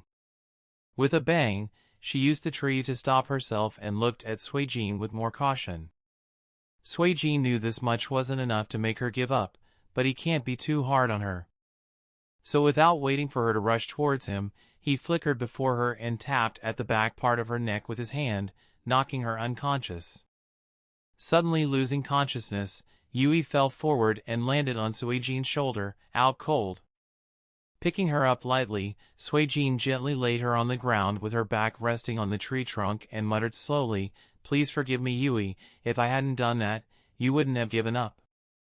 Being done with that, he glanced at the increasingly noisy village and then jumped past the Konoha outer wall without looking back and moved outside the village. At the bottom of his heart, he has already made up his mind. After this matter was over, he has to find a way to increase Yui's strength. Although Yui has an innocent and kind nature, the shinobi world is very cruel and doesn't care about innocent and kind people. Yui has the potential to reach the elite Jonin level, but this isn't enough. Her strength has to be much higher. While Suijin was still thinking about Yui's matters, suddenly two figures stopped in front of him. Both of them were dressed in Konoha's umbu gear, and Suijin was incredibly familiar with the two of them as they both were none other than the dog and monkey of the Team 11 he is part of. Hatake Kakashi, wearing the dog mask, took a closer look at the other party wearing a mysterious outfit and said coldly, "It's time you stop running. You won't be going any further from here." Mike Guy, wearing the monkey mask, also said loudly, "You who wants to ruin the hard-won peace between the two nations, I will never allow you to extinguish the flames of youth of Konoha's future." Chapter 179. With a depressed mood, Shursui, wearing his cat Umbu mask, led the shadow clone that changed into the appearance of Hyuga Kuroto's eagle Umbu guise and quietly returned to the mansion where the Kumo delegation was officially staying at. Currently, only 2 Kumo ninjas were left here while the rest followed Kumo's Jonin searching for Watanabe. Sigh, I was a step late. Cat frowned, noticing that both dog and monkey were no longer in their position, implying that they too went in search for Watanabe. Since it was a team task, and considering that the mansion Kumo envoys were staying in is pretty large, so Team 11 was divided into 2 teams, with Eagle and Cat in one team and Dog and Monkey in the other. And since both Dog and Monkey are now gone, it could only mean that they went to search for Watanabe. Shaking his head helplessly, Cat sighed, "I hope Kuroto-san wouldn't be blocked by the Captain Kakashi and Gai-san." In the forest beyond the outer wall of Kanahagakure, Suijin, who was stopped by Dog and Monkey Umbu, folded his hands over his chest and chuckled, "You two, are you really confident that just the 2 of you can stop me?" Being provoked by Suijin's words, Monkey couldn't stomach his desire to fight. "Calm down!" But before he could move, Dog blocked him halfway while his eyes remained on Suijin. The dog didn't rush to start the battle, but first asked tentatively, "Who are you and why to kill Kumo's head ninja?" "Heh, doesn't Kanahadakur claims to be the strongest of the 5 great shinobi villages, so figure it out and find the details about me yourself." Dog wanted to speak something but was interrupted midway by Suijin, who spoke after a pause with a soft chuckle. "You know it is useless to stall time and wait for the reinforcements to arrive because the result isn't going to change any better." When Suijin said that, Dog didn't wait anymore and immediately started printing hand seals and shouted, "Earth release, multiple collapsing Earth-style walls." Boom! Instantly, Suijin was surrounded by walls from the 4 sides. The walls kept coming closer as if they intended to trap and kill Suijin within it. With the enemy's sight blocked, Dog again printed hand seals in coordination with the previous ones: snake, ram, monkey, boar, horse, tiger, fire release, great fireball technique. The fierce great fireball technique spurted by Dog shot towards the sky above the 4 earth walls. With the speed at which Dog printed the hand seal, there was almost no break between the 2 ninjutsu. The intention of releasing the great fireball technique were naturally so that the moment the enemy tries to escape out of the siege of the collapsing 4 earth-style walls, he would be burned to a crisp by the blazing hot fireball. Ads by PubFuture. But unfortunately for Dog, Suijin has the Byakugan, so at the moment, Suijin was able to understand Dog's plan based on the hand seals and chakra flow. Therefore, he didn't make any attempt to jump upwards to escape out of the siege of the collapsing walls. Instead, he made the hand seals at the same time as Dog and shouted in low voice, "Water release, water severing wave." Splash! A thin high-speed jet of water was sprayed out of Suijin's mouth, and like a sharp knife, it easily cut through all the collapsing walls and small boulders. At this moment, the sound of flicker echoed, and instantly Suijin ducked sideways to avoid the incoming kick from Monkey. Boom! The heavy kick Monkey made was avoided by Suijin, and since the kick was avoided, so Monkey rapidly kicked the rock boulders towards Suijin. Between the incoming flying rock boulders towards him, Suijin's figure flickered and flashed across multiple points, dodging the rock pieces. The speed was so fast that it almost left multiple after images behind as he rushed out of the thrashed walls. Suijin didn't choose to entangle with Monkey in close combat. The reason for this is simple: his water clone body is not as proficient in taijutsu that it could compare with Might Guy, whose keenness in close-quarter taijutsu is so high that it's almost inexplicable. Sometimes it makes him wonders whether Might Guy has some special ability that gives him insight comparable to that of a fully matured Sharingan, which is almost unreasonable. With the embedded Sharingan in his left eye, Dog saw that Suijin rushed towards him, and he made no pause as, after just a few hand signs, dazzling lightning flickered with a piercing sound. Chi-Thi-Yerp. The sharp sound of thousands of birds singing echoed throughout the forest as Dog also rushed towards Suijin. Almost at the same time, the 2 figures rushed towards each other, their speed so fast that it seemed that they were teleporting. Drip! After the 2 figures passed each other, Suijin looked down and found that his arm was lightly rubbed by Dog's Chidori, as a result of which, his sleeve was cut and a light trail of blood dripped down to the ground along the cuff. On the other side, Dog staggered a few footsteps and half-kneeled on the ground as he coughed out blood from his mouth. Monkey noticed that Dog was injured and instantly rushed towards him and asked with concern, "Are you okay?" Dog nodded, but his left hand was still tightly clutched over his abdomen while the right hand had some blood over his fingers. At this time Suijin turned around and looked down at Dog and Monkey and said with an impressed voice, "Unexpectedly, you were able to hurt me." Gritting his teeth, Dog stood up and once again repeated, "I said previously, you won't be able to escape." "Are you sure about that?" "It looks to me as if you are quite hurt a lot internally. You may try to cover it by putting on a tough guy act, but these water fists are quite damaging," said Suijin as he lifted his hand to show the water present over his hand. Suijin's attack was a bit similar to how Slug Sannin Senju Tsunade's chakra-enhanced power works. However, it's also quite different from her style, as instead of pure chakra that causes overall damage, Suijin uses high-pressure water that revolves around his fist directly inflicts internal injury when using it with conjunction to the Byakugan's prowess. It doesn't matter, my injury is nothing, with the two of us here, you have no way of getting past us," said Dog, as he drew out his kunai and took the fighting stance. "You said it, my friend, this is the way to go. We will not let the likes of you people let the youth of Konoha be wasted. Now it's time for us to go full throttle and show them what Konoha shinobi are capable of," shouted Monkey as he drew out the nunchucks. Looking at the two figures before him who were ready to fight to the death here, Hyuga Kuroto in his Suijin disguise was in a trance and suddenly remembered his ninja academy days. Hyuga Patriarch's mansion, in the Hyuga clan grounds. Hyuga Hayashi was sitting on a zabuton and leisurely sipping tea while he was busy with some thoughts. After hearing about what happened, the shocked Hyuga Hizashi hurried to his brother's mansion and noticed that the elder brother was calmly sitting, sipping on tea and busy in some thoughts. Seeing this, Hizashi was a little relieved and asked hurriedly, "What happened? Why did Kumo delegation search through our clan grounds?"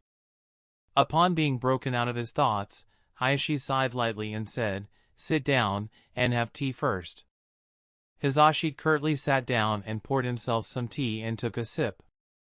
But before Hayashi could begin explaining, a shinobi of the Hyuga clan appeared outside the room and said, "Patriarch Sama, I have received the news that the Kumo delegation and leading Umbu Black Ops found the leader in a forest zone near the eastern outer wall.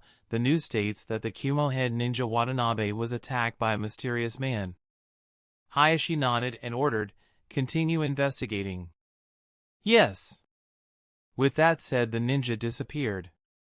However, Hizashi, who sat on the side, was shocked, since Hayashi had ordered for any information about the event to not be spoken. Nobody dared to explain to Hizashi. Therefore, the younger sibling was clueless and spoke hurriedly. "What? The leader of Kumo delegation was attacked by someone in the village?" Again, before Hayashi could begin explaining, another member of the Hyuga clan appeared outside the room with the latest report. "Patriarch, the latest news, chasing Umbu failed to capture the mysterious man, and the other parties seem to have escaped past the outer wall." "All right, continue." Hayashi nodded. Hearing this news, Hayashi sighed in relief and thought silently. Fortunately, Kuroto-kun took care of the matter, otherwise, things would have become very problematic. If the body of Watanabe was to be found within the Hyuga clan territory, then the consequences would have been unimaginable, and the Hyuga clan might have got involved in the disaster. However, Hizashi didn't know the story behind, and he stood up hurriedly and stated, "Damn it, I'll go after him." Hayashi, who had just taken a sip of tea, lifted his cup and stopped Hizashi, and at this time another Hyuga ninja appeared outside the room with the report, "Hayashi-sama, Hokage-sama, himself has gone to hunt down the mysterious man responsible for attacking and killing Kumo head ninja." Poof! Hearing this news, the mouthful of tea was spat out in a panic. Chapter 180. Uchiha Patriarch Mansion, Uchiha Clan Grounds. Uchiha Fugaku quietly sat by the lake, thinking over some things.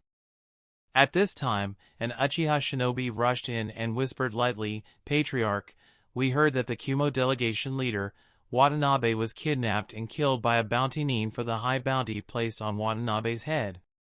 "He was kidnapped and killed." Fugaku's face turned solemn after listening to the news. After these past few days of attempted trials, the leader of the Kumo delegation finally agreed to meet the Uchiha Fugaku tonight. For that purpose, Fugaku has been patiently waiting for midnight to come, but now he has received such a piece of absurd news. Watanabe was going to utilize this opportunity and send the Shadow Clone tonight and use this chance to further provoke the internal conflict between the Uchiha clan and Hokage faction. Watanabe never would have thought that the moment his Shadow Clone sneaked out of the assigned mansion, it was spotted by the pair of Eagle and Cat Umbu.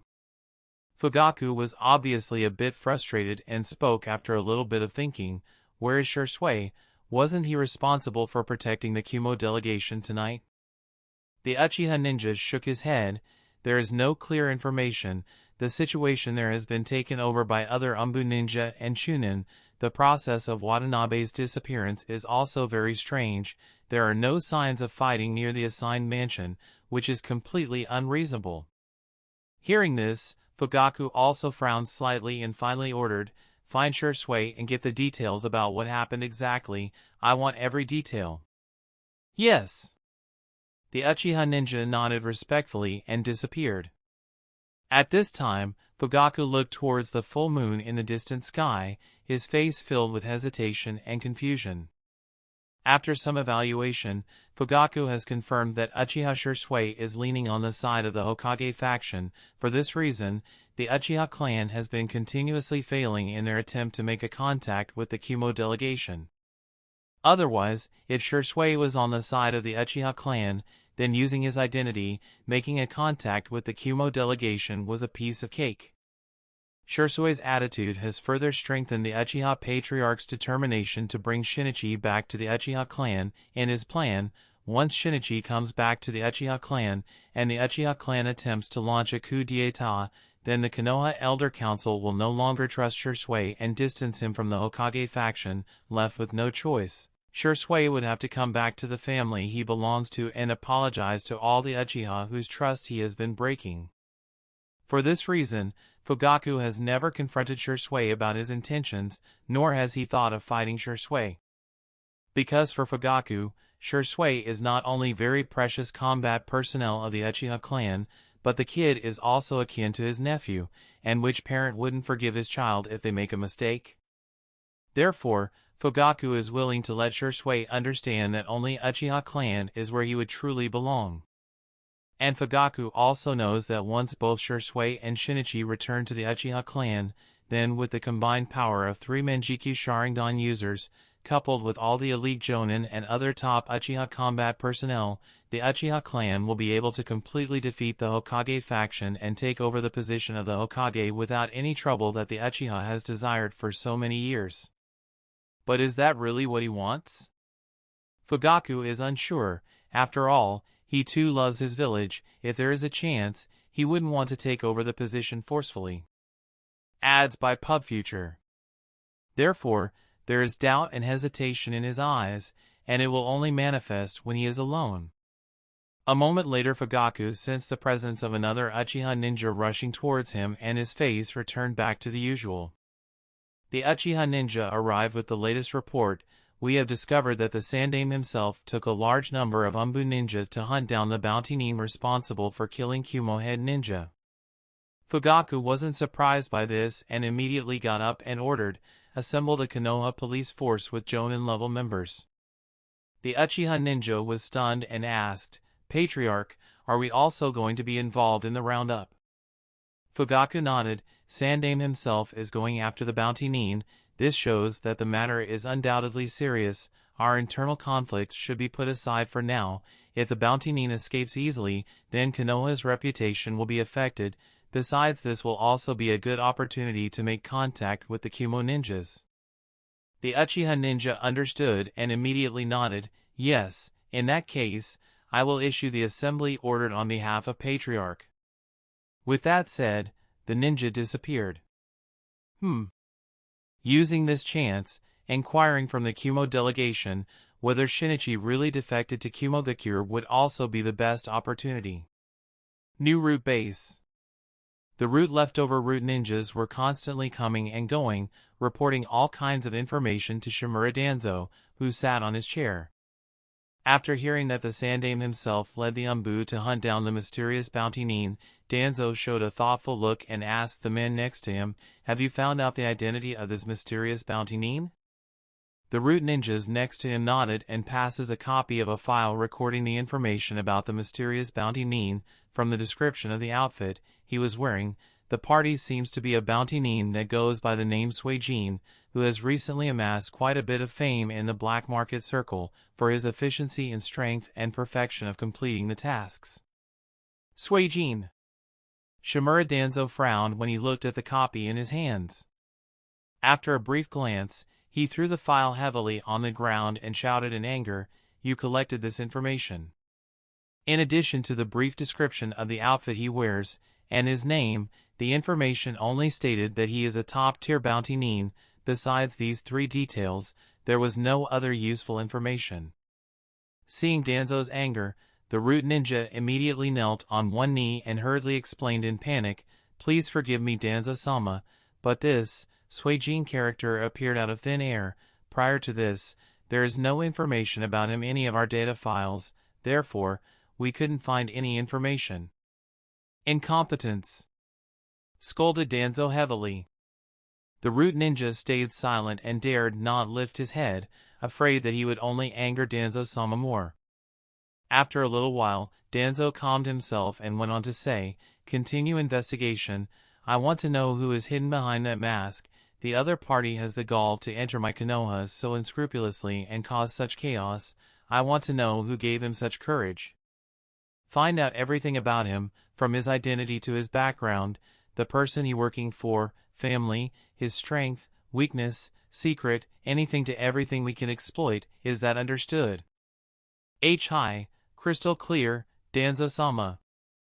The Umbu hurriedly nodded and disappeared. With the room silent, Danzo stood up and looked outside the window at the full moon with an inexplicable expression.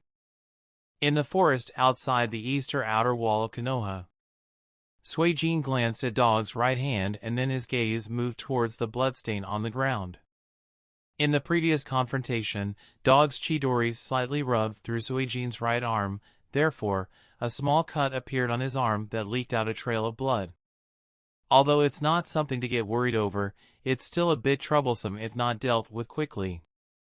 After all, as long as these few drops of blood are dealt with, Suijin can avoid being tracked and pursued because of the odor. This is something to be heavily guarded when facing the dog-masked Umbu, i.e., Hatake Kakashi. After all, he has a highly apt group of 8 ninkin as his summoned beasts. Moreover, Hatake Kakashi's own sense of smell is also extremely terrifying, therefore, one has to be careful against him. After making up his mind, Suijin quickly printed the seals and muttered, "Water release, water colliding wave." Instantly, a large amount of water formed a surging vortex around Suijin that kept rising upwards and exploded from the top in the form of a massive wave covering the entire battlefield. The momentum of the wave was so high that it seemed to almost submerge the entire surrounding forest area. Dog Umbu's face behind the mask was inexplicable and he hurriedly shouted towards his companion, "Be careful." The monkey responded with a nod, "Yeah." The two tacitly jumped up at the same time, but they didn't look away from the body of Suijin, continuously paying attention to his moves. The water colliding wave washed up the ground and increased the moisture content in the surroundings. With that, Suijin again printed hand seals and shouted, "Water release, multiple water dragon bullet technique." 3 water dragons with their diameter over a meter condensed from the surrounding water and instantly rose up hovering around Suijin, providing a protective cover. Suijin waved his hand towards the dog and monkey Umbu on the tree, and the 2 of the 3 large dragons immediately rushed towards the 2 Umbu. The dog Umbu didn't dare to be careless and immediately printed hand seals. Water release, water dragon bullet technique. Instantly, a water dragon was also raised by dog Umbu, using the surrounding water, and the water dragon collided with the opposite water dragon, protecting the dog Umbu. The monkey Umbu was also not careless and continuously dodged the homing water dragon.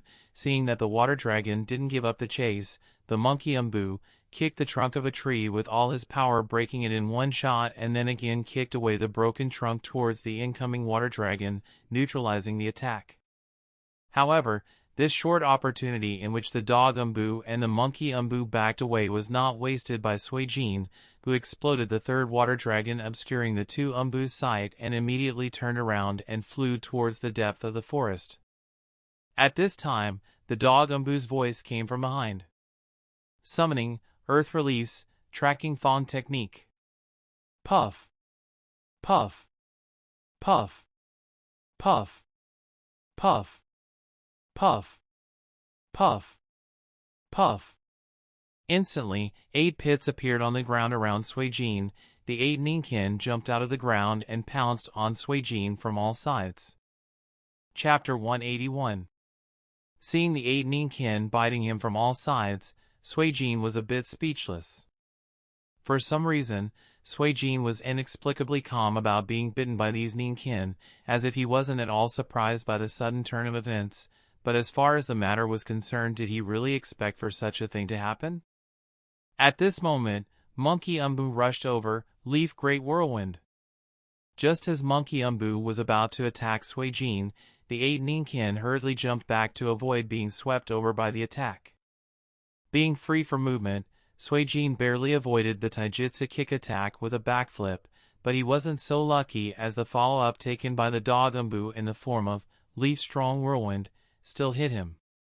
As a result of the spinning reverse kick, Suijin's body exploded into the water, shocking everyone at the sight, and not even a second later, another Suijin emerged from the water and punched the dog Umbu in the gut with water-flowing fist that sent him flying away and crashing into a tree, severely breaking it. But Suijin wasn't any lucky either, as the Monkey Umbu, who has just landed over, again pounced at him with more strength, as the green aura of the Hashimotonka radiated around him like a fire. Violent, Leaf Adamantine Strength Whirlwind. Suijin didn't have enough time to dodge and could barely resist the roundhouse kick with his hands, but that wasn't enough, as he was also sent flying and crashed several trees, breaking them all. Cough cough. Cough cough. Both Dog Umbu and Suijin spurted out blood from their mouths as they made all their attempt to stand up again. Both of them recovered almost at the same time and stood up while wiping away the blood. At this moment, Suijin was surrounded from the 3 sides, with the dog mask Umbu on the left, the 8 Ninkin on the right, and the monkey mask Umbu on the front. The 2 Umbu and the 8 Ninkin were ready to continue the next wave of offensive. Seeing this scene, Suijin thought to himself, the 8 Ninkin have already smelled my odor, so using the usual methods of escaping can't be used to get rid of the pursuit of Kakashi and Guy. Ads by PubFuture. However, he didn't have time to consider anything as his expression turned serious.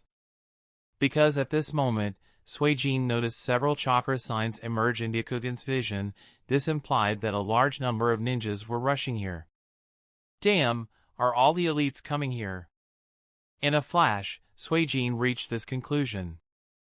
Because the inside of the water nature clone's Byakugan is not as high as that of the main body, therefore, by the time Suijin noticed their presence, they were already here. Whoosh! Whoosh! Whoosh! Whoosh! Whoosh! Whoosh! Whoosh! Whoosh! Whoosh! Amidst the sound of breaking through the wind, a series of silhouettes using the body flicker technique appeared around Suijin, surrounding him at the center. The one leading them was none other than the Sandaime Hokage of Konoha in his black combat gear, Sarutobi Hiruzen. Sandaime took a glance around the battlefield and then nodded towards the 2 Umbu. You both did well. The Umbu with the dog mask appeared at the side of Sandaime and said courteously, the strength of the enemy is very strong, and he mostly relies on water style combined with a good level of taijutsu. Sandaime nodded slightly and then turned towards Suijin with eagle-sharp eyes, as he spoke in a deep voice, Say, who instructed you to kill the leader of the Kumo delegation? The Umbu elites, as well as the Kumo ninjas that also arrived at the same time at the battlefield, stared at Suijin closely, waiting for his answer. Suijin just shrugged. Of course it was the 50 million Ryo bounty on the head of Watanabe that arose my interest. I hope this answer satisfies the Honorable Sandaime Hokage-sama. The last part was said with a bit of a mocking tone which didn't escape the eyes of all those present here. I see. In that case, you will have to face the consequences of your actions. For attacking and killing a guest of Konoha, you will be judged with death. Resistance is futile. Surrendering will let you earn a peaceful death, said Sandaime indifferently. The surrounding Umbu elites were very eager to fight the enemy. Everyone knows that this bounty nin was doomed. Who could escape alive when facing the Sandaime Hokage? After all, Sarutobi Hiruzen is not entitled to the epithet God of Shinobi for nothing. However, Kumo Jonin frowned. He has a feeling that something has been amiss in the situation, but he hasn't been able to figure out what that is.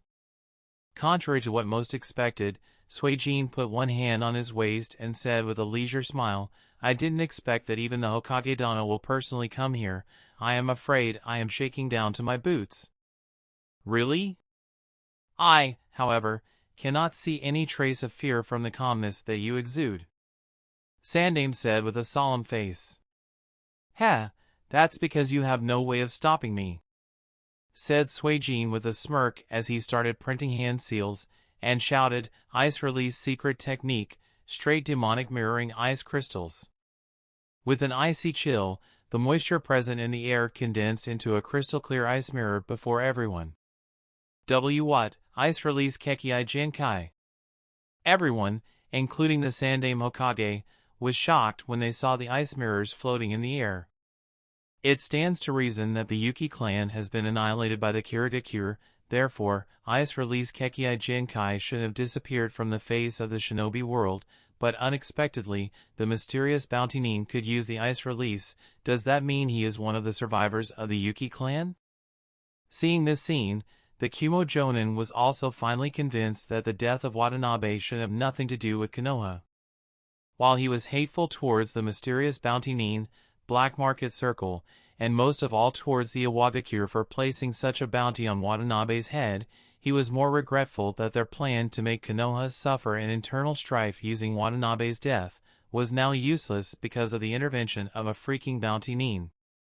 Although Konoha would still be held responsible, they wouldn't be much accountable or under pressure as they might have been if Watanabe would have died at the hands of the Hyuga Patriarch. Experienced shinobi who have had a previous encounter with the shinobi of the Yuki clan will find that the ice mirrors used by this mysterious bounty nin are quite different from the normal ones used by the Yuki clan. The demonic mirroring ice crystals generally form in a circular perimeter, forming a hemispherical ice cover, covering a circular area, and trapping the enemy in it. However, the ice crystals formed by Suijin were different as they lined up one after the other in the midair, forming a long queue that extended down to the horizon. Taking advantage of everyone's stupor, Suijin leaped lightly, merged into the ice mirror, and waved back enthusiastically, "Everyone, goodbye, until we meet again." As soon as the voice fell, the ice mirrors that hung at the last burst with cold air. The mirrors at the end would dissipate into the cold air and will be reshaped at the beginning of the long queue. This process continued like a non-ending cycle. And Suijin, who has merged into the ice mirrors, flashed from one mirror to the other at a frightening speed that was difficult to match. Looking from a distance, this queue of the ice mirror appeared as if it is a speeding train. No one expected the bounty nin in front of them to use such a method, and it undoubtedly left everyone stunned. Sandaime was the fastest to recover and took the lead in using the body flicker technique to try to catch up to him. Sandaime's actions were like a signal, and the large number of Konoha Umbu immediately recovered from their stupor and followed after him. The dog and monkey mask Umbu were obviously no exception to this.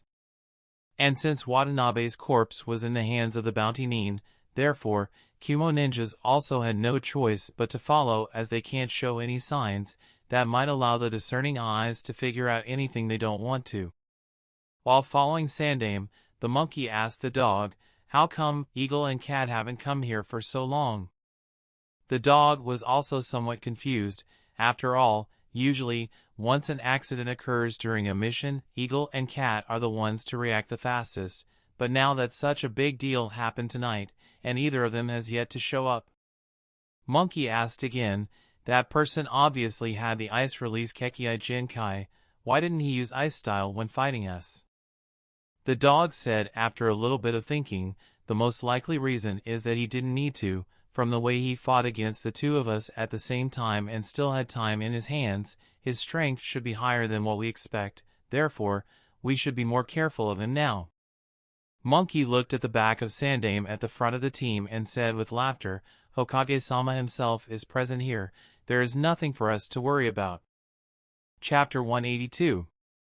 In the quiet night, a long curtain of light illuminated by the full moon in the sky flew over the dense forest, making the entire sky dreamy and illusory, giving off a surreal feeling, if not for a large number of shinobi in the dark gear chasing after the curtain of light that gave off a chilling cold air.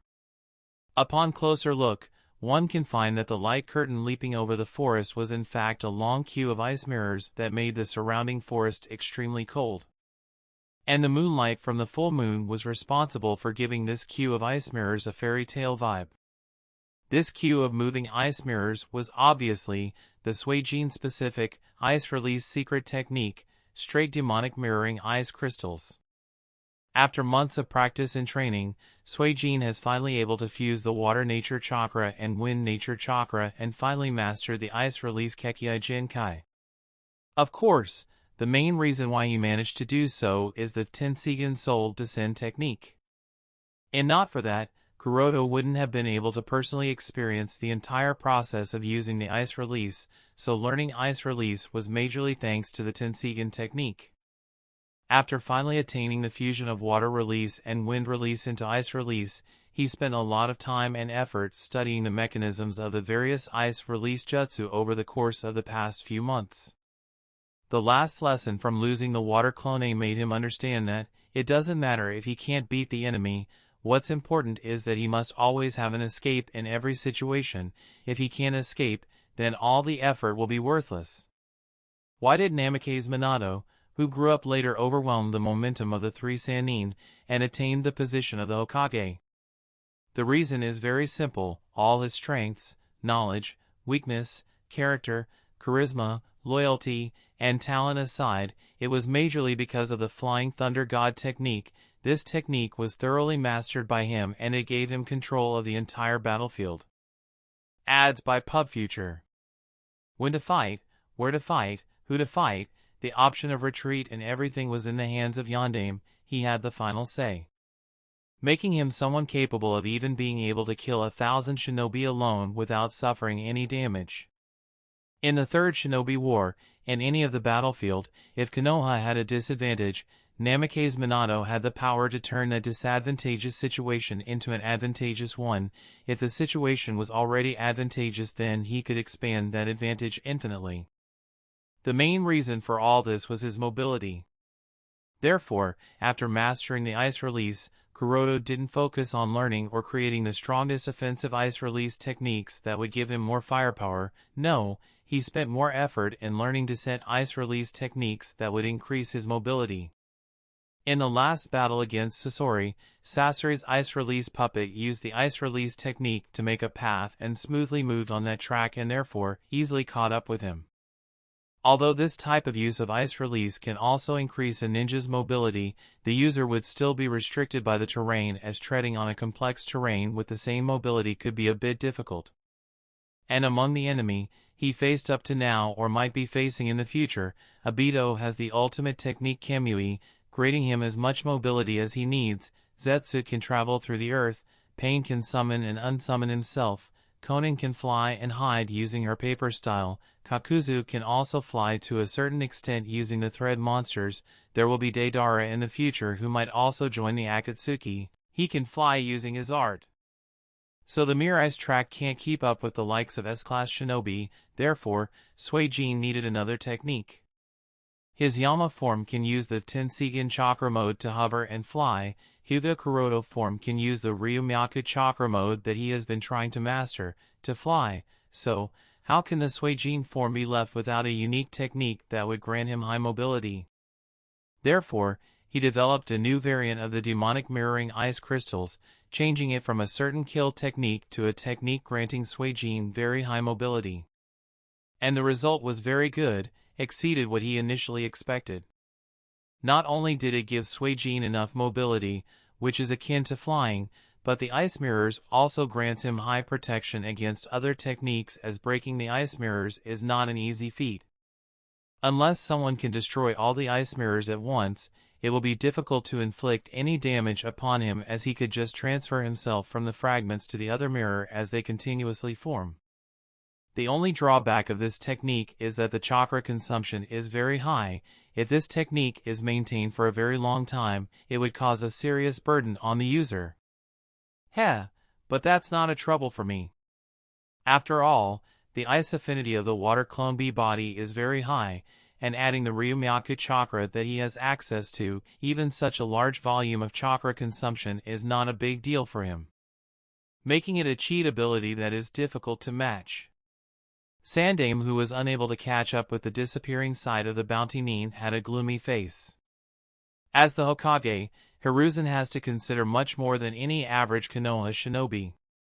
Tonight's events must be dealt with extreme caution, otherwise, it would again lead to more trouble for Konoha.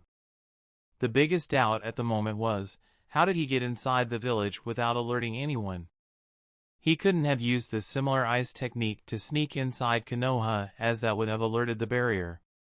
The other question is whether his purpose is really the bounty on Watanabe's head as he says, or something else, because something leads me to believe that's not the entire story, and the final question is, where did he fight and kill Watanabe, or better yet, how did he get past Team 11? Sandaime's mind was filled with so many questions.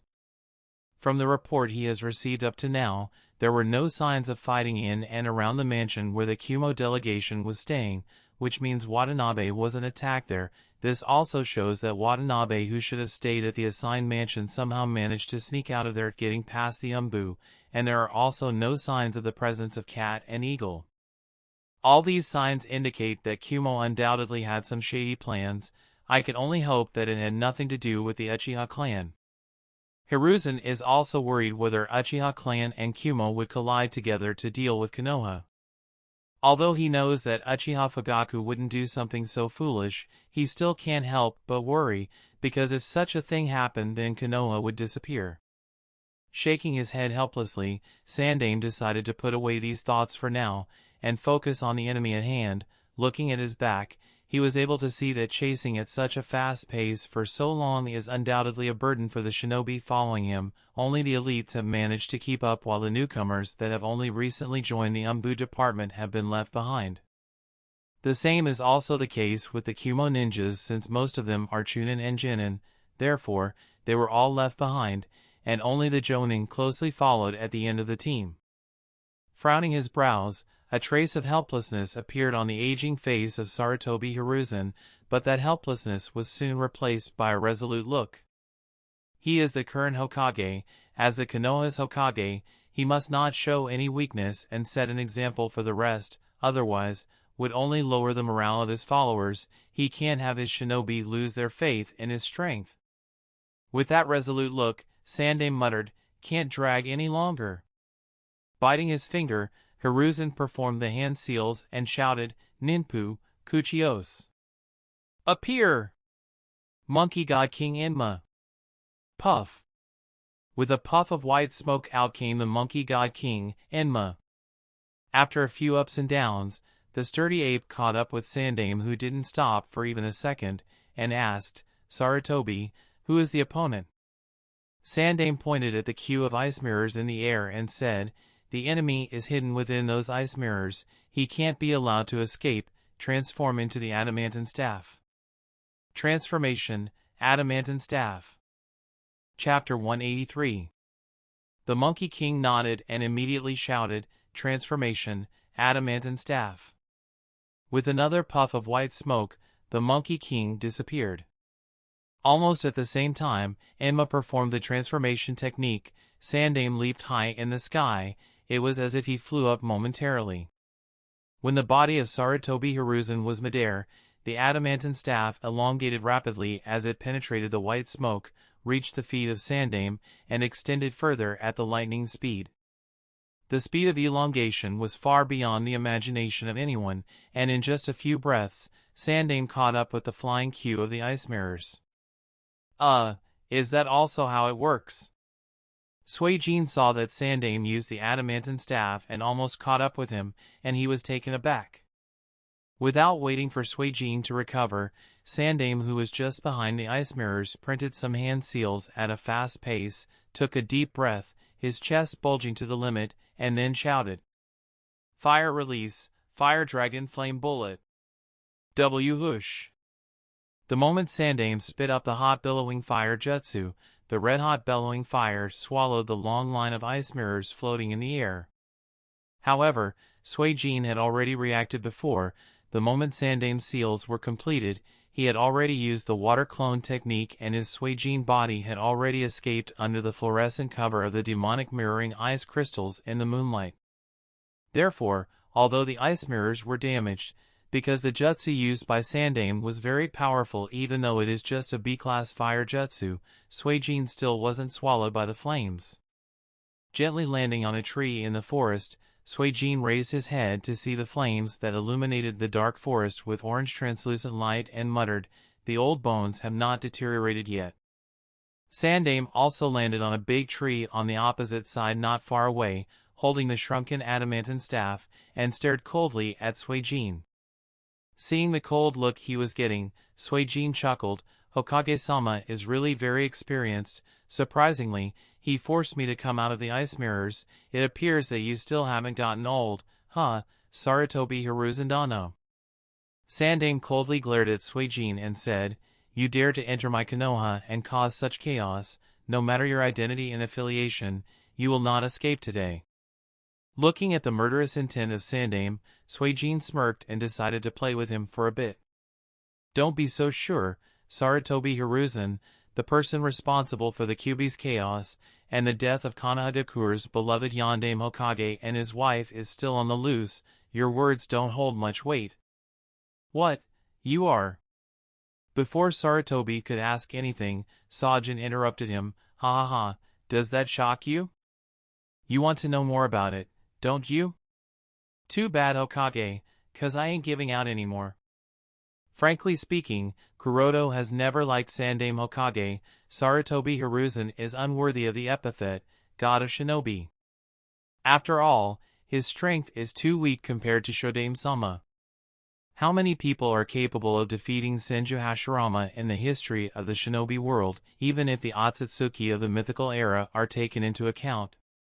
The answer may not be clear, but one thing is clear, it is that Sarutobi Hiruzan is not among them. Ads by PubFuture. Not to mention, Sandame acts like an amiable old grandpa, but in actuality, he is a hypocritical old coot who just silently let Konoha deteriorate in the name of his personal kindness. Where was that kindness when Uzumaki Naruto had to bear the hatred of the entire village? Where was that kindness when Uchiha Itachi had to bear the burden of killing his entire clan, hatred of the only brother he loved so much, and the fate of death as a rogue nin?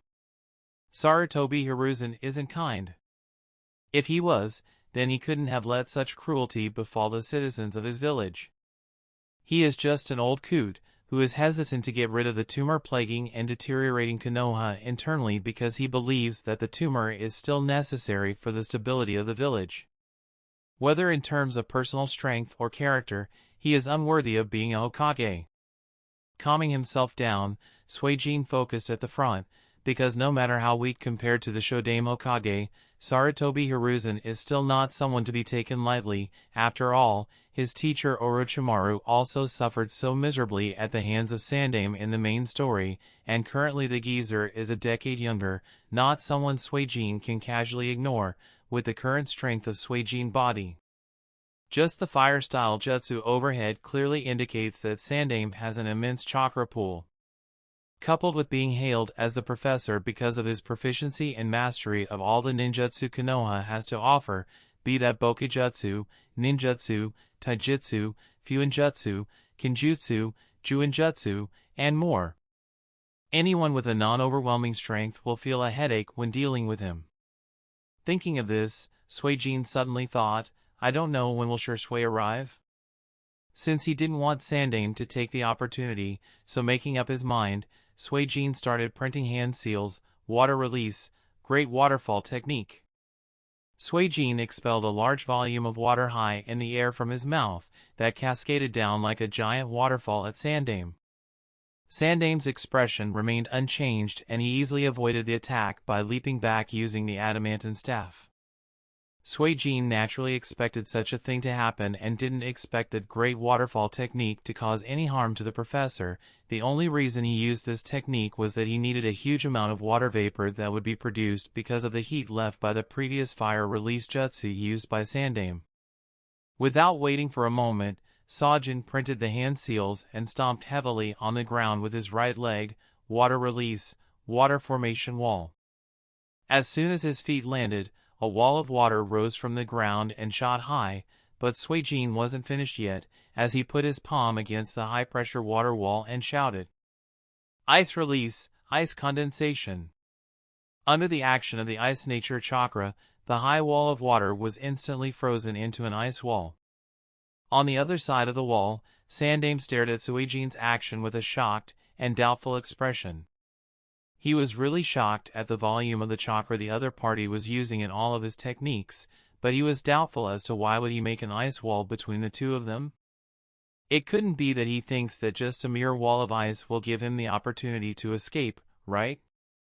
However, without giving him much time to wait, feeling the sudden drop in the temperature because of the cold ice wall, Sandaime looked at the sudden darkened sky that hid the full moon behind a layer of dark clouds.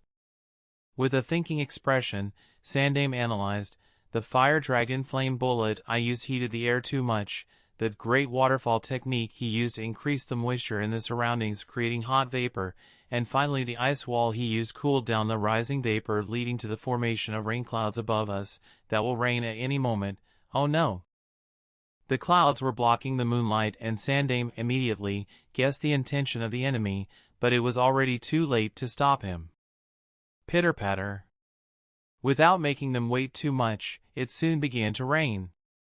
Suijin, hiding on the other side of the ice wall, laughed loudly. Will the one entitled as the god of shinobi be able to resist the power of nature? At this time, a lot of the Umbu appeared at the side of Sandaime. Looking at the huge ice wall before them, everyone had a solemn expression. The arrival of the Umbu made Suijin frown and immediately said, "Hokage Dano, I suggest that you better send away these miscellaneous fishes," or Suijin didn't need to speak any further, as he knew Sarutobi Hiruzen was wise enough to understand what could be the consequences if not. Suijin doesn't want to kill the Umbu ninjas. After all, everything he is doing is to make sure that the damage Konoha suffers is the least, and if he himself was to kill the Umbu shinobi, then there would be no point in doing everything. Besides, Suijin is already tired of keeping his strength on the same level as Sandaime. He isn't sure whether he would be able to control his strength to the level that he doesn't hurt the Umbu members. Sandaime also knew what it means to fight an ice-style shinobi on a rainy day, and understands that the Umbu wouldn't able to do much in this level of battle. Therefore, he told them, "Step back." Some of the Umbu tried to retort. "Hokage-sama, please let us fight him." "Yes, Hokage-sama, it is our duty to protect Konoha from the likes of him. We will not let the will of fire we inherited from our predecessors to be trampled upon, nor will we let some bounty nin disrupt the peace that so many of our own died for." Sandaime shook his head. It truly warms this old man's heart that each of the Konoha shinobi inherits the will of fire in their hearts, but let your Hokage protect you this time.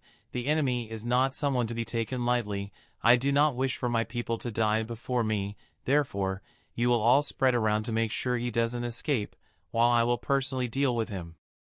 This is an order. The majestic momentum displayed by Sandaime left everyone in awe, and they subconsciously couldn't refute Hokage-sama's command.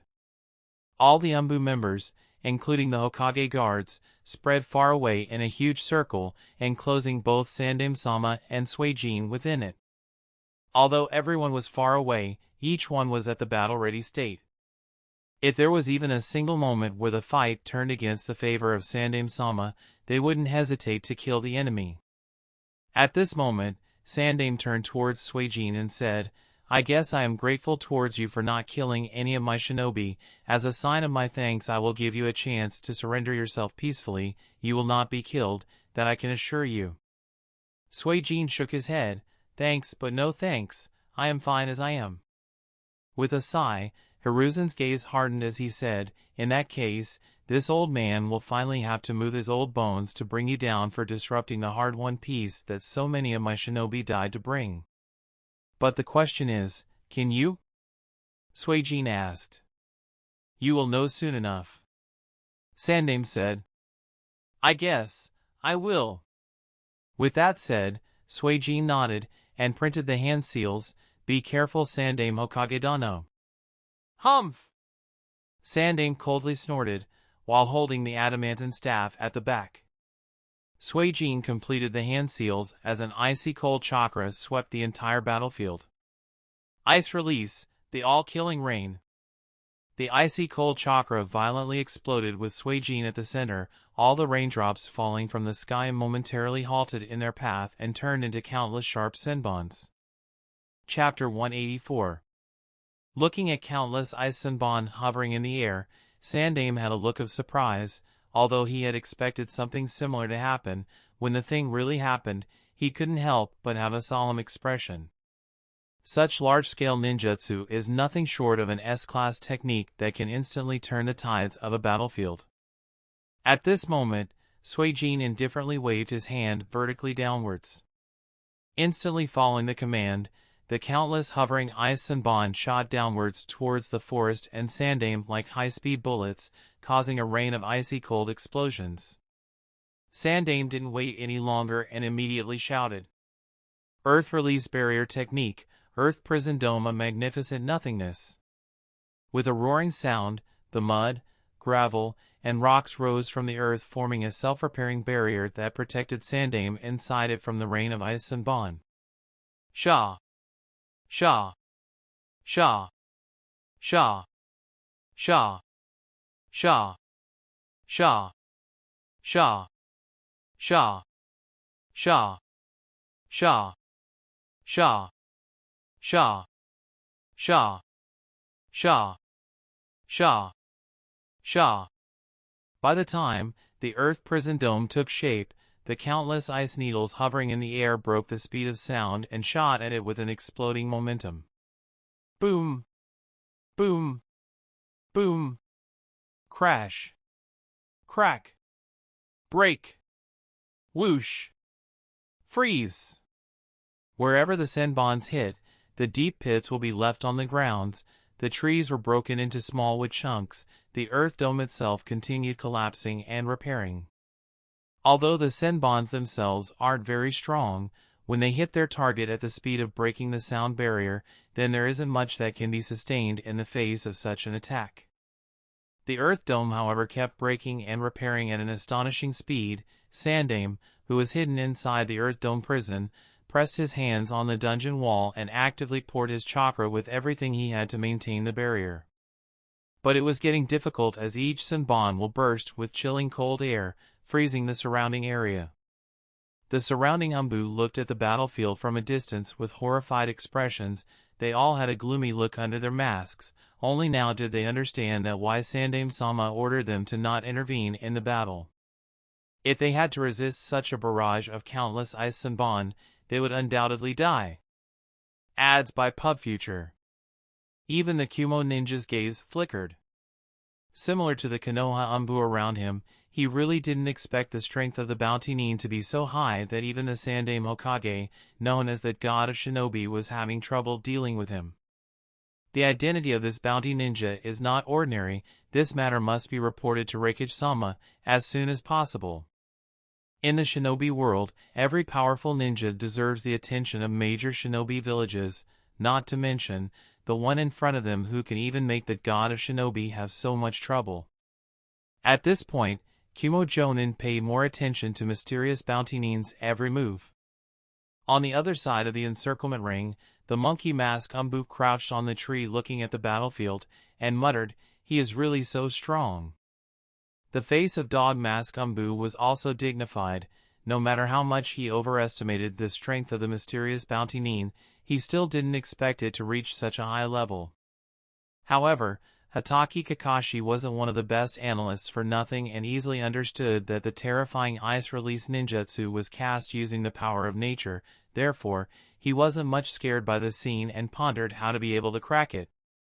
In the Konoha village, a member of the Uchiha clan quickly located Uchiha Shisui, who still stayed near the assigned mansion, and asked the detail about Watanabe's kidnapping. Naturally, Shisui wouldn't be telling the truth, so he gave the excuse of not knowing the exact details and only casually said a few words. The Uchiha ninja didn't have any doubt about the information. Shisui is an Uchiha highly respected within the Uchiha clan. As everyone knows, an Uchiha wouldn't betray his clan. So, he said casually, the Patriarch has summoned the police force, and is about to hunt down the bounty nin who attacked the Kumo head ninja. Shisui was startled, as most wouldn't expect the Uchiha clan to help out in the internal matters, given the situation they have been put into. Calming his surprise, Shisui inquired, was it an order from Hokage-sama? The Uchiha ninja shook his head. No, Sandaime-sama has long set off to hunt down the bounty nin himself. Hearing this, Shisui froze. Instantly his thoughts turned, and after casting a Jinjutsu on this Uchiha shinobi to make him forget seeing Shisui here, Shisui disappeared without saying anything more. On the battlefield, Suijin, who was hiding behind the cover of a massive ice wall, saw that Sandaime used the earth prison dome that is generally used to trap the enemy, to trap himself inside the enchantment for the protection against the all-killing rain. Now that is somewhat impressive, to say the least. The Earth Dome prison indeed turned out to be a good jutsu to prevent the damage from the all-killing rain, but Suijin knew that it actually wasn't the best choice, and if not for him to not cause too much damage on the dome, because he doesn't want to kill the Hokage-sama, Sarutobi Hiruzen might have suffered some serious injuries. And Suijin can be sure that Sandaime also realizes this. After a while, the rain of ice stopped, and the Earth Dome barely managed to get by. As soon as the all-killing rain stopped, Suijin noticed in his Byakugan vision that Sandaime printed some hand seals as the dome mud fell. Which ninjutsu is he using now? Suijin frowned. Although he has seen a lot of ninjutsu, it is still far from the level of the one known as the Professor of Ninjutsu. Only a moment later, Suijin understood as he saw Sandaime's chakra invading the earth, and only a moment later, his feet staggered and fell inside. The jutsu Sandaime used is the Earth Release, Swamp of the Underworld. As a result of which the ground beneath his feet has become a muddy swamp that swept his feet, and as soon as his body sunk a little the mud started becoming sticky, trapping him inside it. That's it then. With that understood, Suijin allowed his body to sink within and quickly printed the hand seals, Ice Release, Freezing Wave. The moment Suijin shouted, an icy cold wave swept over, causing the swamp of the underworld to be frozen. Suijin, whose body was half trapped inside the frozen ground, breathed a sigh of relief but found that Sandaime had already rushed over towards him with the adamantine staff. With a chakra flush, Suijin managed to break free of the frozen ground. At this time, Sandaime has already bypassed the ice wall, and while still in midair he waved his adamantine staff towards Suijin with all the might. Suijin didn't yet have the opportunity to stabilize his body, but he hurriedly took out 2 kunai from the inner part of his sleeves, covered them in ice to increase the hardness of both kunai, and tried to resist the attack from the adamantine staff. Since kunai are made of metal, so it was really difficult to resist the adamantine staff, which is as hard as diamond, but they still managed to block the staff, courtesy to the low temperature. As we all know, metals become harder at low temperature, basic physics. With the ear-piercing golden symphony, accompanied by the sparks upon the collision of metal, Suijin felt the huge force on his hand that even shattered the ice below his feet in a series of spider web cracks because of the force transfer. Not being able to withstand the whole momentum, Suijin's feet staggered, and Sandaime didn't let that opportunity go to waste and swept a hard kick in Suijin's stomach that sent him flying and collided with the rubble of broken trees. Cough, cough, cough. Such strength makes me wonder just how monstrous is Sandaime-sama's physical strength, thought Suijin while wiping the blood as he still felt the numbness in his both hands because of resisting that blow. At this moment, Suijin also understood that Sandaime may look thin and old, but his physical strength is really no joke, coupled with adamantine staff, and the high-level mastery of taijutsu and bokujutsu. The character description of him being similar to the Sun Wukong fits quite accurately, especially with that adamantine staff, that is an imitation of the Rui Jingu Bang. With the Suijin disguise, it is difficult for him to overwhelm the Sandaime in close quarters. Sandaime didn't give Suijin enough time to recover his bearings and shot several shurikens along with printing the hand seals immediately after throwing the shurikens, shuriken shadow clone technique. In the blink of an eye, the several shurikens became hundreds and continually increased.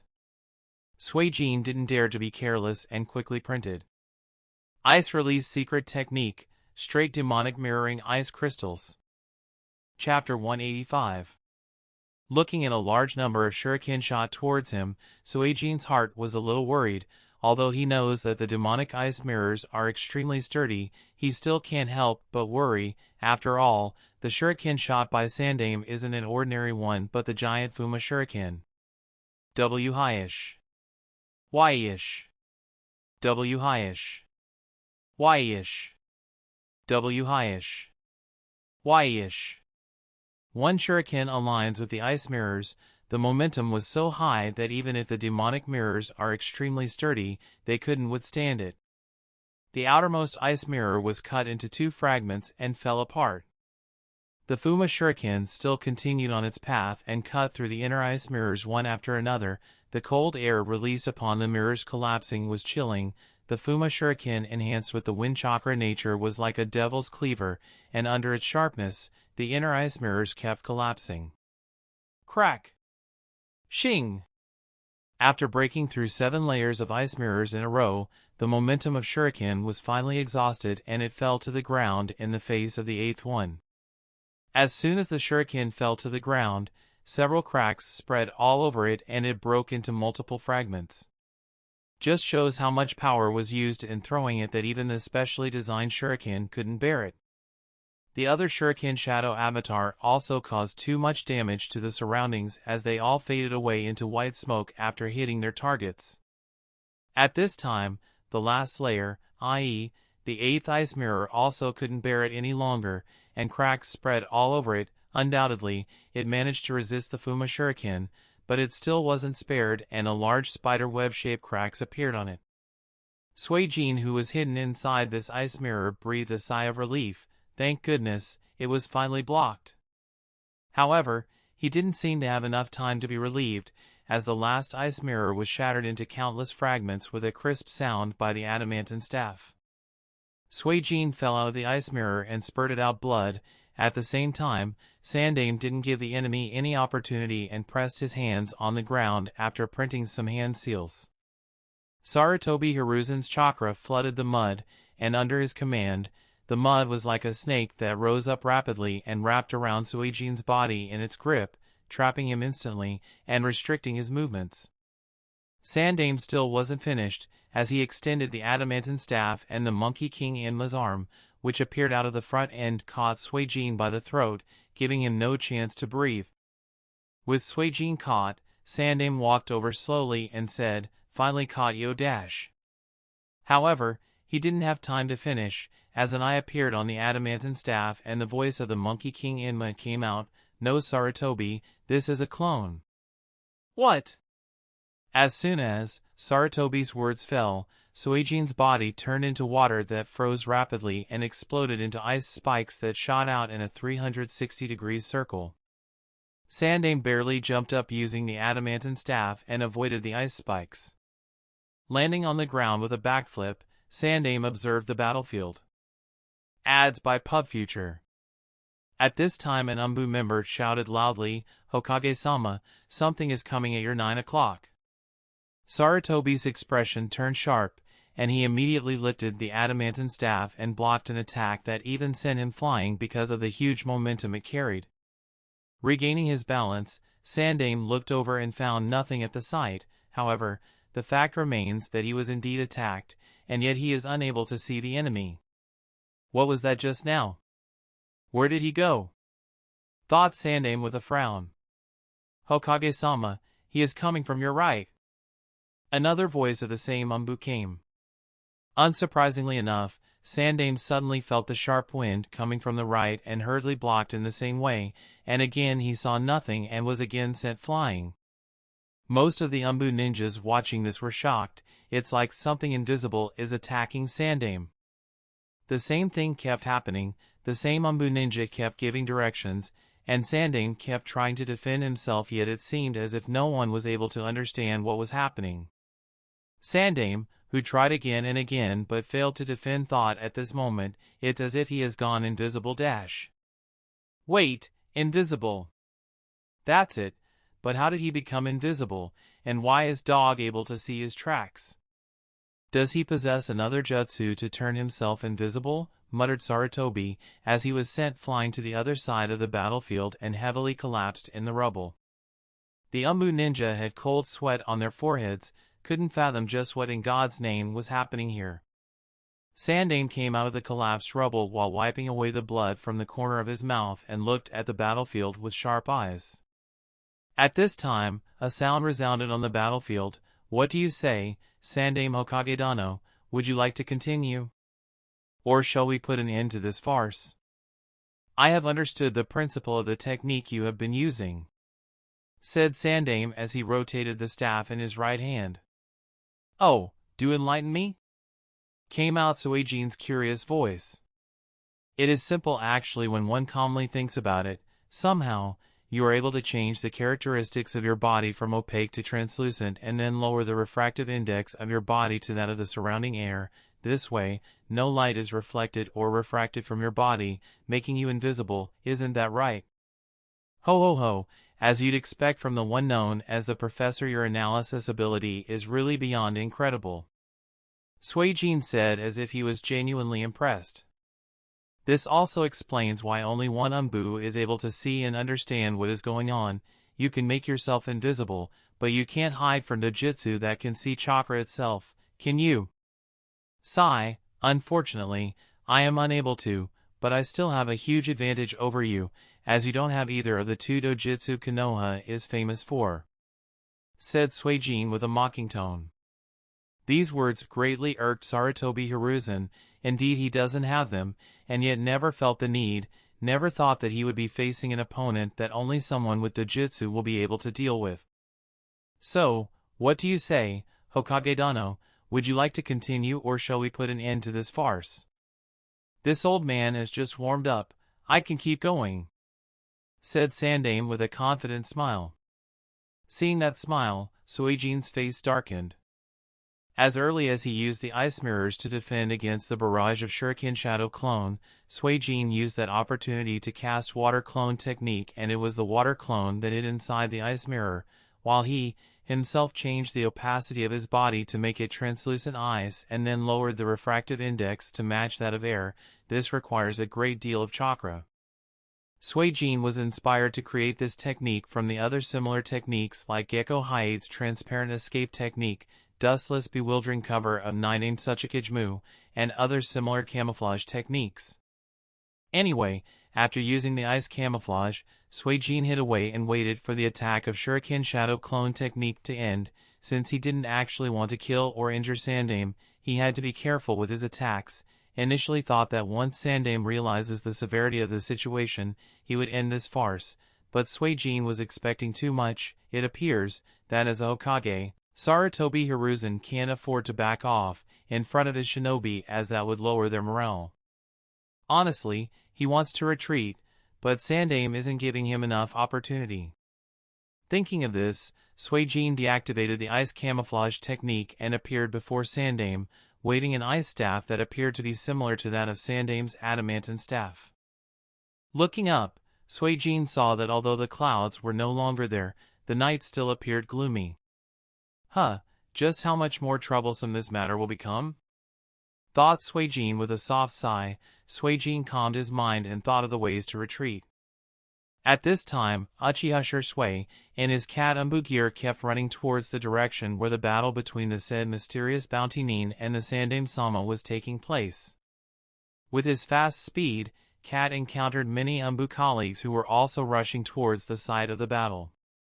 Through some casual inquiry from those Umbu members, his doubts not only didn't disappear but were further increased. A bounty nin with ice release Kekiai Genkai. But it was Kuroto-san who took away Watanabe's body. He thought doubtfully. Initially, he thought that Kuroto-san himself was being hunted down by Hokage-sama and the Umbu elites, so he hurried over, although he knows that with Kuroto-san's strength, even if he fought against the combined might of the entire Anbu force, he wouldn't be defeated. But Shisui also knows that Kuroto-san can't go all out against the shinobi of his own Kana Adakur, therefore, Shisui was incredibly worried and hurried over. And now that he heard the Anbu shinobi mentioning an ice release user, he was increasingly confused, because Shisui doesn't think that Kuroto-san uses ice release, does he? Does that mean this bounty nin is someone else helping us out? But if that's the case, then where's Kuroto-san? Regardless of who this person is, as long as he isn't an enemy, I have to hurry and help him out. With this thought, Shisui used the body flicker technique and his speed became so fast that not even an afterimage was left behind. The other Anbu looking at the disappearance was also amazed. Who was he? After a while, he finally arrived on the battlefield. However, Shisui didn't actively venture on the battlefield, nor did he reveal his presence to the other Anbu shinobi guarding the periphery. Instead, he hid in the canopy of a tree far away and looked at the battlefield carefully. On the battlefield, at this time, Suijin and Sandaime were engaged in battle. Because Suijin had used all sorts of water-style and ice-style jutsu, therefore, the entire battlefield was filled with mist, water, and ice.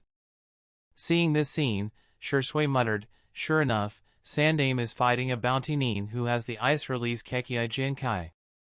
After conforming to this, Shisui hesitated whether he should intervene, and if he should, then which side should he help out.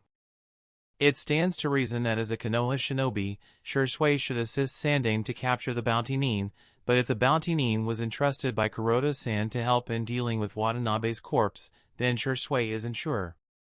If the bounty nin is captured, and if he is carrying the dead body of Watanabe, then the fact of Watanabe's death at the hands of the Hyuga patriarch will be exposed. If the truth is exposed, then Kumogakure will take the initiative to pressure Hokage-sama, and Konoha will be in the dilemma to either sacrifice the Hyuga patriarch or go to war with Kumo. Shisui doesn't want Konoha to go through either of the situations, therefore he has only one option left. For the sake of the peace of the village, this bounty nin must not be captured. After making up his mind, Shisui calmed himself and put on a black cloak. With that done, his figure disappeared and came to the side of two Konoha Anbu guarding at the periphery. "Who is Dash?" The two Anbu were startled by the sudden presence next to them, but before they could react, both of them fell asleep. After dealing with two Anbu, Shisui looked at the battlefield. With the retreat route secured, he immediately jumped to the canopy of the tree and immediately shouted, "Fire release, great fire annihilation." In an instant, a huge sea of fire exploded out from Shisui's mouth and covered the entire battlefield. Chapter 186. The sudden sea of fire from the periphery of the encirclement circle stirred up the situation on the battlefield. With his rich experience, Sandaime knew that resisting such a large-scale fire release ninjutsu is not a wise action and, therefore, he sank on the ground slightly and extended the adamantine staff to make a high backward leap and dangerously avoided the sea of fire. Suijin on the other hand smirked and made a few hand seals, his chest expanded to the limit, and shouted, "Water release, great waterfall technique." The sea of fire collided with the huge waves of water that led to the formation of water vapors, and the entire battlefield was instantly covered by mist. Suijin could instantly make this move was because, in his Byakugan vision, Suijin noticed Shisui's arrival the moment two Anbu ninjas were put to sleep, therefore, the moment Shisui used the fire-style jutsu, Suijin used that opportunity and covered the entire battlefield in water vapors. The dense cover of mist didn't hinder his Byakugan vision, and after disappearing from his spot, Suijin immediately flickered next to Shisui and whispered lightly, "Come on, let's go." Shisui, however, put a knife at the throat of Suijin and asked in a deep voice with his Manjikyu Sharingan spinning and chakra brewing in those eyes, "Who are you?" Suijin was left speechless and flicked Shisui's forehead in annoyance. "Is that how you are going to talk to me now?" Shisui was confused, and then, as if realizing something, he asked carefully, "Are you Kuroto-san?" Well, yeah, nodded Suijin, and added, don't be in a daze, if the old man catches us, let alone us, even the Hyuga and the Uchiha clan will be in great peril. But, when did you learn ice release? Asked Shui as he followed after Suijin. Not too long ago. Suijin just lightly answered. And the two people disappeared away in the thick cover of mist. In the middle of the battlefield. In the thick cover of fog, Sandame's face gradually turned gloomy. The night is already very dark, making it difficult to look through eyes, and now the battlefield was covered in thick mist, not to mention the enemy has a jutsu that turns him invisible, therefore, Sandame has to be very cautious. Ads by PubFuture. What's more, the sudden appearance of fire release jutsu shows that the enemy has accomplices with him, and if that's the case, then how many? Is there only one or are there more than one? Is the strength of the accomplice the same level as this bounty nin? So many questions, and each more worrying than the other. What's more, the timing of the use of fire release and water release jutsu was in tacit coordination. This shows that the thick cover of mist was a planned tactic. The mysterious bounty nin was already so tricky. If others of his level are present here, then Sandame isn't sure whether he can deal with them or not. He has to also ensure his personal safety, given the current situation of Konoha. If anything happens to him, then he is sure that a civil war will erupt in Konoha, which will burn the village. The Umbu ninja noticed such a change in the battlefield, and now that there were signs of another enemy, they couldn't watch it anymore and broke into the battlefield one after another. In the thick cover of mist, the members of the Hokage guard platoons shouted, "Hokage-sama, where are you?" Now that the Umbu members have entered the battlefield, Sandame immediately instructed, everybody stand still, nobody will move from their position. The Umbu shinobi is also no novice. They understand that the enemy wouldn't hesitate to take the advantage of the cover of thick mist and attack them, so following Sandame's orders, they all stood at their spot. At this time, Sandame, who was observing his surroundings, vigilantly formed hand seals. Wind release, passing typhoon. When Sandame finished the seal, an extremely powerful gust of wind blew away the mist, and in a short while, the view of the battlefield cleared up. With the disappearance of the aerosol, Konoha Umbu recovered the vision of the battlefield, soon discovered the position of Sandame-sama, and gathered around him. Sandame looked around and frowned slightly when there was no presence of the enemy around. Sandame turned towards the Umbu with the dog mask, who shook his head indicating that the enemy was no longer present here. The previous use of fire and water release jutsu was a very tacit one, and the enemy was easily able to get rid of the siege. Did anyone see the person who used the fire ninjutsu? Questioned Sandame. The two Umbu who were previously put under Jinjutsu by Shui hurriedly stood up and reported, "Please forgive us, Hokage-sama, it was our incompetence that led to this situation. An enemy suddenly appeared next to us, he was wearing a mask and used a Jinjutsu on us." Jinjutsu. When Sarutobi heard this, his frowned expression deepened.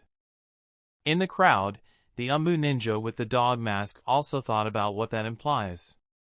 The Umbu present here are all elites, even the weakest are high Chunin class at the very least, and if the opponent can use Jinjutsu to subdue two Umbu ninja in an instant, then the opponent has to have an incredible mastery of Jinjutsu. Although no one said it, everyone had only one word in their mouth, Uchiha. At this time someone asked, was it a visual Jinjutsu? The Umbu captain approached Sandame and lightly whispered, "Hokage-sama, maybe an Uchiha." Sandame glared at him and sternly said, "Don't make a random guess without any solid evidence." Although the identity of the attacker is unclear, even if it is an Uchiha shinobi, this kind of matter cannot be spoken in the presence of Kumo ninjas. The Umbu captain immediately apologized, "Please forgive me." Sandame sighed and angrily asked the dog and monkey masked Umbu, "Where are Eagle and Cat?" Wasn't Team 11 responsible for the protection of Kumo delegation? Where are the two of them? Just because there was no one with the Byakugan on the encirclement field, the attacker easily approached the battlefield, therefore, Sandame was more annoyed at Team 11. Being the captain of Team 11, Dog could only lower his head and explain, our Team 11 was divided into 2 groups for the mission. Eagle and Cat were in that group, maybe there are more enemies, and they were caught up in dealing with them. Sandaime commanded, find out about their situation now, we need Byakugan to chase after the enemy. Yes, Hokage-sama. At this time, one of the Hokage guards whispered lightly, Hokage-sama, the Uchiha Patriarch is here together with the Uchiha police force. Listening to the guard's words, Sandaime turned towards the direction of the village and observed the Kumo Jonin from the corner of his eyes. Not long afterward, Uchiha Fugaku led the geared-up Konoha police force to the battlefield. Noticing Sandaime standing in person surrounded by the Umbu, and no presence of the bounty ninja, the faces of the Uchiha elites had clear traces of contempt for the Hokage faction's failure. Uchiha Fugaku came to the side of Sandaime and after a courteous greeting, he said, Hokage-sama, we heard that Kumo delegation was attacked, so we came to support the Umbu in search and hunt. Sandaime swept his gaze across the members of the police force and nodded with a smile, very good, with the police force here, rounding up will be easier. Raccoon, give a brief over of the entire situation to the police chief. Yes, Hokage-sama. As per the orders, an Umbu with the raccoon mask briefly explained the entire situation to Uchiha Fugaku and also explained the abilities displayed by the enemy until now. A master of water style, an ice release Kekkai Genkai, and the other one uses fire style and Genjutsu? Uchiha Fugaku didn't care too much about the ninja with the ice release Kekkai Genkai, because in the eyes of the proud Uchiha clan, ice release is just an ordinary Kekkai Genkai, not worth too much concern, but when he heard the Umbu mention another one with powerful fire style and Genjutsu mastery, Fugaku frowned slightly. Everyone knows that the Uchiha clan is best known for being good at fire style and Genjutsu. Additionally, Fugaku also received the report about Uchiha Shinichi joining a bounty nin organization, and now that he heard such a piece of information, he couldn't help but wonder whether it is Uchiha Shinichi, who he has been searching for quite some time. Chapter 187. Is it Shinichi? If what Fugaku guessed is correct, then he no longer needs to continue to contact the Kumo delegation. With that thought in mind, Fugaku quickly said to Sandaime, Hokage-sama, please allow the Konoha police force to assist in the roundup and hunt of the enemy. Since the Uchiha clan has already arrived, Sandaime no longer has any reason to refuse Fugaku's request. He nodded with a light smile, very well, with the assistance of Konoha police force, there will be no shortage of manpower during the roundup. With that decision, Sandaime divided several teams to search the various directions and he too went in a direction. Konoha's Umbu and the members of the Uchiha police force didn't voice out any opinion once their leader reached an agreement and followed the arrangements as per the orders. Kumo Jonin groaned for a while and he decided to follow the Hokage and see how the situation turns out. On the other side, Shursui ran along with Kuroto and couldn't help but ask again, Kuroto-san, how did you use ice release? Theoretically, it isn't impossible for a shinobi to master the fusion of 2 or more chakra natures, however, the probability of such a thing happening is too low because it's not an easy feat, therefore, it's regarded as almost impossible. Kuroto sighed, and said again, we'll talk about this later when the current trouble is solved. After a short pause, he asked, since you knew that Sandaime personally came to catch the culprit, why did you come so late? If you didn't show up when you did, things would have become more troublesome. Shursui was a bit guilty and said, sorry, I didn't know that Hokage-sama personally went to catch the culprit, it was sort of unexpected. Kuroto sighed and shook his head helplessly, let alone Shursui, even he didn't expect Sandaime to personally take the initiative and hunt down the bounty nin, but now that he thinks about it a little, it does seem reasonable. Officially, the leader of the Kumo delegation who is a guest of Konohagakure was kidnapped and killed in Konoha village, although it wasn't a Konoha shinobi. However, Konoha does have a responsibility for the death of Watanabe. In such a situation Sandaime has to show a serious attitude and nip the bud in the right sense. Forget it, even I didn't expect Sandaime-sama to personally take action. said Kuroda. Shursui thought about the scene just a few moments ago and said with some worry, Kuroda-san, I am afraid that Hokage-sama might discover that it was me who just interfered in the battle. Kuroda shook his head and said, don't worry, it's not so easy for him to reach that conclusion. At most Sandaime-sama may suspect that it was a shinobi of the Uchiha clan, which would imply that the Uchiha clan is colluding with the outsiders. Listening to Kuroda's words, Shursui turned back and said with a frustrated look, Kuroda-san, you really aren't comforting here. Kuroda sighed and said with a straight look, Shursui, it's about time you stop being naive before you suffer hard. Shursui was a little confused. What do you mean? You and I both know that Sandaime-sama is very much aware of all the movements the Uchiha clan is trying to make behind the scenes. Even the recent attempt to make contact with Kumo delegation wasn't hidden from him, and I think that you too realize that the main reason why you are being kept in Umbu is so that you don't support the ideology of the Uchiha clan if the situation gets worse.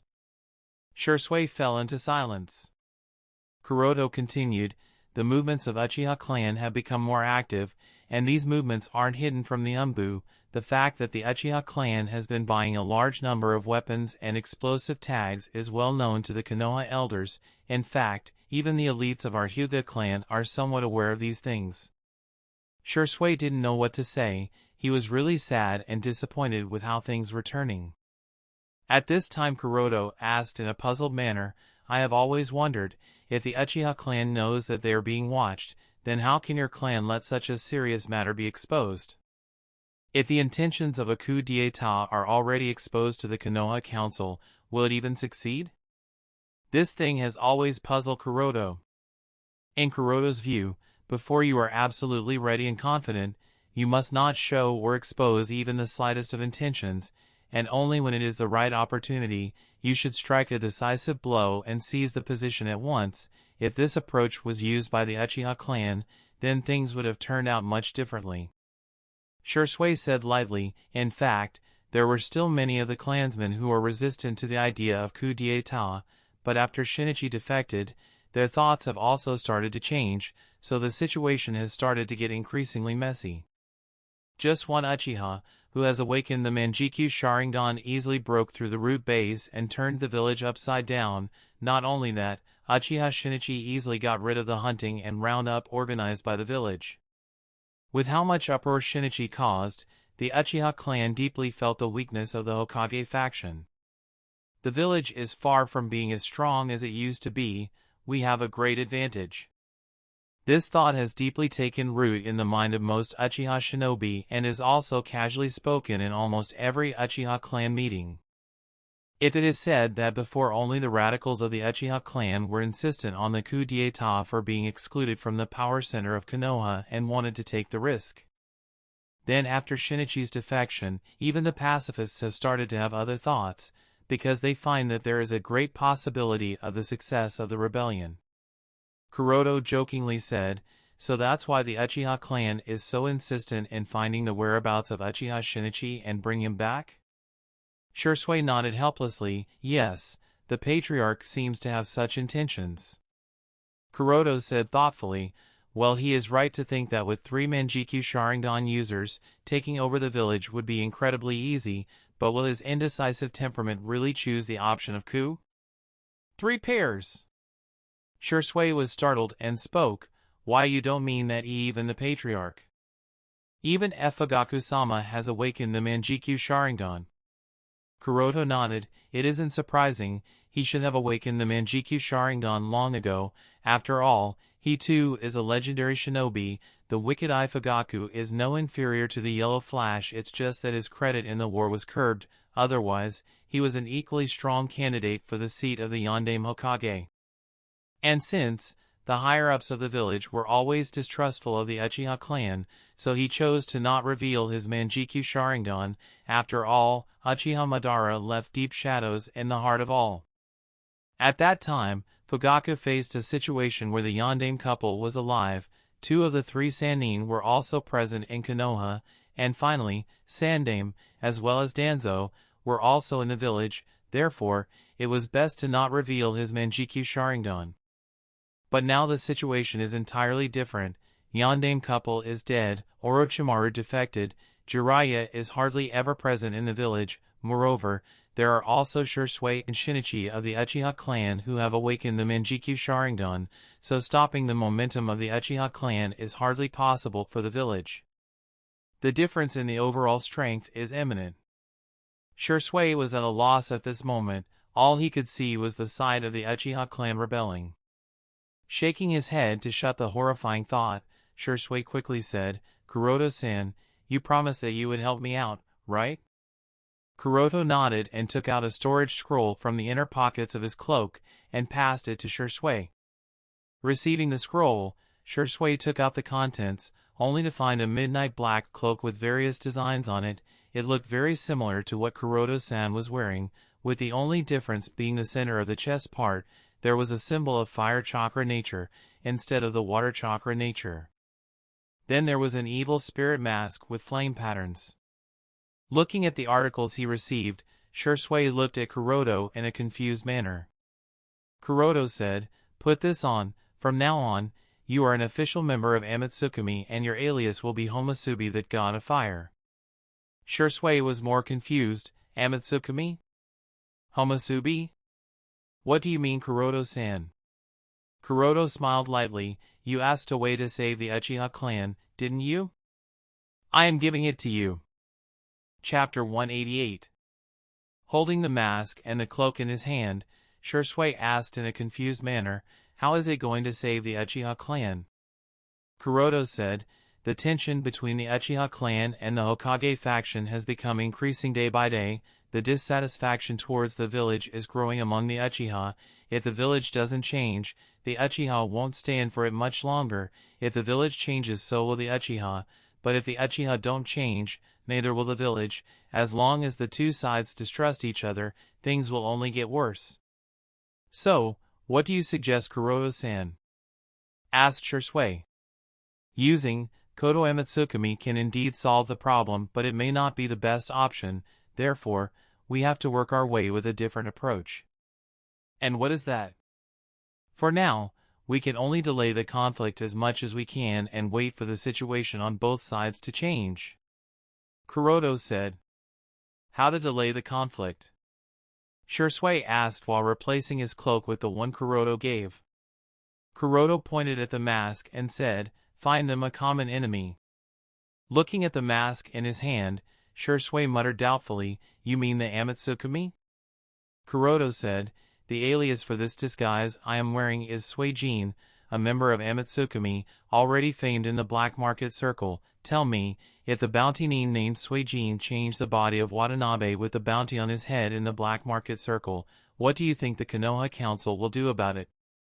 Shisui replied immediately, "If you really manage to do it despite the hunt and round organized by Hokage-sama, then the village's reputation will be deeply affected, and if that happens, Konoha would put all their effort to hunt you down." "Yes, the village will put all their effort, from putting a heavy bounty on Suijin's to sending Hunter Nin, just to kill the culprit responsible for the death of Watanabe." After a short pause, Kuroto continued with a smile, "That's it. Come on, let's completely offend the leaders of the strongest shinobi village." "And then?" asked Shisui with a frown. Kuroto looked directly into Shisui's eyes and said, "It's obviously not enough to just offend the Hokage faction. Therefore, next we will offend the Uchiha clan. Start by getting rid of some of the most radicals." "What?" Shisui was taken aback and looked at Kuroto with an incredulous expression. "You want me to kill the shinobi of my own clan?" Looking at Shisui's expression, Kuroto said coldly, "That's why I asked. When will you grow out of your naive nature?" Shisui opened his mouth, but no words came to him. Being unable to retort Kuroto's words, he could only lower his head.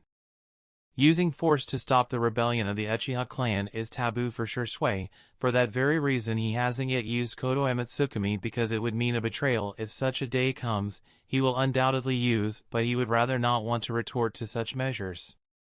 And Kuroto's words directly pierced the taboo in his heart, and Shisui has to face it, as no other option seems possible to curb the rebellion. Looking at Shursui, who seems hesitant, Kuroto said, "If you don't make up your mind, only annihilation awaits the Uchiha clan." Shursui argued, "Hokage-sama wouldn't do it." Kuroto shook his head. "You are wrong, Shursui. Sandaime-sama wouldn't want to do it." Kuroto continued after a short pause, "But if the Uchiha clan makes the first move, Sandaime wouldn't be merciful, let alone the Uchiha shinobi, even the elderly, women, and children will all be killed without a second thought. If the clan rebelled, no matter which shinobi village, they wouldn't be merciful." Even in the rebellion of the Kagaya clan, the authorities of Kirigakure weren't any merciful and wiped away the entire clan, only leaving one kid who was taken away by Orochimaru before they could deal with him. Shursui understands that with just Fugaku and the Uchiha elites, the coup will never succeed. He doesn't know what are Shinichi's intentions, but he knows that he doesn't support the idea of coup d'état. Moreover, even if he supports the Uchiha, Shursui knows that even the combined might of the Uchiha clan will not be able to face Kuroto-san. Obviously, the strength displayed by Kuroto for only a few seconds during their mission to destroy the Kumogakure warehouse in the Land of Lightning has been deeply engraved in Shursui's mind. Therefore, compared to the idea of the entire clan being wiped out, Shursui seemed more acceptable to clean out the most radicals. After some hesitation, Shursui finally sighed and asked, "Then, how many people do you suggest be killed?" Kuroto thought a little and said, "Kill until the entire Uchiha clan is madly pointing their weapons at Amatsukami." Kuroto's idea is straight and simple. Slap the face of the top authorities of the village, ridicule, and anger the Uchiha clan, therefore attracting resentment from both sides to Amatsukami. Anyway, the so-called Amatsukami is just an empty shell organization that Kuroto made up, therefore it's most suitable to attract the hatred of both parties. Shursui held his head in distress. "But I can't do it. How can I kill my own clansmen?" "If you are worried about that, then you have to think of it in the manner that it is not Uchiha Shursui who is doing such a thing but Amatsukami's Homosubi." Kuroto continued after a short pause, "If you are still reluctant to be the one killing them, then let me take care of that part. Every Uchiha shinobi with a fully mature Sharingan is valuable. One will generally find the Uchiha with the fully mature Sharingan to be the extremists and radicals. After all, if one doesn't even have the necessary strength, then how can they voice out their opinion actively? And since these radicals are harmful to both the village and the Uchiha clan, so torturing them should not be a problem, right?" Shursui was silent after what Kuroto said. Finally making up his mind, he asked, "Will this method really save the Uchiha clan?" Kuroto nodded without any hesitation. "That is something I can guarantee. After all, this method is tried and tested. Even in the original story, when the 5 great villages were pushed to a desperate state by the Akatsuki organization, the 5 villages were left with no choice but to put their individual hatred aside and form a coalition in the name of Shinobi Alliance to fight the threat. Therefore, this method has been tested and can obviously be used here." Getting a positive reply from Kuroto, Shursui grit his teeth and finally put on the Homosubi mask. With Shursui's acknowledgement of his new secret identity, Kuroto smiled and patted his shoulder. "Don't worry, I assure you that you would never regret this decision." "I hope so, Kuroto-san," said Shursui. "One thing to keep in note, never call the other member by their original name when you are wearing this disguise. So currently you are Homosubi of the fire chakra nature, or better yet, god of fire, and I am Suijin of the water chakra nature, or better yet, god of water also. San, Chan, Kuin, Sama, Dano, etc. will not be used, just simple and straightforward alias, understood?" Kuroto: "Understood, Suijin," said Homosubi. "Alright, now that's clear, we will be going to the black market bounty exchange shop," said Suijin. Homosubi nodded and the both of them disappeared from their spot. Suijin thought of something and said, "When we start with the radicals of the Uchiha clan, make sure to pick out pair of siblings as the priority target." "Why?" Homosubi asked in confusion. Suijin thought about it a little and didn't reveal the real reason and said casually, eliminating sibling pairs should have a much greater impact. His real purpose is obviously to torture out the siblings with fully mature Sharingan to see if the both of them awaken the Mangekyou Sharingan, and if they do awaken, then obtain a pair of eternal Mangekyou Sharingan. Since the probability of such a thing happening is too low, therefore, Suijin didn't explain it. But after the idea was born, Suijin felt that it was worth trying. Throughout the story of Naruto, Uchiha Madara and Uchiha Sasuke were the only two people shown to have ever awakened the eternal Mangekyou Sharingan, so the probability is extremely low. But it's not a bad idea to try it. After all, an eternal Mangekyou Sharingan, although not comparable to his Tenseigan and the Rinnegan, is still worth it. Chapter 189. Rushing all the way for the entire night, Suijin and Homosubi soon arrived at the nearest black market bounty exchange branch. The bounty exchange branch is a large stone house with a wooden pier. The pier looks very dilapidated with only a few fishing boats around. It seems as if the place has been abandoned for a long time. Standing at the gate of the black market branch, Homosubi hesitated for a while and asked Suijin, "Do you really want to exchange Watanabe's body for the bounty on his head? Are we not going a bit too far?" Suijin just calmly stated, "We're enacting a show here, so we should not leave it halfway." But Homosubi was a bit worried. Suijin glanced at Homosubi and questioned, "Hey, you don't happen to think that I care about the 50 million Ryo bounty on his head, do you?" "Of course not." Homosubi quickly waved his hands. Suijin nodded with a snort, "How could I care about a mere 50 million Ryo?" And continued after a short pause, "Since we are the members of Emetsukami, a bounty nin organization, we have to follow the behavior pattern of a bounty nin. Just imagine, if a real bounty nin worked hard to kill her target but in the end didn't exchange its corpse for the bounty, wouldn't that be suspicious?" Homosubi nodded. "Now that you mention it, if the village were to find about this, they will definitely be suspicious of our objective and identity." "That's it." Patting Homosubi's shoulder, Suijin continued with a smile, "To not leave any flaws, we must exchange Watanabe's corpse for the bounty on him. Only in this way can the village put the blame of death on the bounty nin organization, Emetsukami, and then claim that Iwagakure is responsible for issuing such a high reward. As for the mere 50 million Ryo bounty, it's obviously not important." The last part was said with a particular emphasis, as if Suijin was justifying his actions. If Watanabe's corpse doesn't flow into the black market circle, Kuma will remain doubtful whether Watanabe was really killed by bounty nin.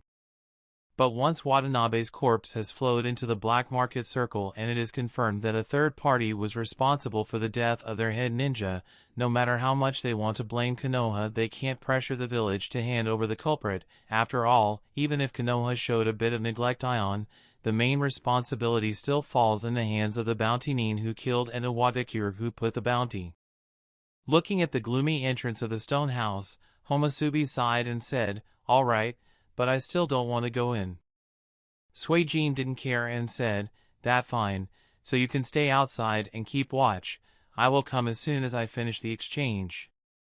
On a small boat not far from the pier, Sasori of the Red Sand, wearing the Akatsuki traditional black cloak with red clouds print, glanced at the corpse placed on the corner of his foot and said with a frowned expression, "Can't you put this corpse in a sealing scroll?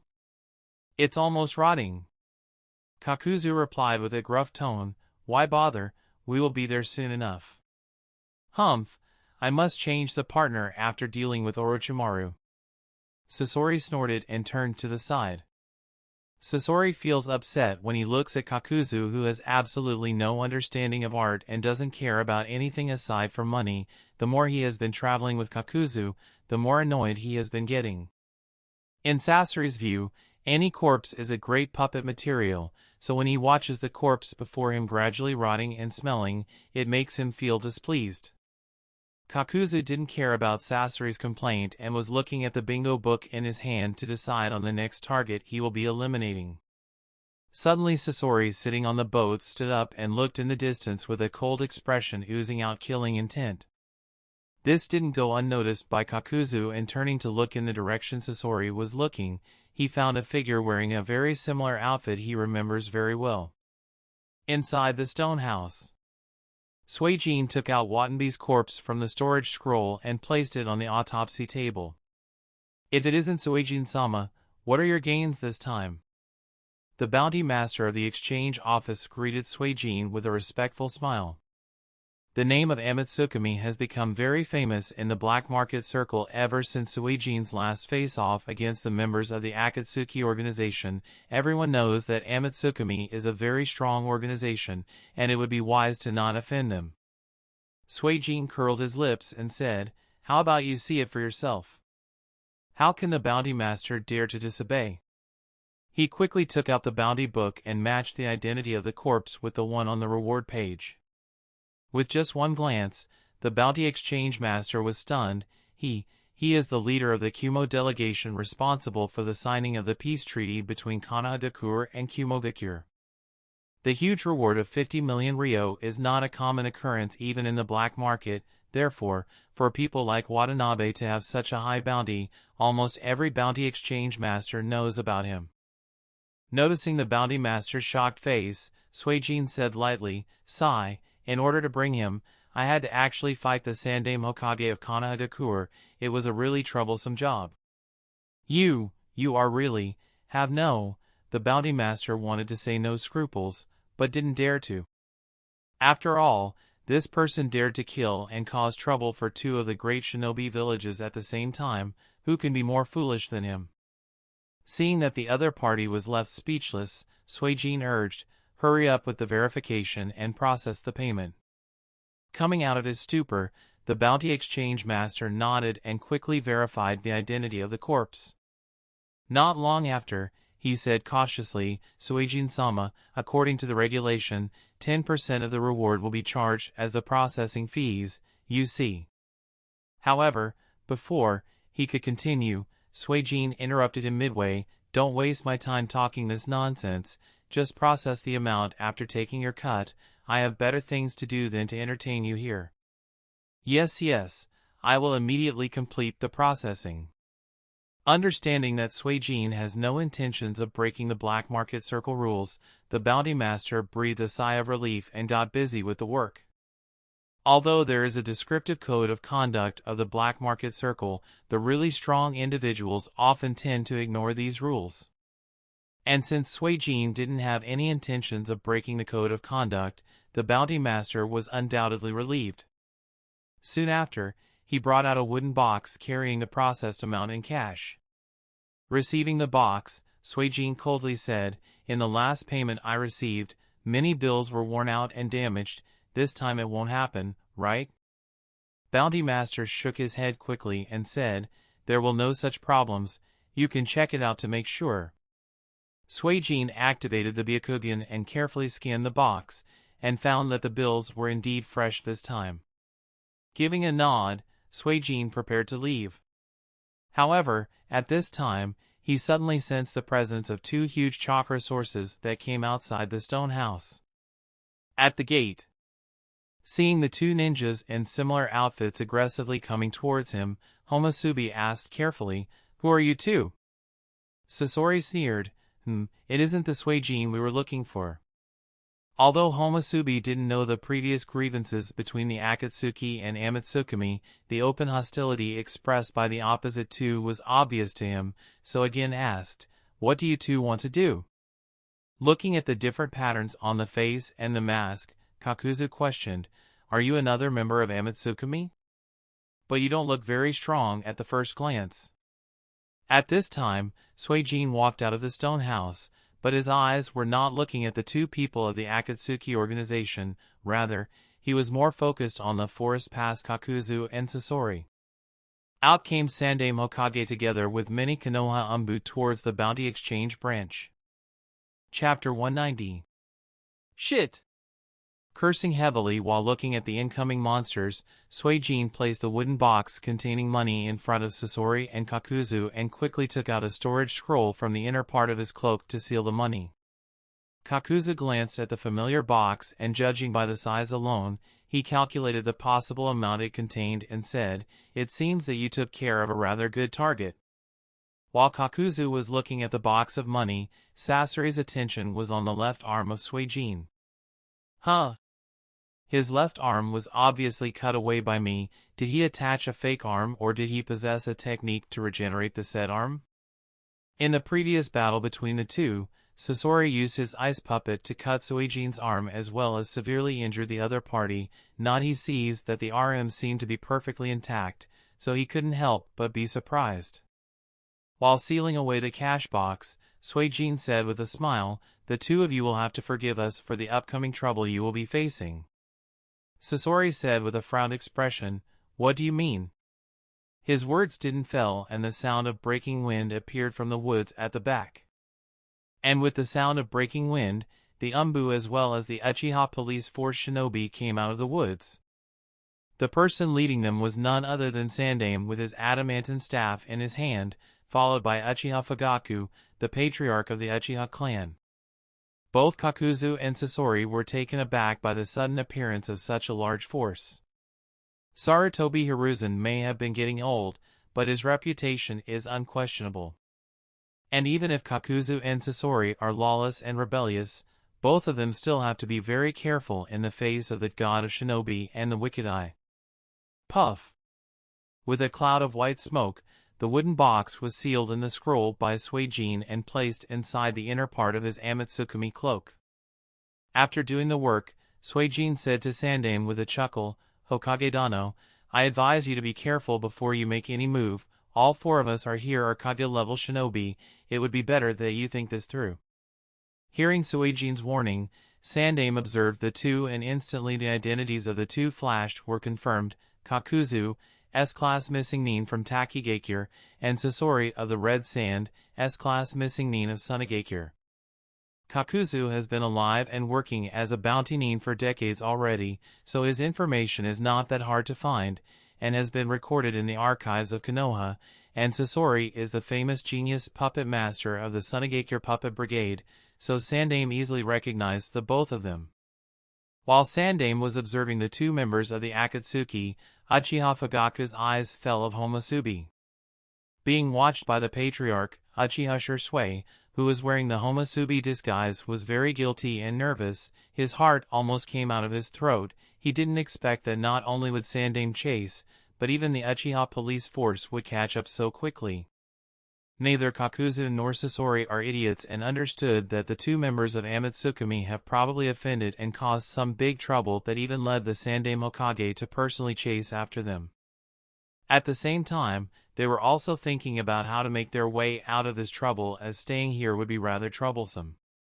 Noticing Kakuzu and Sasori's expression, Suijin said, "I am afraid to scare you by revealing this, but I sincerely believe that there is something you must know before you decide on your further actions, Hokage Dano." "And what is that, your last wish before death?" Sandaime questioned coldly. "I am afraid not, but it is of grave importance. You see, the person next to me, the young-looking kid with red hair, is Sasori of the Red Sand.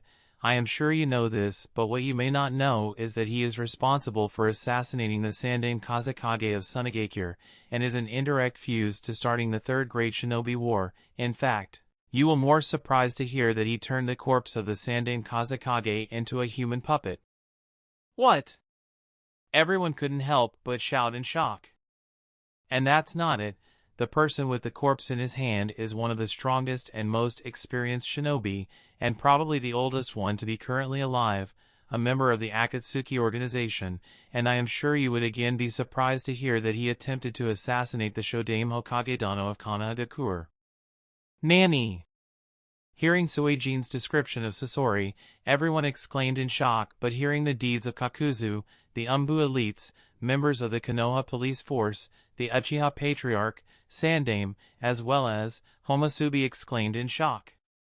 As the elites of Konoha, they have more or less heard the names of the two S-Class Missing Nin, but the fact that one is responsible for the death of the strongest Kazekage and the other attempted to assassinate the Shodaime Hokage, this is the first time they heard such a piece of serious information. Not to mention, Umbu and police force, even Sandaime and the Uchiha Patriarch were highly surprised.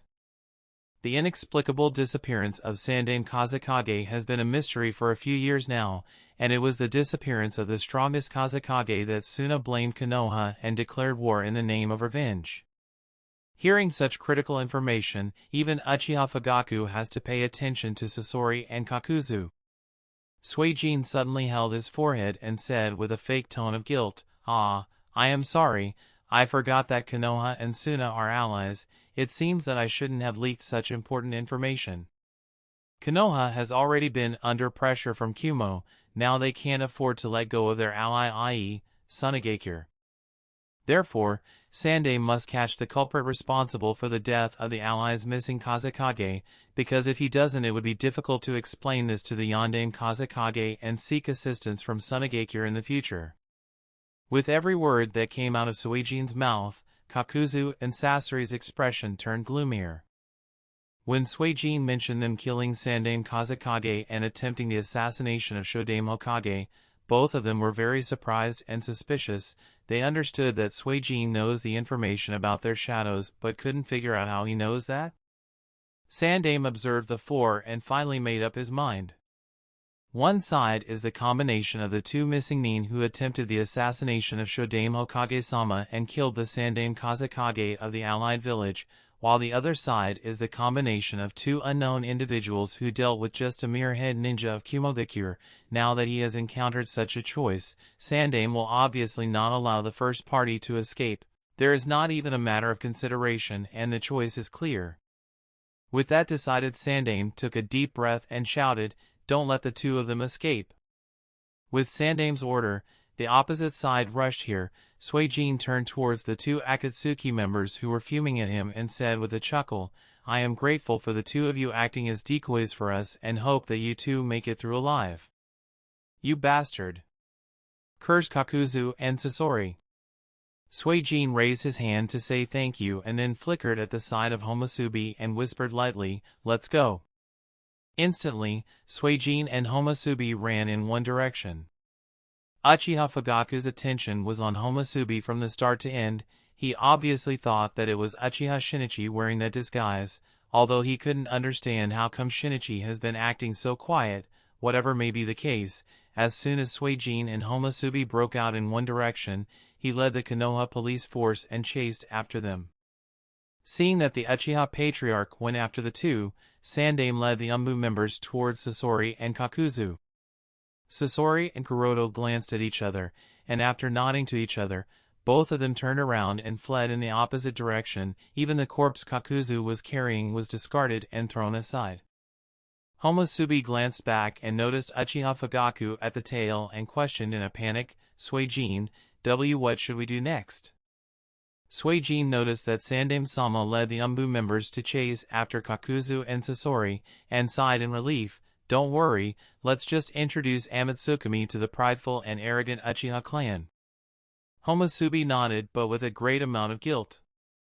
Although he has made up his mind to take action against the extreme radicals of the Uchiha clan, when the time really came, he still had hesitation in his heart. Sighing heavily, he made up his mind inwardly. The one doing this is not Uchiha Shursui, but Homusubi, the member of Amatsukami. Repeating this sentence several times in his mind, he finally hardened his eyes. With that decision, two battle circles gradually opened up. The two members of Amatsukami were in the middle of the dense forest, while the two members of the Akatsuki fled downstream along the river. With Sandaime too far away, Suijin immediately said to Homusubi, "We can start." After immediately turning around, Suijin printed several hand seals and shouted, "Water release, great waterfall technique." Homusubi also flickered, stepped on the great waterfall, and directly pounced on Uchiha Fugaku. Chapter 191. Ding! A piercing sound of metal clash echoed. Homusubi leaped backward and landed on a tree. He noticed that a large part of the kunai blade was missing and several cracks on the metal extended up to the handle. Turning his head to look in the opponent's direction, Homusubi noticed that the short knife in Fugaku's hand was undamaged, meaning that the sword is of a high grade.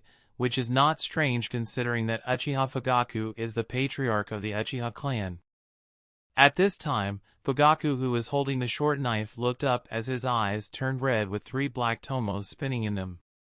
The brief confrontation just now was a loss of Homosubi, but Homosubi didn't suffer any damage because of the timely retreat. All the Uchiha clan members who have awakened the fully matured Sharingan are generally masters of taijutsu, good with almost all kinds of weapon, as Sharingan allows the user to easily replicate any kind of technique with perfection as long as the physique of the user is up to it. At this time, Suijin printed the hand seals and pressed his hands on the flowing water waves, and shouted, "Ice release, freezing wave." Whyish! Instantly, under the influence of cold ice nature chakra, the water of the great waterfall previously used by him instantly froze, turning the surrounding forest into a cold field. Suijin can obviously create such an effect by directly using the ice release, but he has found that by first using the water style to create a large source of water and then use ice style to freeze the said water consumes less chakra than the direct use of ice release with a similar effect, which is why using a water technique to fill the surrounding battlefield in water has become a sort of habit for him. The Uchiha shinobi all leaped away from the encasing cold ice, and looking at the giant field of ice, not only were they not afraid or shocked but more excited and more zealous to fight. "Patriarch, you don't have to action, let us be the ones to deal with these two." "Yes, just 2 bounty ninjas, this would be a perfect exercise." Sandaime has really started to get old, he couldn't even solve 2 bounty ninjas. The geared-up elites of the Konoha police force either had one hand over their waists or crossed over their chest, each one more confident than the other. The patriarch Uchiha Fugaku had a frowned expression. He clearly felt signs of Uchiha's fighting skills in the short clash just now with Homosubi. Although the other party tried his best to cover it, Fugaku was able to see through courtesy of his experience. Listening to the unscrupulous taunting and teasing from the elites of the Konoha police force, Suijin sneered, "Nah, Homosubi, we have a lot of Uchiha here, it's a good opportunity to gouge out some of their Sharingan, don't you think?" The best method of offending the Uchiha is by trampling over their pride. The Sharingan is the pride of the Uchiha clan, so speaking about gauging out their Sharingan is the most effective. Homosubi knew that Suijin was deliberately angering the Uchiha clansmen but still felt a bit uncomfortable by the straight-off approach. Sighing lightly at his helplessness, he nodded nonetheless. On the opposite side, the faces of the Uchiha elites changed as if they had been cursed. In normal times, Uchiha may have not been so offended as they are now, but with how they are being treated in the village, their anger was instantly raging and fuming. "You want to die so badly. Scumbags, you dare eyeing the Sharingan of the Uchiha clan. That's it, you both will die here, even Sandaime will not say anything." Fugaku ignored the clansman's shout. Stepping forward to look at Homosubi, he questioned, "Who are you, people? Who, might it be that the Uchiha patriarch is interested in who 2 meager bounty nin are? I think we should be proud of such an achievement, and as a sign of gratefulness I would definitely like to introduce, I am Suijin, and he is Homosubi of the Amatsukami. We are what you may refer to as bounty nins/mercenary, as long as it is for money, we are willing to do anything. Would you like to give us some task?" replied Suijin. Uchiha Fugaku pondered for a moment and asked tentatively from Homosubi, "Are you Shinichi?" Homosubi was a bit surprised that Fugaku mistook him for Shinichi but shook his head. Suijin said, "I am afraid that you are mistaking us for someone else. Uchiha Patriarch, no one with the name Uchiha Shinichi is part of our organization."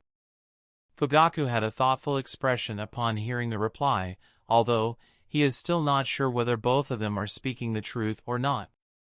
The Konoha policeman couldn't hold back anymore because of the constant disrespectful tone of the other side, said, "Patriarch, since that person is not Shinichi, then there is no further need for hesitation. After mocking the great Uchiha clan, they can never be forgiven and must be dealt with the appropriate measure."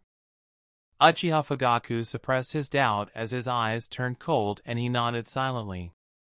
That was the signal the Uchiha elites needed and suddenly took action one after another. Fire release, Fireball Technique. Fire Release, Dragon Fire Technique.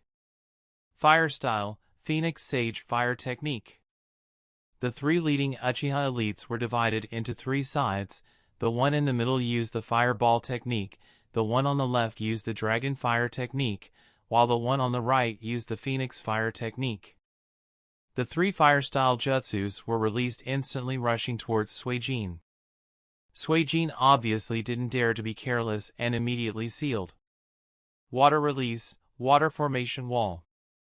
A tall wall of water immediately rose from the grounds that covered Suijin and Homusubi, protecting the two from the three fire jutsu.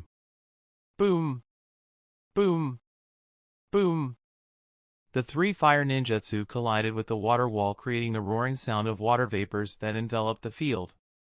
The thick layer of mist again covered the battlefield. With the Byakugan activated, Suijin warned Homusubi, "Be ready, they are coming." Homusubi nodded. He knew better than anyone that these elites are nothing to be taken lightly. Whyish! Whyish! Whyish! Both of them were ready. Suddenly the sound of shuriken cutting through the wind reached Suijin's ears. Suijin did a backflip and caught 6 of the shuriken with extremely perfect ease while still in midair and shot them back the moment he landed back on the ground. Almost the same moment Suijin landed on the ground, 2 figures jumped out of the mist and rushed towards him, one with a large broadsword while the other that wrapped thin metal chains over his knuckles. Suijin had already noticed their arrival and tapped his foot on the ground as an ice wall rose to momentarily block the incoming Uchiha with the chains. Suijin then created an ice adamantine staff which wasn't as strong as the real adamantine staff but was useful nonetheless, and used it to block the incoming sword slash from the sword carried by the other Uchiha. Blocking him midway, the two started a battle of Kenjutsu versus Bokujutsu. The opponent is a proficient Kenjutsu user and Suijin was able to keep up with his movements courtesy to the Byakugan, which allowed him to see the flow of chakra of the other party. At this time, there was a red light that flashed, a glimmer of scorching heat coming from the side and the rising mist. Suijin understood that the enemy's plan. With the fireball coming to his side, the Kenjutsu user increased the intensity of his strikes, intent on not giving any opportunities for him to dodge, and the great fireball swallowed the both of them. The 3 Uchiha standing nearby glanced at each other, when one of them, the one in the middle, asked the one on the right, "Did it work?" Before he could answer, a figure appeared out of the mist and punched him in the gut, sending him across. The 2 Uchiha didn't need to be signaled as they pounced on him with their respective weapons. On the other side, Homusubi led the battle deeper into the forest as the Uchiha also chased after him. Not far away, Uchiha Fugaku along with the other Uchiha elites stood on the canopy of a tall tree with his hands crossed over his chest, looking at the 2 battlefields with deep concentration.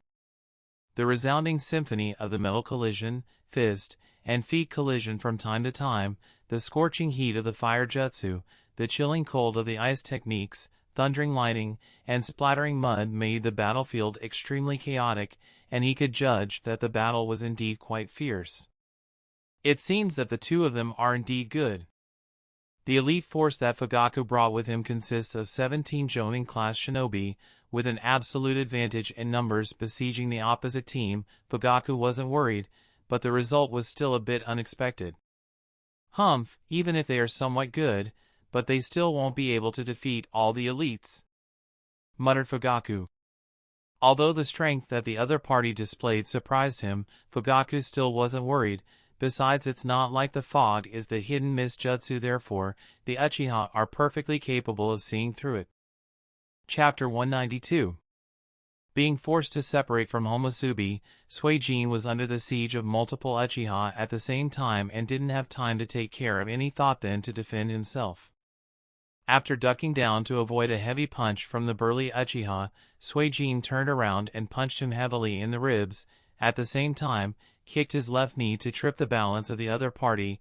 With the Uchiha almost losing his balance, Suijin's ice-covered hand was rushing towards opponent's throat.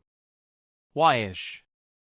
But before he could pierce through, the sound of kunai cutting through wind sounded and Suijin had to lean back to safely avoid the attack. Although Suijin leaned back, he was able to see the thin metal wire tied to the kunai. Immediately afterward, the metal wire was slammed backward, entangled the burly Uchiha restrained by Suijin, and pulled him out of the direct attack range. TCH. Annoyed for being letting the prey escape, Suijin clicked his tongue and printed the hand seals and shouted, "Ice release, demonic mirroring ice crystals." Accompanied by the freezing sound, the crystal clear ice mirrors started appearing on the battlefield one after another.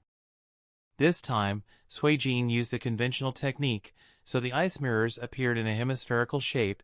The sheer number of mirrors was so high that it covered a large part of the battlefield inside. Every ice mirror is an extension of his chakra, therefore, he was able to sense everything within the territory, giving a subtle yet not so similar effect as that of the Byakugan perception. While Suijin was able to cope up with the situation quite well, Homusubi was having a hard time. The teachings he has been indoctrinated with from his childhood are restraining him from lifting his blade against fellow villagers and clansmen, so when fighting against the fellow villagers, he was only able to use about 30 to 40% of his strength, and that too only for parrying and dodging. In this regard, both Itachi and Shinichi are undoubtedly much better and would never let their teaching affect their combat power. But then again, they are different people with different ideologies.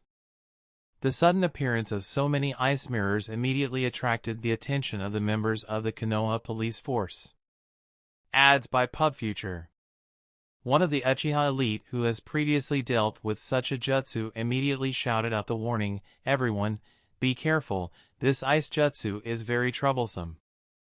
One of the shinobi who is particularly proficient in fire release said, "Don't worry, I'll take care of these mirrors." Said, and in an instant, he printed his hand seals and released a burst of flames that were as hot as boiling lava. Boom!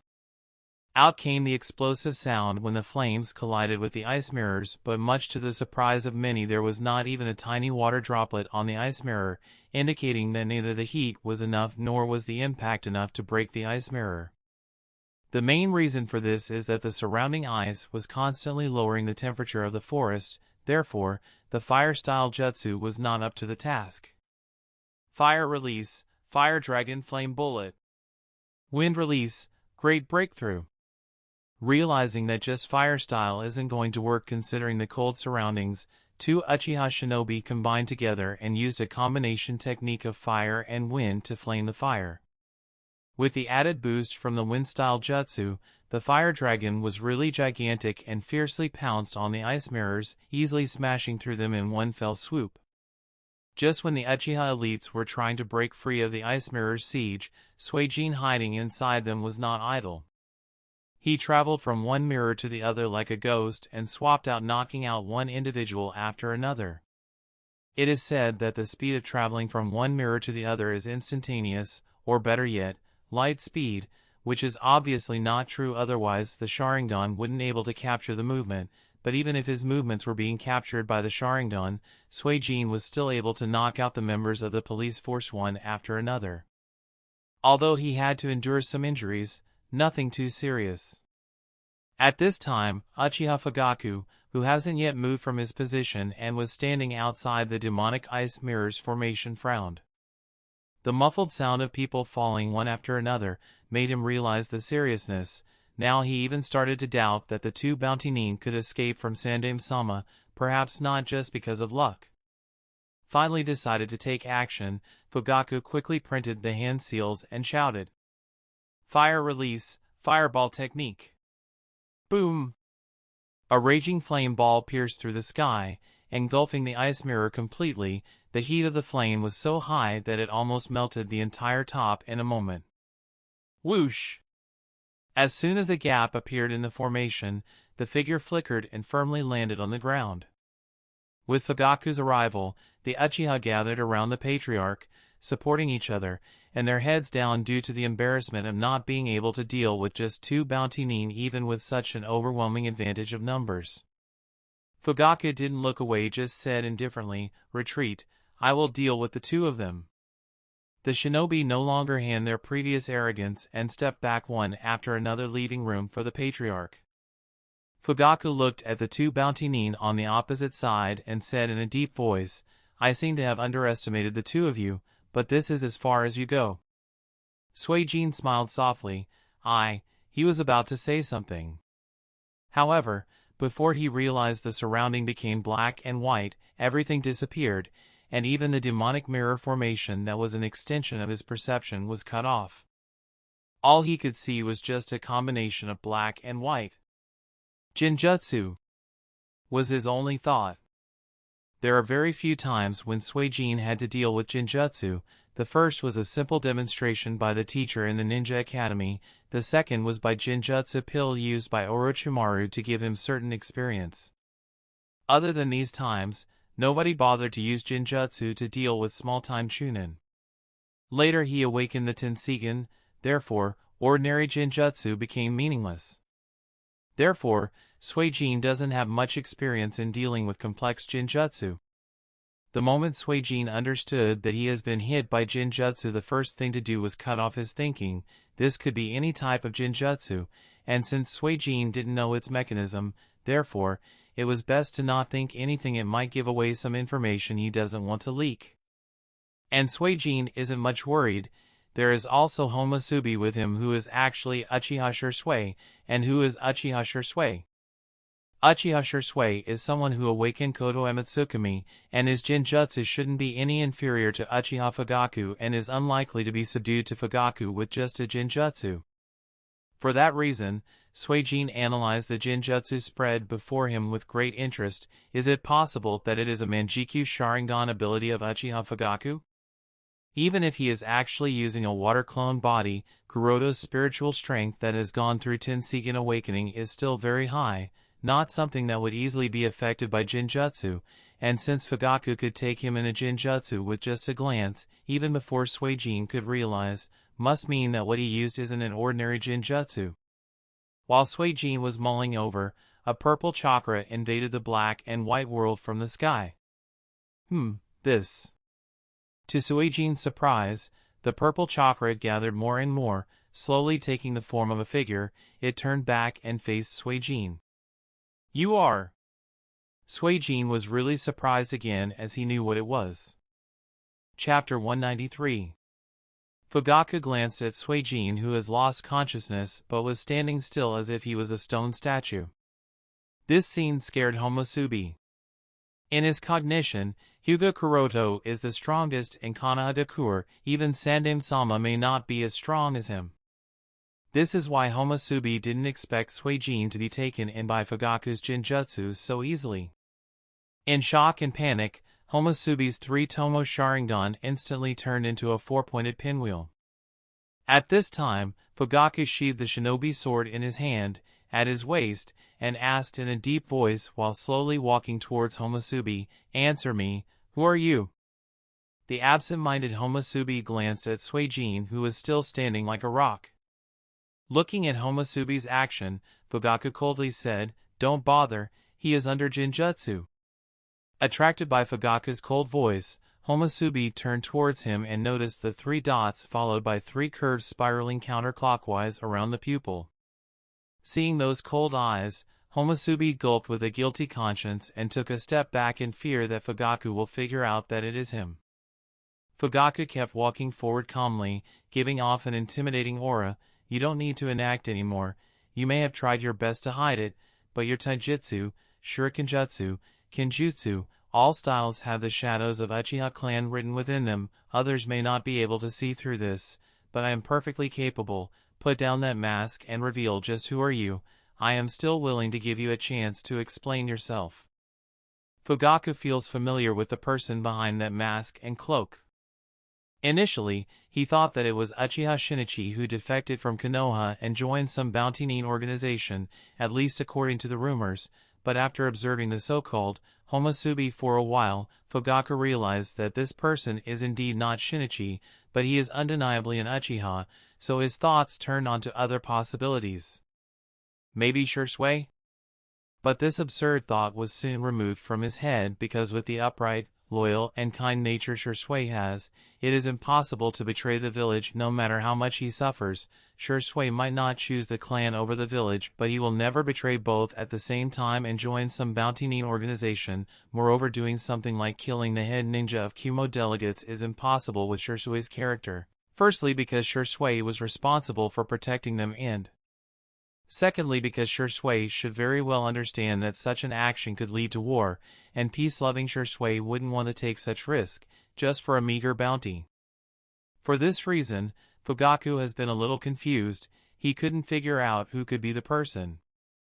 In the face of Fugaku's aggressive questioning, Homusubi chose to remain silent.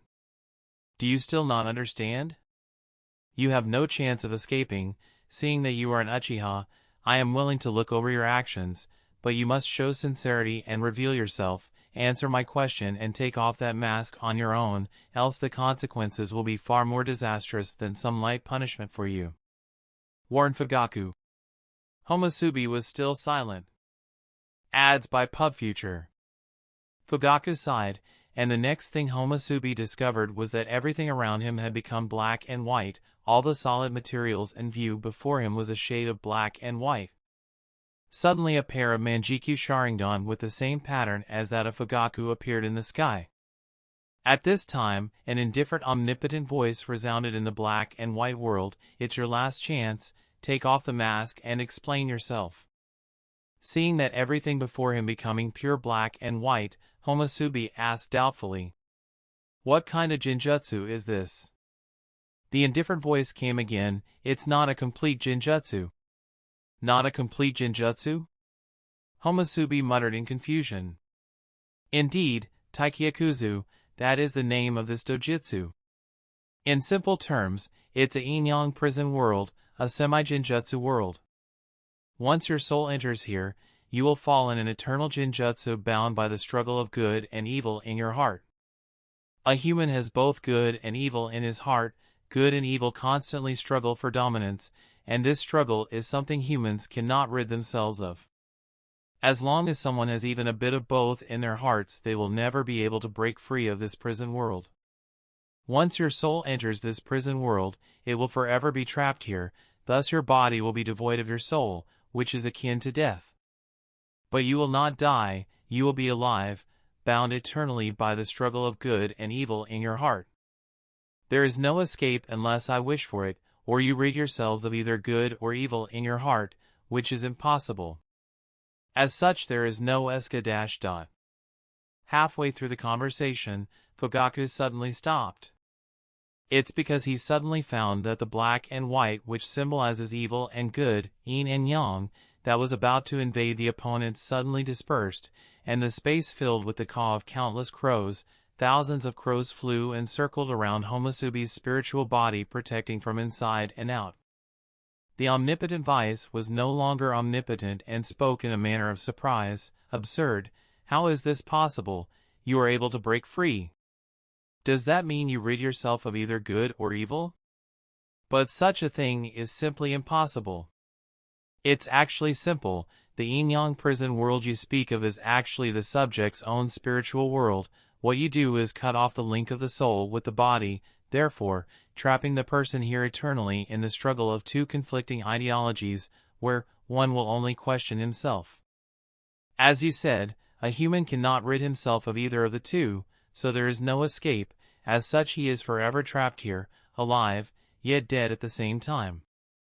The black and white are the disordered yin-yang energies. They also symbolize conflicting ideologies in one's heart. The more black, the more evil, the more white, the more goodness. A jinjutsu that traps its victim in an eternal struggle of two conflicting ideologies, indeed an extremely powerful dojutsu. But not something that cannot be broken. All I did is cast a jinjutsu on myself to break the struggle in my heart. By doing so, the struggle of conflicting ideologies in my heart disappears, and thus I can re-establish that connection and take control of my own spiritual world, therefore, successfully breaking free," Homusubi explained. "But to be able to do that, you must have cast a jinjutsu that can change ideologies itself. any normal Sharingan Jinjutsu is incapable of such a thing, and would never be able to do change ideology no matter how skilled you are. Which can only mean, don't tell me, you have them too. But if that's the case, just who are you? The omnipotent voice questioned solemnly, Are you Uchiha Madara? Uchiha Madara?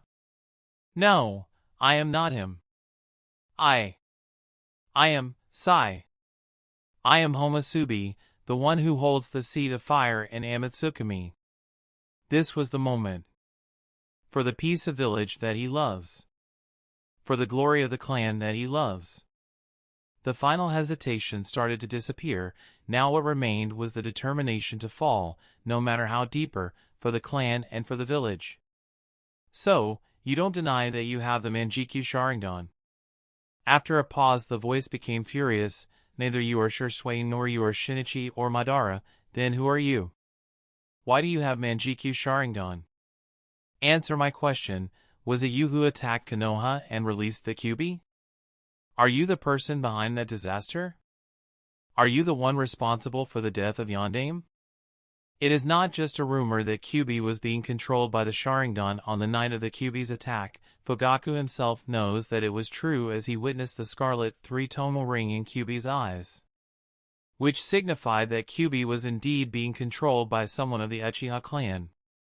And Fugaku knows that anything remotely below the Manjikyu Sharingan is incapable of controlling a Bijuu. Therefore, he has always suspected that there might be an Uchiha with Manjikyu Sharingan, possibly hidden inside the village or maybe outside the village. There exists a shinobi who bears the name Uchiha and harbors deep hatred towards the clan and the village, at the same time, possess necessary power to be able to cause chaos. The first guess is obviously Uchiha Madara. Why did Fugaku conclude it to be Madara who is supposed to be dead? Obviously, because Fugaku knows of the existence of Izanagi, therefore, he cannot deny the possibility that Uchiha Madara may still be alive, and only Madara possesses enough hatred and necessary power to control Kyuubi and destroy Konoha. And now that there stands a person before him who has the Manjikyu Sharingan, with the visual prowess superior to him must mean that it is him. But from the behavior of the other party, Fugaku doesn't think that he is Madara. This is because Fugaku's father had told him about what kind of man Madara was or is. And if this person is neither Madara, nor Shursui, or Shinichi, then who is he? Fugaku was now seriously angry. It is only because of this damn Homasubi of Amatsukami that the Uchiha clan has been suffering from all the blame. In anger, Fugaku put more strength in the Jinjutsu. The other party must not be allowed to live anymore. One might be able to temporarily fool himself out of his ideological struggle, but this fooling can never be forever. Within the human heart lingers these struggles, he just has to incite it. With Fugaku's urging, the pair of Manjikyu Sharingan in the sky started circling along their central axis. As a result, the entire space again started to turn black and white, the white endless ground and the black endless sky, no sign of the horizon as the two seemed to never intersect. There were also countless white and black kanji characters floating above the ground and in the sky. This is Taikyakuzu's dimension, the eternal Inyang prison, a prison that eternally restricts you. At the same time, Homasubi's Manjikyu Sharingan under his mask also started rotating as a trail of blood flowed from his two eye sockets, resisting the eternal prison. As a result, a tug of war started between the two of the strongest Uchiha. Downstream along the river. Tap! Tap! Tap! Amidst the sound of water stepping, a group of shinobi flew across the river. While running, Sasori turned his head and glanced back at the Konoha shinobi following him, as well as the kunai and shuriken tied with exploding tags as well as other throwing ninja tools being shot towards him. While continuously running, Sasori didn't stop flicking his fingers that had the chakra strings tied to them and controlled the puppet in red robes. Ding! Ding! Ding! The puppet waved the sword as per Sasori's directions, and all the kunai shuriken etc. were sent off the track so that they would not harm him. At the same time, the fingers of his other hand flicked, the other puppets controlled by him suddenly opened their mouth and shot out countless senbon at the pursuers. Sandame's face sank seeing this, and he hurriedly used the adamantine staff in his hand to block the senbon shot towards them. The Konoha Anbu officers were also not behind, some simply dodged, some used defensive ninjutsu to block, while the other countered with kenjutsu or bokujutsu, and other suitable methods. Pierce!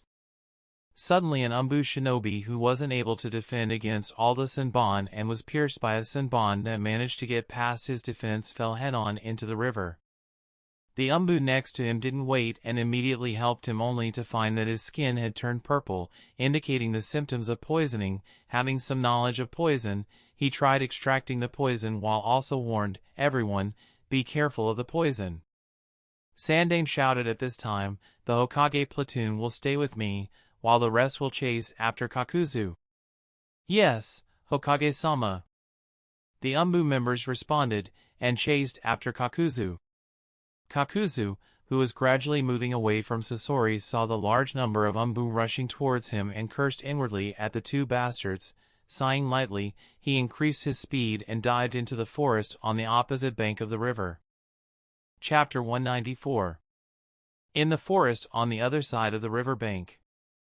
More than a dozen afterimages flickered and flashed from one position to another under the cold moonlight, and from time to time the source of these afterimages would collide together, producing the sharp sound of metal clashing as the golden sparks flew around that illuminated the forest for minute intervals and then suddenly dispersed into darkness. Boom! Kicking away a Konoha Anbu, Kakuzu hadn't had time to catch his breath when another Anbu rushed towards him. Humph! Kakuzu snorted in disdain and jumped on the tree. The slight breeze was blowing, and Kakuzu standing on the canopy of the tree had a cold look. The Akatsuki cloak he wore swayed in the cold night wind. Anbu used this opportunity to readjust their formation and formed a siege array, surrounding Kakuzu. Kakuzu glanced around and confirmed that the number of Anbu besieging him is a total of 16, and he really felt troubled. Not to say that he was afraid or anything, but this battle is a complete disaster for him. The day was originally supposed to be similar to all, and he was just going to exchange the corpse for the bounty. Suddenly encountered two members of Ematsukami, although there were slight murderous intentions, not to the extent that the matter would become so much troublesome. But unexpectedly Sandame Hokage and Uchiha Fugaku arrived leading their combat forces. Those bastards from Ematsukami revealed such information, and lo and behold, he is in such a situation. Boom! At this moment there was a roar from the far side of the river where Sandame Hokage was fighting Sasori. Kakuzu and the Anbu all looked over and they see the traces of ice and fire. Seeing the scene, Kakuzu thought, has Sasori already taken out the ice puppet? As the teammate with Sasori for the past few months, Kakuzu also knows that Sasori wouldn't use the human puppets so easily. Once the human puppet was used, it would mean that the battle will be extremely fierce, and here it doesn't seem unreasonable, given that he is fighting the Hokage. As for the Konoha Anbu, they were all a little worried. Ads by PubFuture. Seeing the traces of ice release on the battlefield by the river, they all thought that Suijin with an extraordinary strong water release and ice release was also there and couldn't help but be worried about Sandame. One of the Anbu quickly said, "Solve him and support Hokage-sama as quickly as possible." The other Anbu members nodded one after another and launched a flurry of attacks at once. Kakuzu leaped high avoiding a howling wind-style jutsu, but before he could land on the ground, he was hit by several kunai tied with explosive tags and was drowned in a series of explosions. Looking at the smoke and dust in the sky, one of the Anbu said, "Did that kill him?" Another Anbu answered, "I saw him being pierced by a kunai. I am afraid he shouldn't have any method to avoid the damage at such a short distance, besides the explosive tags should have killed him." At this moment when the two Anbu relaxed their vigilance, two arms penetrated through the cover of charred smoke, grabbed the throat of the two of them and dragged them inside in the blink of an eye. Ow! Only the screaming of two people could be heard.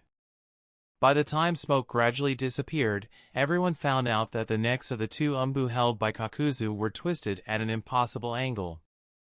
Their bodies were thrown aside as if just a piece of trash, while Kakuzu spoke with a grim tone, "Coming after me was the greatest mistake you all could have ever made." Suddenly the piercing sound of the chirping of thousands of birds was heard, and in the next moment, an umbu appeared behind him, arm flashing with lightning immediately pierced through the chest, successfully destroying the heart from behind. "Cough cough, it can't be, you snuck behind me." Coughing a mouthful of blood, Kakuzu turned his head with some difficulty and found out that the person who attacked him was an umbu with wearing a dog mask and silver-white hair swaying in the wind. Currently, Dog, the only member of Umbu Team 11, was here. Because of Sandame's orders, Monkey has returned to the village in search of Eagle and Cat, so he was the only one of the Team 11 following the other umbu to chase after the two bounty nin. And Kakuzu was highly surprised that he of all people was taken in by the surprise attack from behind. "You are..." The dog umbu didn't bother answering, he just coldly pulled out his right hand that pierced Kakuzu's chest. As Dog pulled out his hand, Kakuzu's pupil shrank from the pain he felt, a large amount of blood splattered from the hole in his chest, and then he lifelessly fell to the ground. Thump! The Konoha umbu that were scattered around carefully glanced at Kakuzu, who lifelessly lied on the ground. Seeing no movement from the other party, their eyes turned towards the battlefield by the river no far away. The chest was completely pierced.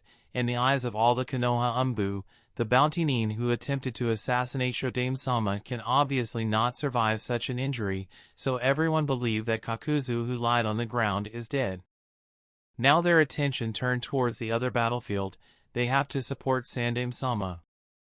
Unbeknownst to the umbu, several masked earth grudge monsters suddenly jumped out of Kakuzu's back, and before either of them could notice, one of the masks, the one with the lightning element, suddenly spit out lightning that instantly covered the Konoha umbu.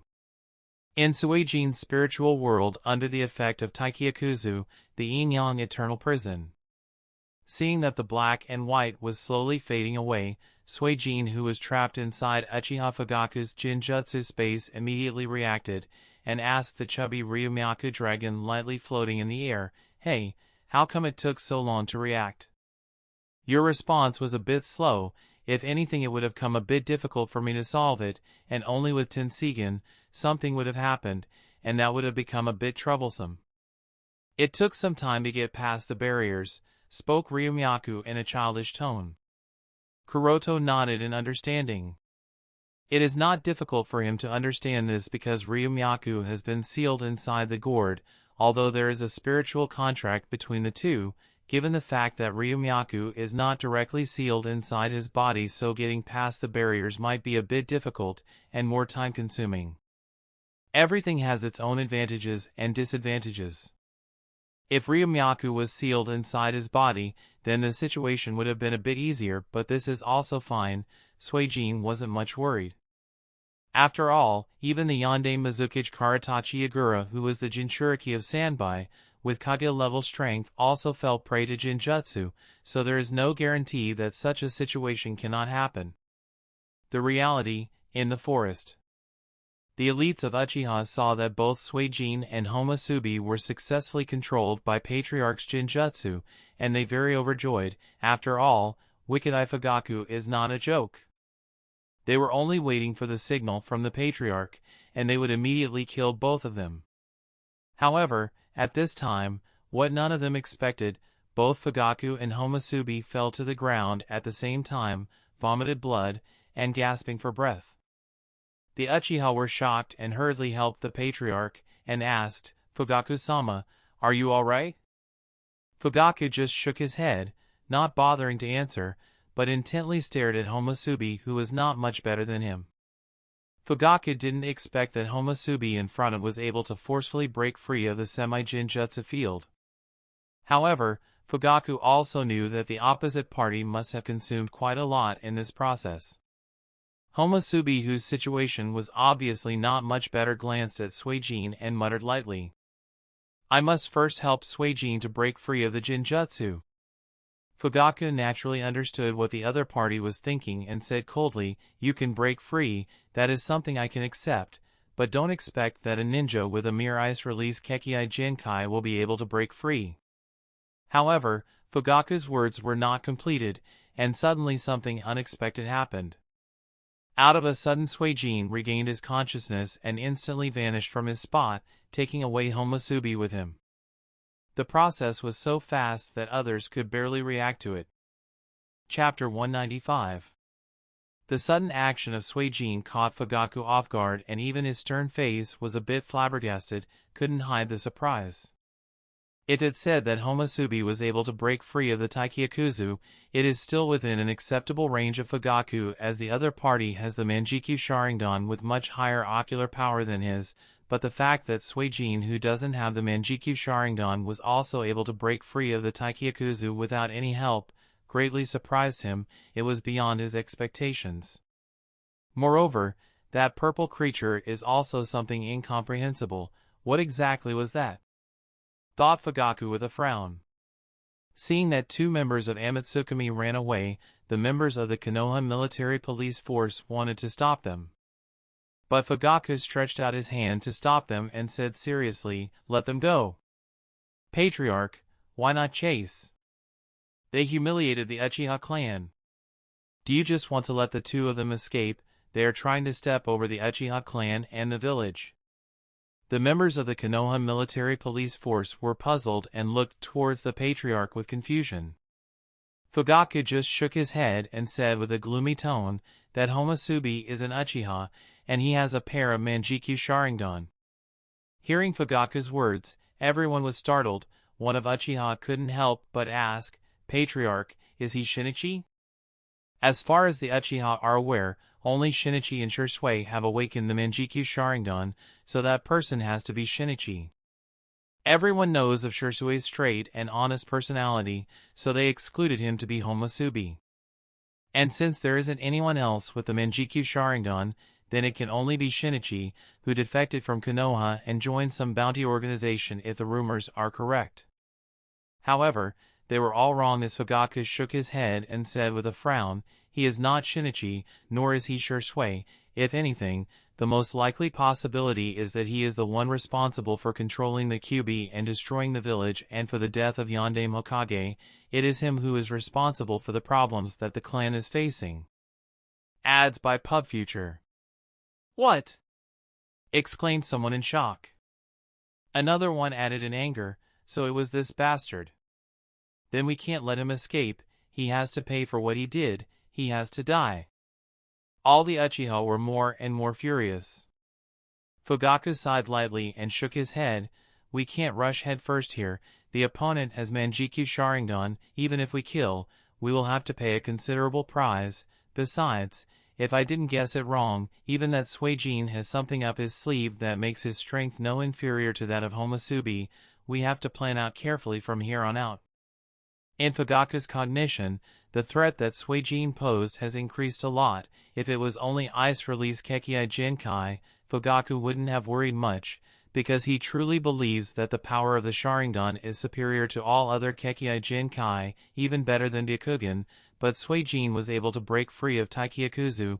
This feat alone is no joke. Not to mention that purple blob of highly condensed chakra that reminded Fugaku of a tailed beast. Therefore, he has to be cautious in dealing with the enemy. The other Uchiha also understood the seriousness of the matter and asked, "Then Patriarch, what should we do?" After thinking a little, he said, "Let's first meet up with Sandaime, and see how the situation turns out." While running, Suijin and Homusubi glanced back occasionally to see if they were being chased by the Konoha military police force. After confirming that they weren't being followed, both of them breathed a sigh of relief. Homusubi spoke, "It seems that Patriarch isn't following us." Suijin nodded after a bit of thinking. "It seems us breaking free of his Manjikyu Sharingan dojutsu startled him a little, making him consider us a real threat. Therefore we were able to bluff our way out." Fugaku's dojutsu affected both Suijin and Homusubi, and the technique was obviously Manjikyu specific. Suijin was able to break free and not much affected because his spiritual power is that of Tenseigan, which is why his soul wasn't much affected by whatever that was, and thanks to Ryumaku acting as a guide, he was able to successfully break free, which obviously surprised Fugaku, making him more cautious. Even Suijin would be the same if he was in Fugaku's place if someone easily broke free of an ability he had absolute confidence in. It's just that Fugaku doesn't know that the current situation of the two is not much better. After all, first Suijin fought against Sandaime for such a long time, even if he has an artificial Biju at his side to provide him with chakra, the refining does tire him out, so firstly fighting with Sandaime then so many Uchiha at the same time, and finally dealing with Fugaku, Suijin is quite tired. Although Homosubi's situation is better, Homosubi still can't openly use techniques like Susanoo and body flicker that are his main strength, as that would easily expose his true identity. So, his actions are also a bit limited. Moreover, Homosubi also got some injuries due to hesitation to deal with the Uchiha clan. Therefore, if Fugaku really chased them, the direction of the outcome of the battle would be a bit uncertain, and in fact, the balance would be a bit tilted towards Fugaku, meaning that the two members of Amatsukumi would be at a disadvantage. At this time Homosubi said with a bitter smile, "It was as you said, Patriarch really has the Manjikyu Sharingan." Fugaku deliberately concealed his Manjikyu Sharingan. This shows that even he didn't have much trust in the Hokage faction, but he isn't wrong to do so. After all, the impact that Uchiha Madara caused with his Manjikyu Sharingan was too much for the senior to forget. Therefore, it is unknown what actions they might have taken. Besides, Shursui really doesn't have much say in it. After all, when he revealed his Manjikyu Sharingan, he also caused too much trouble for the Uchiha clan, so the Patriarch's actions are understandable. Sighing lightly, Homosubi asked, "So what should we do next?" Suijin smiled. And he was about to say something, but suddenly, the presence of two strong chakra signs appeared in his field of vision of his Byakugan. Suijin instantly warned, "Stop here, we have company." Homosubi asked, "Who is it?" Suijin didn't reply immediately, but there was a light chuckle. Homosubi was confused. If it is the enemy, then why would Suijin chuckle? "So," asked again, "Suijin, who did you see?" Suijin just replied casually, "Don't worry too much, it's the two guys from the Akatsuki organization, let's go greet them." Homosubi nodded and the two walked in that direction, and after a while, the two sides met. Looking at the figure of Sasori and Kakuzu on the opposite side, Suijin couldn't help but laugh inwardly. Both Kakuzu and Sasori's appearance is really laughable. The traditional Akatsuki cloak Kakuzu was wearing has been mostly torn apart, leaving only a part attached to the collar and half sleeve, giving the both of them a miserable look. Compared to Kakuzu, Sasori's condition is worse. His entire left arm was missing along with several other injuries. While Suijin and Homosubi were observing Sasori and Kakuzu, the other two were also observing the opponent. The Suijin-specific black cloak he was wearing had several cuts over it along with several wounds left by the Uchiha elites, which were quite conspicuous. Homosubi on the side was much better, with just a bit of ragged breathing and some light injuries, along with light chakra exhaustion. Chapter 196.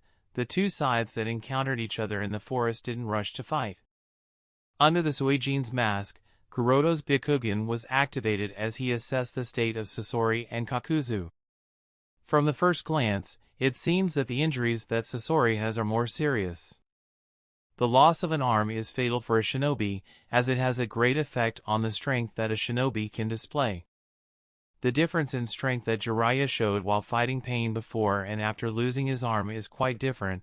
The biggest problem would be hand sign printing. Not everyone is capable of printing hand signs at the same speed with just one arm. But the case with Sasori is different.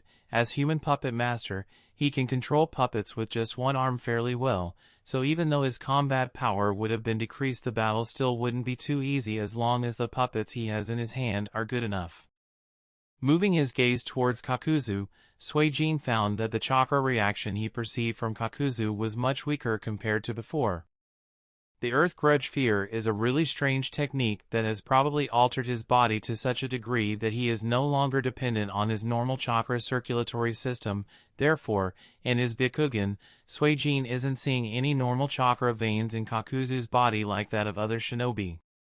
What he sees is a complex network of black threads that are chakra carriers and are connected to the 4 cores, which are the 4 masks hidden in Kakuzu's body. However, he has still not understood the essence of the 4 masked thread monsters. Therefore, how much injury Kakuzu has incurred is difficult to estimate. According to the rough estimate, he roughly has only about 30% of his chakra. It's either because he has consumed much of it in the previous battle, or he has lost some of his hearts. I would bet on the second possibility. This guess wasn't without any basis. It's because Suijin also found that the chakra reaction of the cores was somewhat strange. To be more exact, the chakra reaction of the chest and right abdomen was significantly weaker than the other places, which means that 2 of his hearts were damaged, which means only 3 of his hearts were left. While Suijin was in a bit of a bind, thinking about whether to take the advantage of the opportunity and get rid of Sasori and Kakuzu for good, Sasori spoke in a cold tone. "You bastards, you dare to appear before us." As soon as he spoke, he can't help but cough out some blood. It seems his injuries are much severe.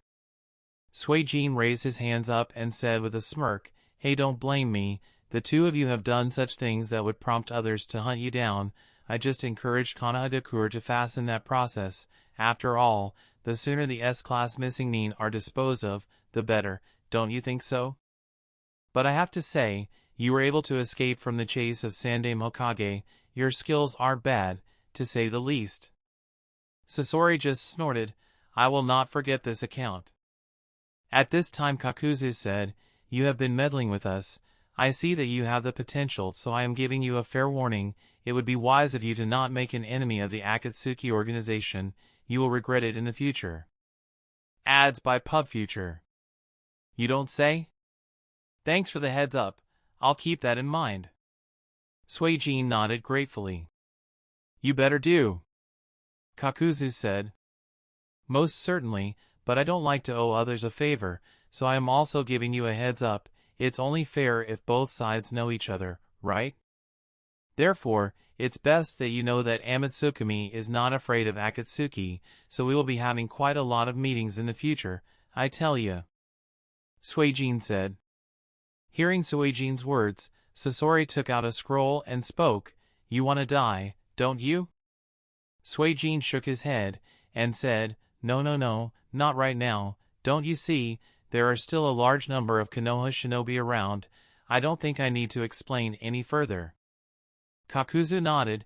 "That is a wise choice. If we fight here, it will only make it easier for Konoha to get their hands on all 4 of us." Homosubi nodded. Sasori closed the scroll in his hand. "All right, you get to live this time. Well, now that we have an agreement, we'll move on our respective paths," Suijin said. With that decision, Suijin and Homosubi gave way to one side, while Sasori and Kakuzu gave way to the other.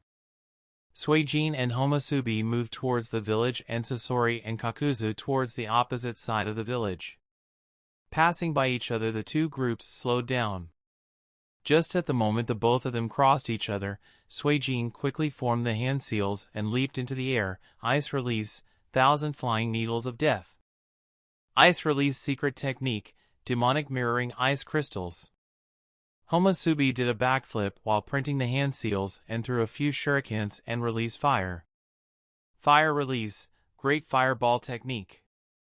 On the other side, Sasori also immediately took out the puppet from the scroll, attached it with chakra strings, and shouted, "Dead bone pulse, dance of the seedling fern." And Kakuzu was also not behind as the 2 thread monsters jumped out of his body. Fire release, intelligent hard work. Wind release, pressure damage. 2 shinobi on each side, for in total, attacked at the exact instant. Boom! Boom! Boom! Instantly the small forest mountain that they were on shook by the collision of the ninjutsu on the 2 sides. Compared to the small-scale ninjutsu used by Suijin and Homosubi, the attack used by Sasori and Kakuzu was undoubtedly much fiercer. It's because they were boiling with anger inside. Especially Sasori, he even didn't hesitate in using the dance of the seedling fern with the Kagaya clan puppet. Compared to the 1,000 flying needles of death great fireball technique and the combination of wind and fire release jutsu used by Kakuzu, the dance of the seedling fern is a much dangerous technique. Accompanied by the shaking of the ground, piercing bone spears rose from the ground one after another. Suijin was quick with hands and pulled Homosubi inside the ice mirror that was floating in the air. The bone spears kept rising but didn't affect the two as they were at a higher altitude. Standing on the top of a bone spear, Sasori frowned. That's a surprise. You can use ice release? Does that mean you are a member of the Yuki clan? At this time, Sasori didn't show any signs of weakness. Even the blood he seemed to be coughing out was not there.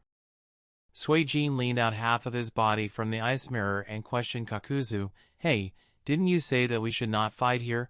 Aren't we going to go our separate ways?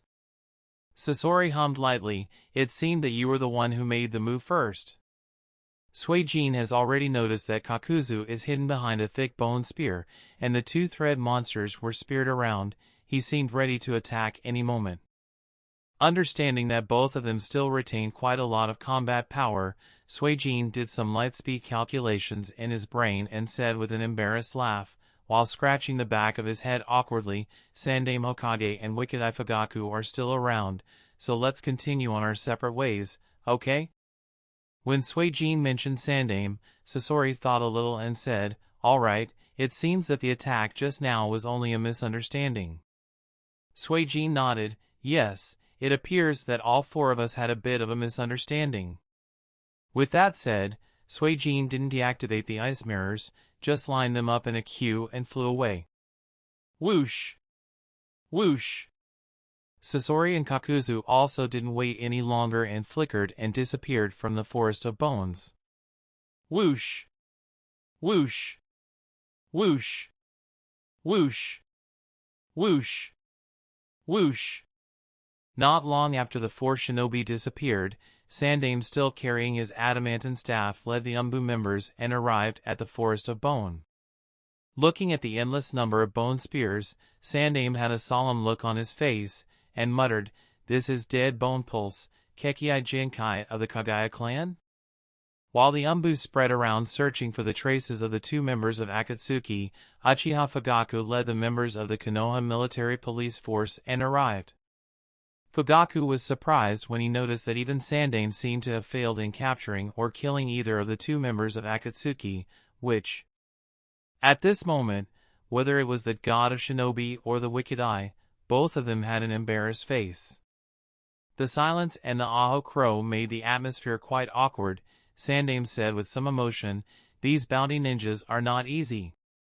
Fugaku nodded repeatedly. Yes, they can't be taken lightly. Chapter 197. Looking at the forest of piercing high bones, whether it was Sandaime Hokage or Uchiha Patriarch, both of them had a gloomy expression. In their eyes, or better yet in the eyes of great shinobi villages, the bounty ninjas are just some small-time shinobi not worth putting attention to, unless they try sticking their nose where they shouldn't. Therefore, the presence of bounty nin are generally ignored. But the series of events and the battles that took place today has changed this perception. These two groups of bounty nin cannot be ignored. Unexpectedly, there are still so many strong shinobi hidden in the shadows of the shinobi world. Sandaime thought with a solemn expression while looking at the cold moonlight of the full moon. The increasing rift between the Uchiha clan and the village has already caused too much headache for Sandaime. Now he doesn't even know what will happen to the peace treaty that was signed with Kumogakure. Everything has been becoming messy. Sandaime really feels exhausted. If only Minato was alive, everything would have been gone smoothly, muttered Hiruzen helplessly. Today Sandaime didn't go all out in the battle. This is something even the Hokage Guard platoon could see. The reason for this is very simple. Sandaime is worried that if something were to happen to him, the Uchiha clan will no longer have any scruples and the village will fall into civil strife, and the other village wouldn't let such a chance go to waste. The result: not only would Konoha be destroyed, but even the Land of Fire will be plunged into the biggest war ever seen. But now Sandaime feels that he was a bit too conservative. If even the enemy is not captured, then aside from losing the faith of his subordinates, even obtaining the required intelligence of the two bounty-nin organization will become quite difficult. Even Fugaku had a solemn look when he thought of Homosubi of Amatsukami. The sudden appearance of an Uchiha with the Manjikyu Sharingan is not a joke. Moreover, the person in question seems to have negative intentions towards the clan and the village, and if it was really him who controlled the Kyuubi during the Kyuubi rebellion and indirectly killed Yondaime Hokage, then that means he will not stop until he achieves his objective of destroying the clan and the village. Ads by PubFuture. It's unforgivable. Fugaku made up his mind. He must find out the true identity of Homosubi and then kill him, for the sake of the clan, and for the village. Unlike Fugaku, who was worried, the elites of the Uchiha clan were embarrassed because they failed to eliminate only two bounty-nin. Before they were being overly aggressive, arrogant, and overconfident, and now not only was each one of them injured to some degree, but even their faces also had disappointed looks. Even after they were injured or more, they achieved nothing.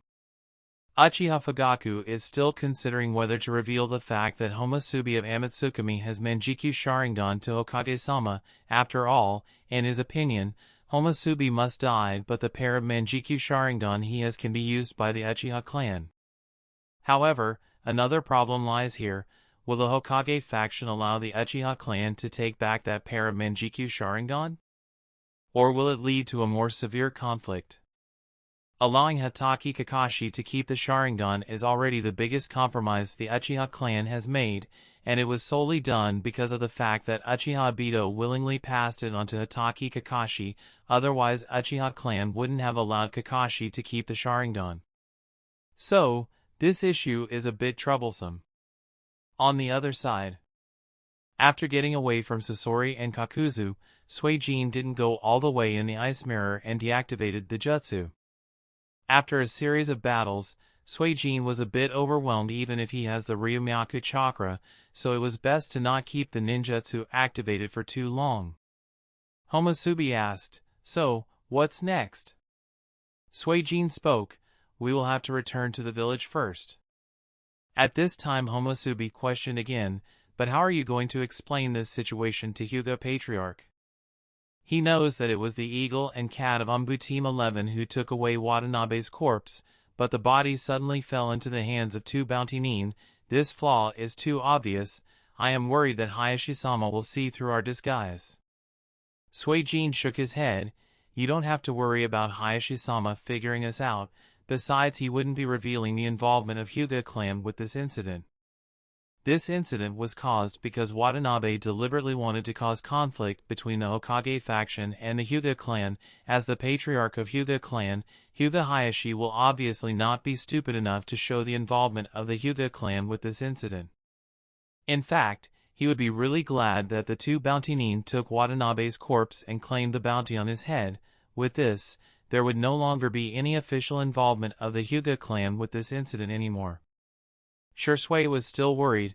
Won't Hayashi-sama be able to figure out that Uchiha Shursui is Homosubi and Hyuga Kuroto is Suijin?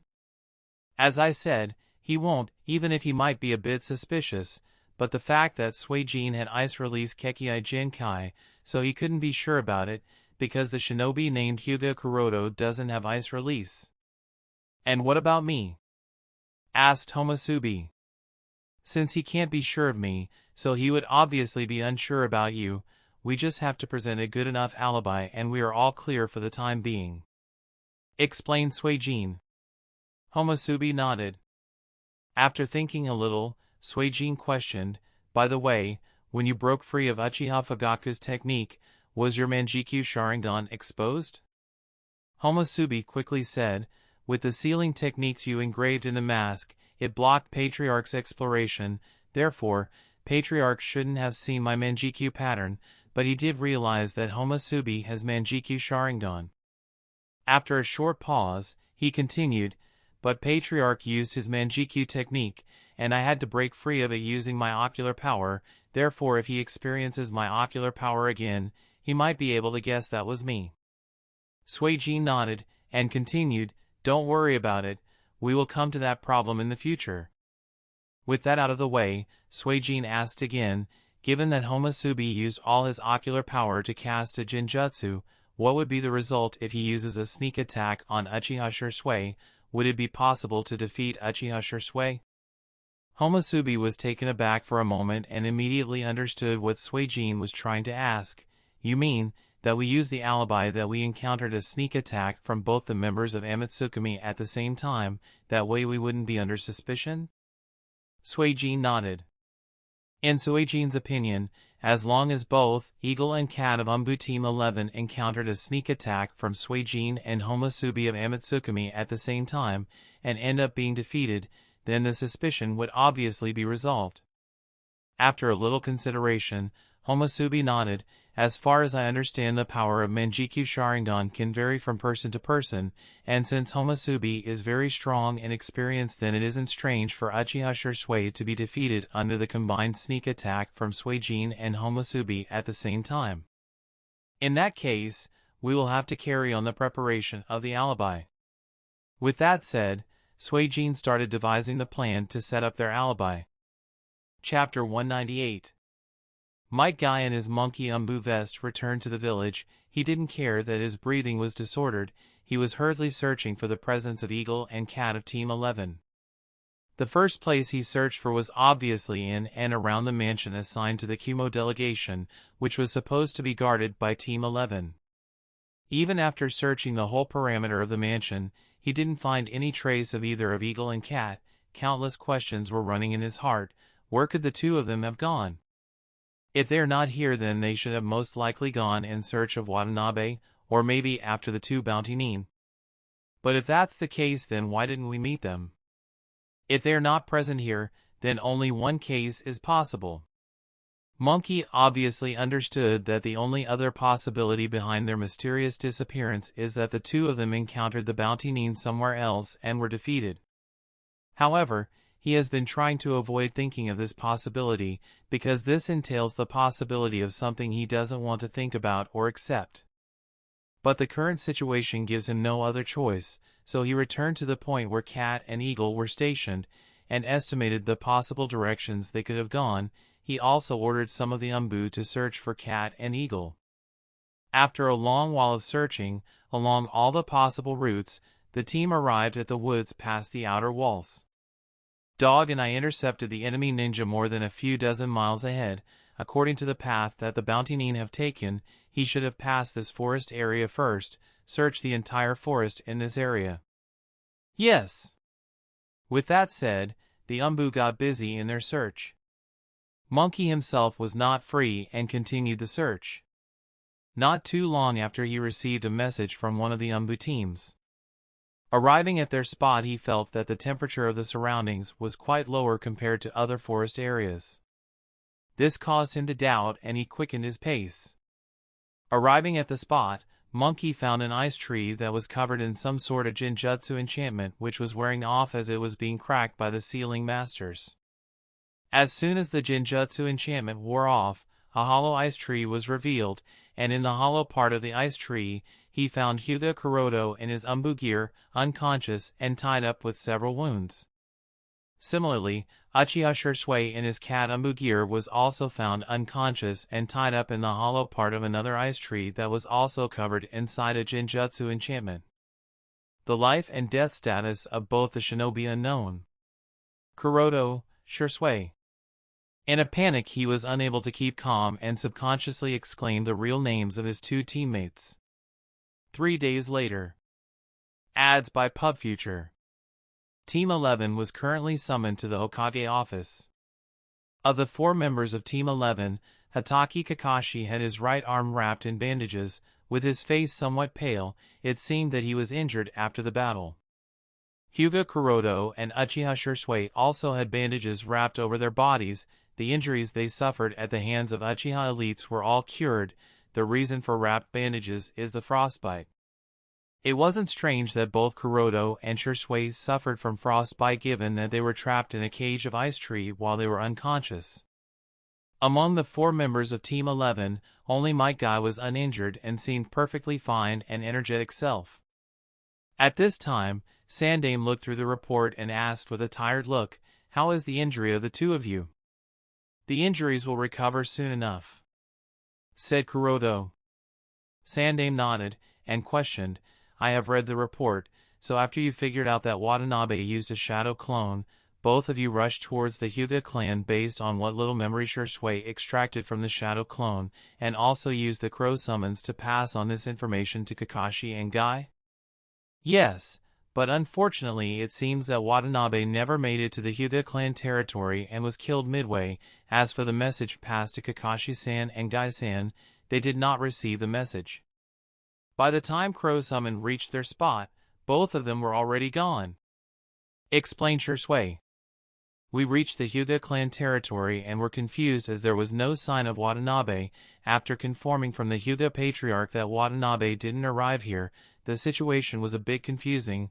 We thought of coming to Hokage Tower to inform this matter, but midway we encountered Homusubi. If the description is correct, the person appeared to be suspicious, so chasing him all the way, we reached the forest past the outer walls and there had a short skirmish when suddenly 2 more with similar disguise appeared. We were unable to resist against the 3 of them and therefore, we were defeated and encased inside Ice Tree as Guy found us," explained Kuroda. 2 more? Sandame had a doubtful face. "Yes, Hokage-sama, one of them should be Homusubi as per the description, the second one was Suijin, while we don't know the third one, but his element seems to be wind as he has the symbol of wind chakra nature on the chest part of his cloak and a green mask," answered Shisui. "And what about his abilities?" questioned Sarutobi. "He didn't show any aside from taijutsu, but I estimate that his strength is no inferior to the other 2, in fact, from the manner other 2 behaved in his presence, he seemed to be superior of the in terms of hierarchy," Kuroda answered while shaking his head. "His name?" again asked Sandame-sama. "They didn't disclose," Shisui said.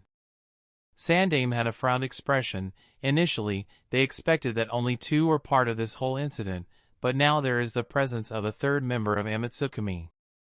Sandame, Guy, and Kakashi can't help but pity Kuroda and Shisui to have to face 3 such monsters at once. It is no wonder that the 2 of them went missing for the whole night. Sighing lightly, Sandame asked, "And can you confirm that Homusubi had Manjikyu Sharingan?" Shisui and Kuroda had already discussed this part and, Shisui nodded, "Yes, I can be sure of it." Sandame asked again, "Is it possible that Homusubi is actually Uchiha Shinichi behind that mask?" Shisui replied, "I am sorry Hokage-sama, but the mask that Homusubi wore had seals engraved in them that shielded against both the Byakugan perception as well as the Sharingan perception, so it is difficult to judge given the short encounter we had when they conducted a sneak attack." Sandame nodded and said nothing more. Taking a puff of smoke, Sandame thought, Watanabe wanted to cause war, but before he could complete what he planned, he was assassinated by the 3 bounty nin who have high Kage tier strength. Sarutobi Hiruzen didn't know whether he should be happy or angry. He is certainly glad that Watanabe's scheme failed, but he is also angry over the matter that Kumogakur dared to plan such a move against Konoha, and yet Sandame can't do anything to them. He is also sad over the matter that there are such strong individuals who don't have any scruples of sneaking into Konoha and cause such chaos. Yet he is also happy that the trouble Konoha would be facing because of Bounty Nin would be much less than what Watanabe planned. At the same time, he is also helpless that he couldn't do anything to either of the 3 parties. Sandame didn't doubt Shisui and Kuroda's report, because facing 3 such strong individuals is obviously no joke. The entire Umbu unit combined with Uchiha couldn't deal with just 2 members of Amatsukami. What would just 2 members be able to do in the face of 3 members of Amatsukami? The only thing that worries Hiruzen is the reaction of the Uchiha clan. From Hiruzen's perspective, the most likely possibility is that Homosubi is Uchiha Shinichi, yet Fugaku didn't describe this in the report, and based on what the Uchiha clan has been doing in the past few months, the Patriarch seems to be dead set on bringing Uchiha Shinichi back. Uchiha Shinichi has actually betrayed Konoha and killed so many Orochimaru shinobi, Hiruzen can't help but be worried. While Sandaime was busy in thoughts, Kakashi said, "Hokage-sama, I can't help but notice one thing." Sandaime turned towards Kakashi and motioned for him to continue. Recollecting his thoughts, Kakashi said, the three bounty nin of the Amatsukami only killed Watanabe during the whole fiasco. Aside from Watanabe, they didn't kill even a single other shinobi, even both Kuroto and Shisui were only left unconscious and tied up, encased in ice trees, but not killed. It's strange from the general behavior of a bounty nin. Sandaime also had a thoughtful look. He did notice this detail, but he also can't seem to understand this pattern of behavior. Kuroto is okay while listening to this. His face was natural to the situation, and had a frowned expression that also displayed confusion. Shisui also had a frown, but that frown was for another reason. Meanwhile, his heart was beating very fast. Kakashi continued, and the same bounty nin, the missing nin of Tsunagakure and Takigakure, killed 5 of our Umbu in just one encounter. Suijin, Homosubi, and the third one, sneaked all the way into the village, broke free of several encirclements, went past so many battles, encountered many teams. During the whole fiasco, they didn't kill even a single one of the shinobi aside from Watanabe. There has to be something wrong with this kind of behavior pattern that completely differs from how normal bounty nin behave. Kuroto can't help but look at Kakashi with a helpless expression. You are needlessly creating trouble for me, Kakashi. Kuroto knew that this detail would be noticed sooner or later, and he is really helpless about it. Obviously, he can't kill the shinobi of his own village if there is no reason to. Moreover, if he was to chop down Konoha shinobi like vegetables, then there would hardly be any combat power left in the village. Even Sandaime felt too weird about this behavior pattern, and couldn't help thinking, was the goal of Amatsukami really the bounty on Watanabe's head? Or was it just to transfer the blame of Watanabe's death to themselves so that war and needless bloodshed could be avoided? Or is it that they work in this sort of a fashion where they don't take even a single extra life aside from their intended target? After all, Kakuzu and Sasori had no scruples killing. Thinking of this, Sandaime made up his mind to conduct an investigation on all the missions the members of Amatsukami have completed through the Black Market Circle to check their behavior pattern, whether they use the same sort of method and don't take even a single extra life, or is it quite the opposite? With that decided, Sandaime carried out some more discussion about the possible identities of the 3 and then dismissed the Team 11. After leaving the Hokage office, Kuroto and Shisui bid farewell to Kakashi and Guy. After walking at a distance, Kuroto said to Shisui, "Select the target as soon as possible." Shisui was obviously surprised. "So urgently?" "Yes, we don't have many options." Sandaime is suspicious. Although we have built a deterrence of Amatsukami, our actions were still suspicious to him. As soon as we cause some trouble like typical bounty nin, his suspicions should be lightened, so eliminating a few Uchiha would be the best option. After a short pause he continued, "Remember to choose a sibling pair as the first target." Chapter 199.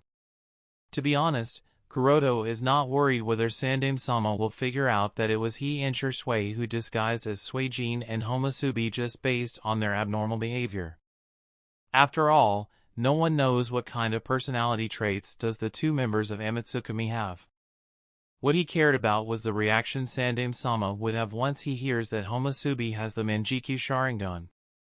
From the doubtful look that Sandaime had when he read the report, Kuroto guessed that the Uchiha Patriarch concealed this part of information about Homosubi.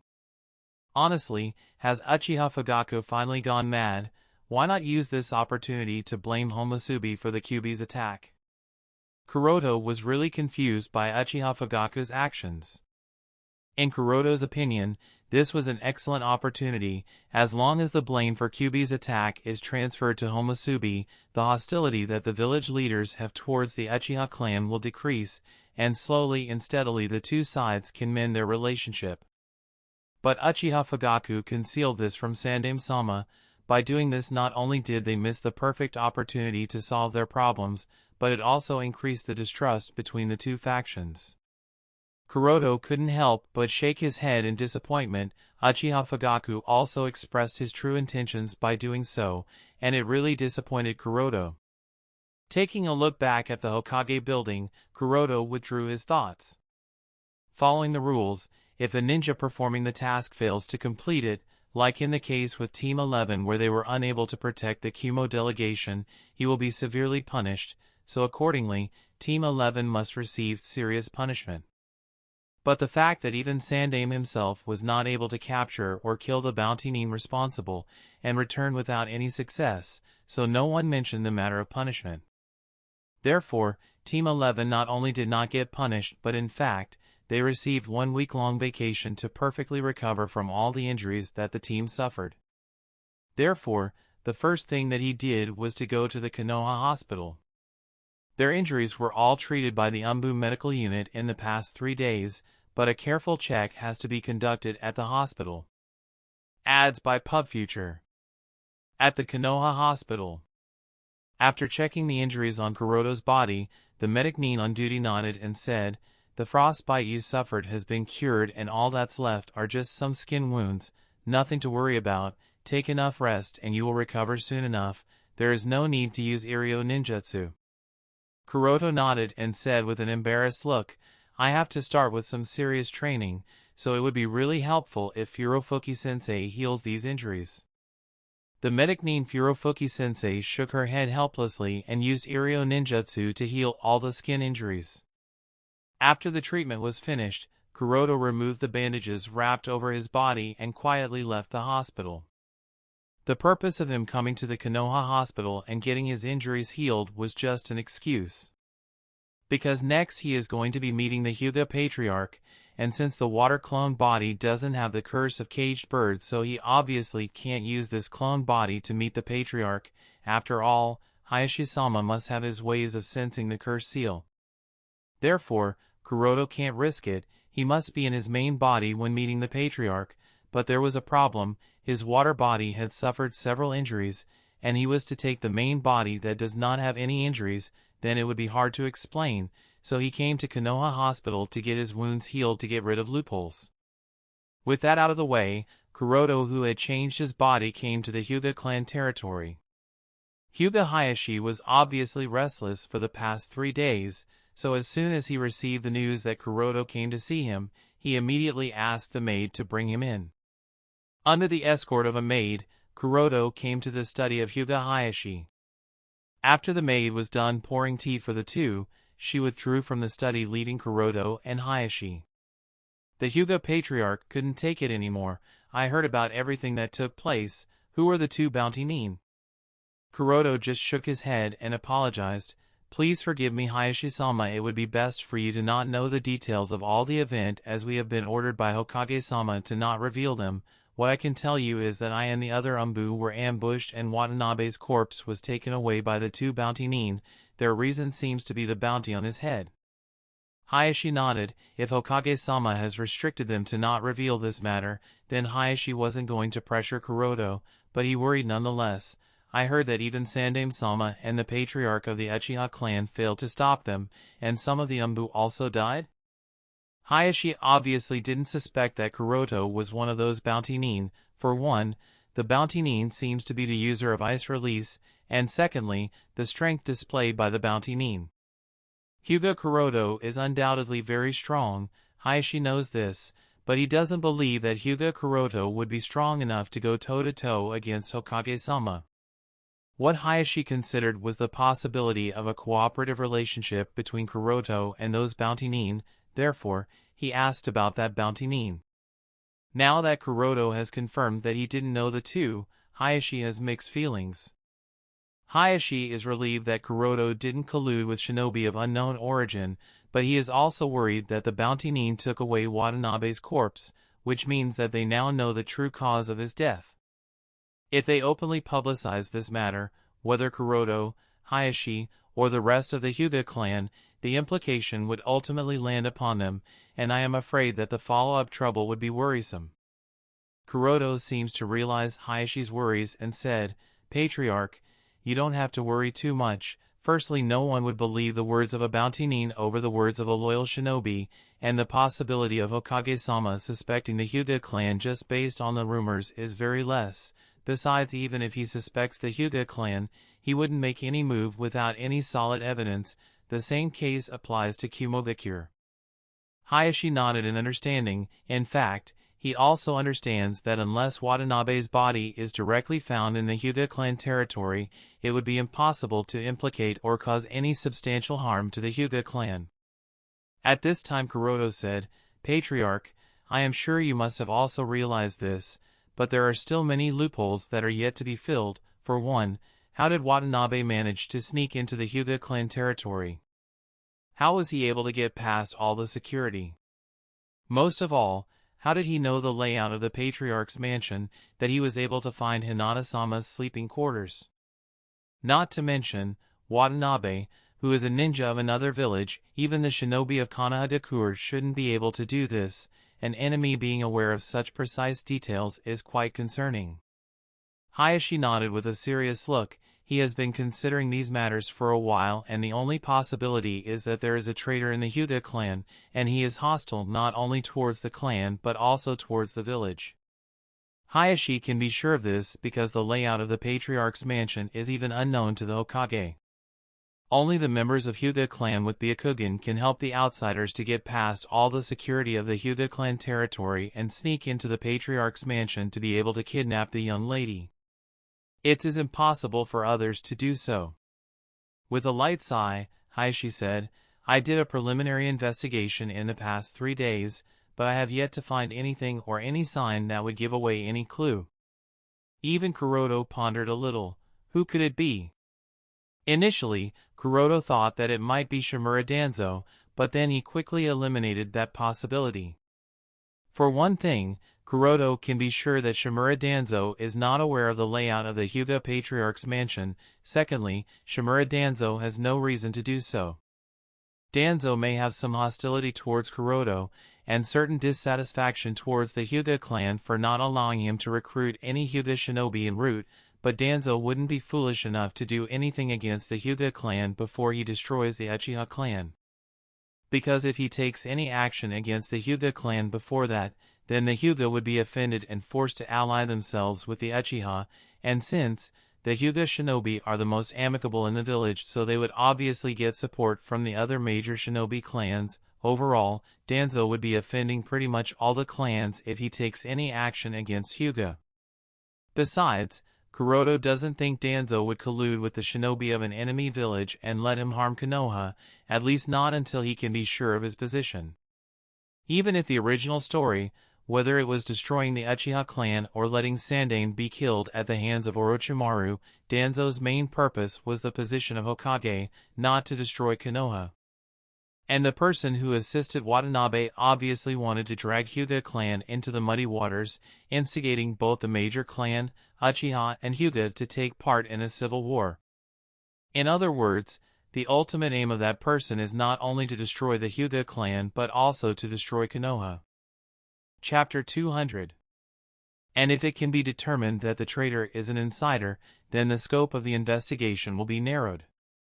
All the members of the main branch can be excluded because they enjoy the power and status brought by the clan. They wouldn't have any reason to betray the clan. Even among the members of the branch division, the number of people who are truly dissatisfied or have a conflict with the main family wouldn't be too many. As long as those people are checked one by one, then the traitor can be easily identified. Hayashi said, "Well, I will keep an eye out on that matter." Kuroto nodded. He doesn't need to mention this matter to Patriarch. As the leader of the clan, Hayashi-sama would surely give his all to narrow down the traitor. With that out of the way, Hayashi finally heaved a relieved sigh, and said, "Putting aside that matter, I must express how grateful I am to you, Kuroto-kun. no matter how the situation turned out because of the intervention of Bounty Ninja, your timely response to resolve the crisis is something I am very grateful for." Kuroto shook his head, and said, "This is just my responsibility as a shinobi of the Hyuga clan. If Hyuga clan faces hardship, then I have to help out in any way I can." Hayashi smiled. "Be that as it may, I would like to reward you. Speak your desire, as long as it is within an acceptable range, I will see that it is fulfilled." Rejecting Patriarch's good intention would be disrespectful, so Kuroto was silent and thought, "What can I ask?" Hayashi didn't disturb Kuroto and allowed him to think carefully. After some consideration, Kuroto spoke. "Hayashi-sama must be aware that during the incident, Yui encountered the Bounty Nin. Although I am happy that she wasn't seriously injured, the matter could have gone worse. Is it possible for her to be transferred and receive formal training of the main family techniques?" Hayashi was surprised and questioned, "If I am not wrong, you have mastered the techniques of the main family, have you not?" Kuroto nodded. He has indeed mastered the techniques. There was no reason to hide it. "So, why not teach her yourself?" "There was no reason to ask," asked Hayashi. "I am mostly busy with the Umbu missions and therefore, it is not possible for me to help her in her training. Moreover, her combat style is a bit varied and quite different from mine, so I am not sure if I will be able to train her. If Himeji-sama would be willing to train Yui." Hayashi was silent for a while, and after a little consideration he finally nodded with a smile. "All right, Yui's talent is good, so it would be worth it. I will see that it happens." Kuroto bowed to Hayashi gratefully. Hayashi just smiled and said, "Don't worry, Kuroto-kun, the times are changing. I think it is also time for the stuck-up Hyuga clan to change. It would be a bit objectionable, but I will see that certain things are changed. You needn't worry. I think Himeji will also be happy to have Yui as her disciple." Uchiha clan. Uchiha Fugaku sat in his study doing some paperwork. Knock. Knock. Knock. At this time, a knock came from the door. "Come in." Followed by the command, the gate was opened, and Uchiha Shisui entered the room. "Patriarch, you wanted to see me?" asked Shisui. Ads by PubFuture. Fugaku didn't raise his head from the report he was reading and just said, "Sit down." "Yes," said Shisui and took his seat. For a while, there was silence and just the sound of paper scratching resounded as Fugaku was finishing with the paperwork. Shisui did not disturb, just sat silently.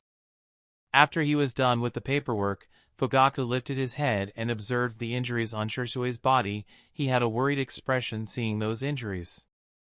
Fugaku was really panicked when he received the news that Shisui suffered a sneak attack from Amatsukami. Currently, in the Uchiha clan, only he and Shisui have the Manjikyu Sharingan. If something was to happen to Shisui, it will undoubtedly be a huge blow to the Uchiha clan that has begun making preparation of a coup d'état. After learning that the injuries he suffered were just some frostbite, and nothing too serious, Fugaku breathed a sigh of relief. At the same time, he was really glad that Shisui's eyes were not stolen. Perhaps because Sandaime was pretty close that at the time, that the bounty ninja did not have the chance to steal Shisui's eyes.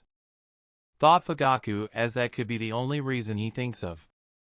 As for the real reason, that is obviously different. For one, the ambush part is just made up, but even if it was real, Shisui isn't much worried, as he has a seal placed on both of his eyes, according to which, if his eyes are removed without deactivating the seal, then his eyes would be destroyed. With this, even if someone does manage to steal his Manjikyu Sharingan, they wouldn't be able to use it. Shisui took Kuroto's help in putting this seal after much consideration. Kodo Amatsukami is a very dangerous technique, therefore, Shisui doesn't want it to go into the hands of someone who could harm Konoha and the Uchiha clan. And only Kuroto and Shisui are aware of this information, not even Kakashi and Guy are aware of this. Noticing Fugaku's silence, Shisui asked, "Fugaku-sama?" Upon Shisui's beckoning, Fugaku put aside his thoughts and questioned, "Describe the events that took place, and how did you end up encased in an ice tree?"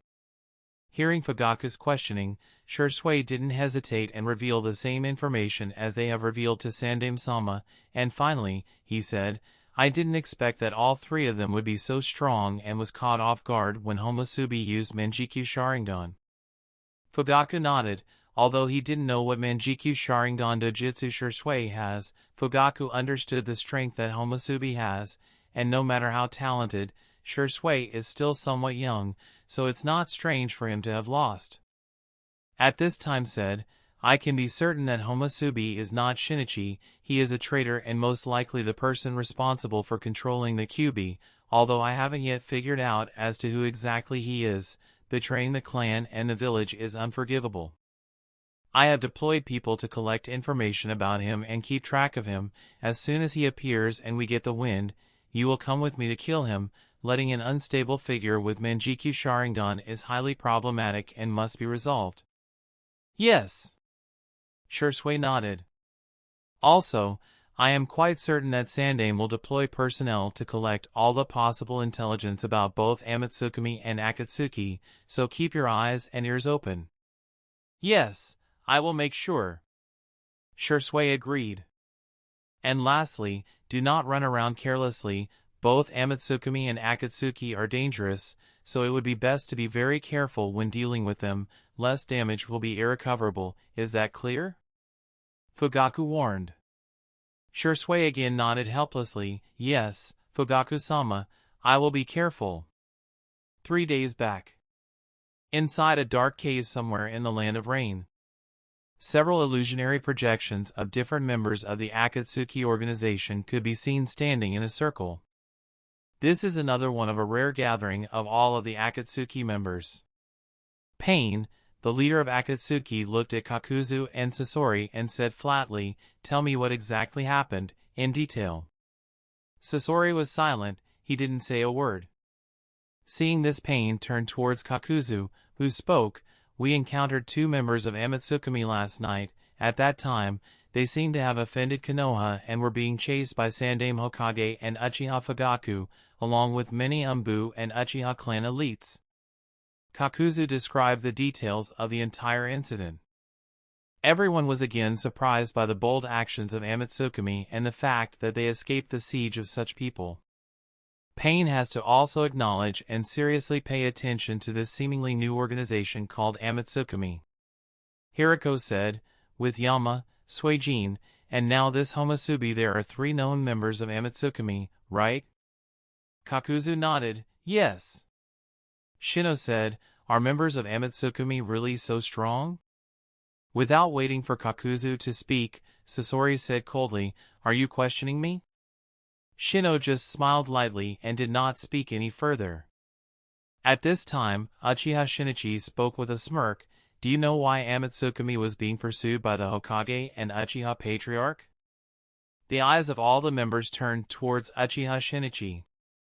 Seeing that everyone turned towards him, Shinichi said, I received news that the head ninja of Kumogakure, who was the leader of the delegation and was responsible for signing the peace treaty between the 2 nations, was killed by the members of Amatsukami for the bounty on his head, and Hokage, not wanting to lose the face of his village anymore, personally chased but could neither capture the culprit nor take back the corpse. Ha ha ha, it's so funny, the Hokage is completely useless. One after other people are using Konoha as their playground, and all he does is sitting in his cozy office smoking tobacco. So pathetic.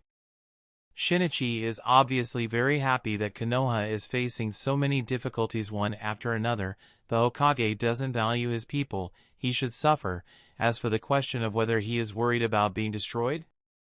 Obviously, no. Hyuga Kuroto is part of Konoha, so how could it be destroyed so easily? Pain was silent for a while and said, continue with the missions and keep an eye out for any intelligence of Amatsukami. Hirako and Shino, you both will now enter the land of fire. Also Sasori and Kakuzu, solve the matter of Orochimaru as soon as possible and then start an in-depth investigation of Amatsukami. Hirako narrowed his eyes. It appeared that he was hesitating slightly but nodded, all right. Shino also nodded, yes. Sasori said, I need to remodel my body, so it will take some time. Kakuzu also said, I too need to restock a few of my hearts that were damaged. Pain knew that Sasori and Kakuzu's combat power would be affected otherwise, so nodded, acceptable. One thing I want to warn everyone, I don't care if you all take it seriously or not, but the members of Amatsukami are very cunning and vicious, as seen in both the encounters we had with them, so it would be best to be careful of this, said Kakuzu. Everyone had a different reaction to this, but nobody voiced their opinion.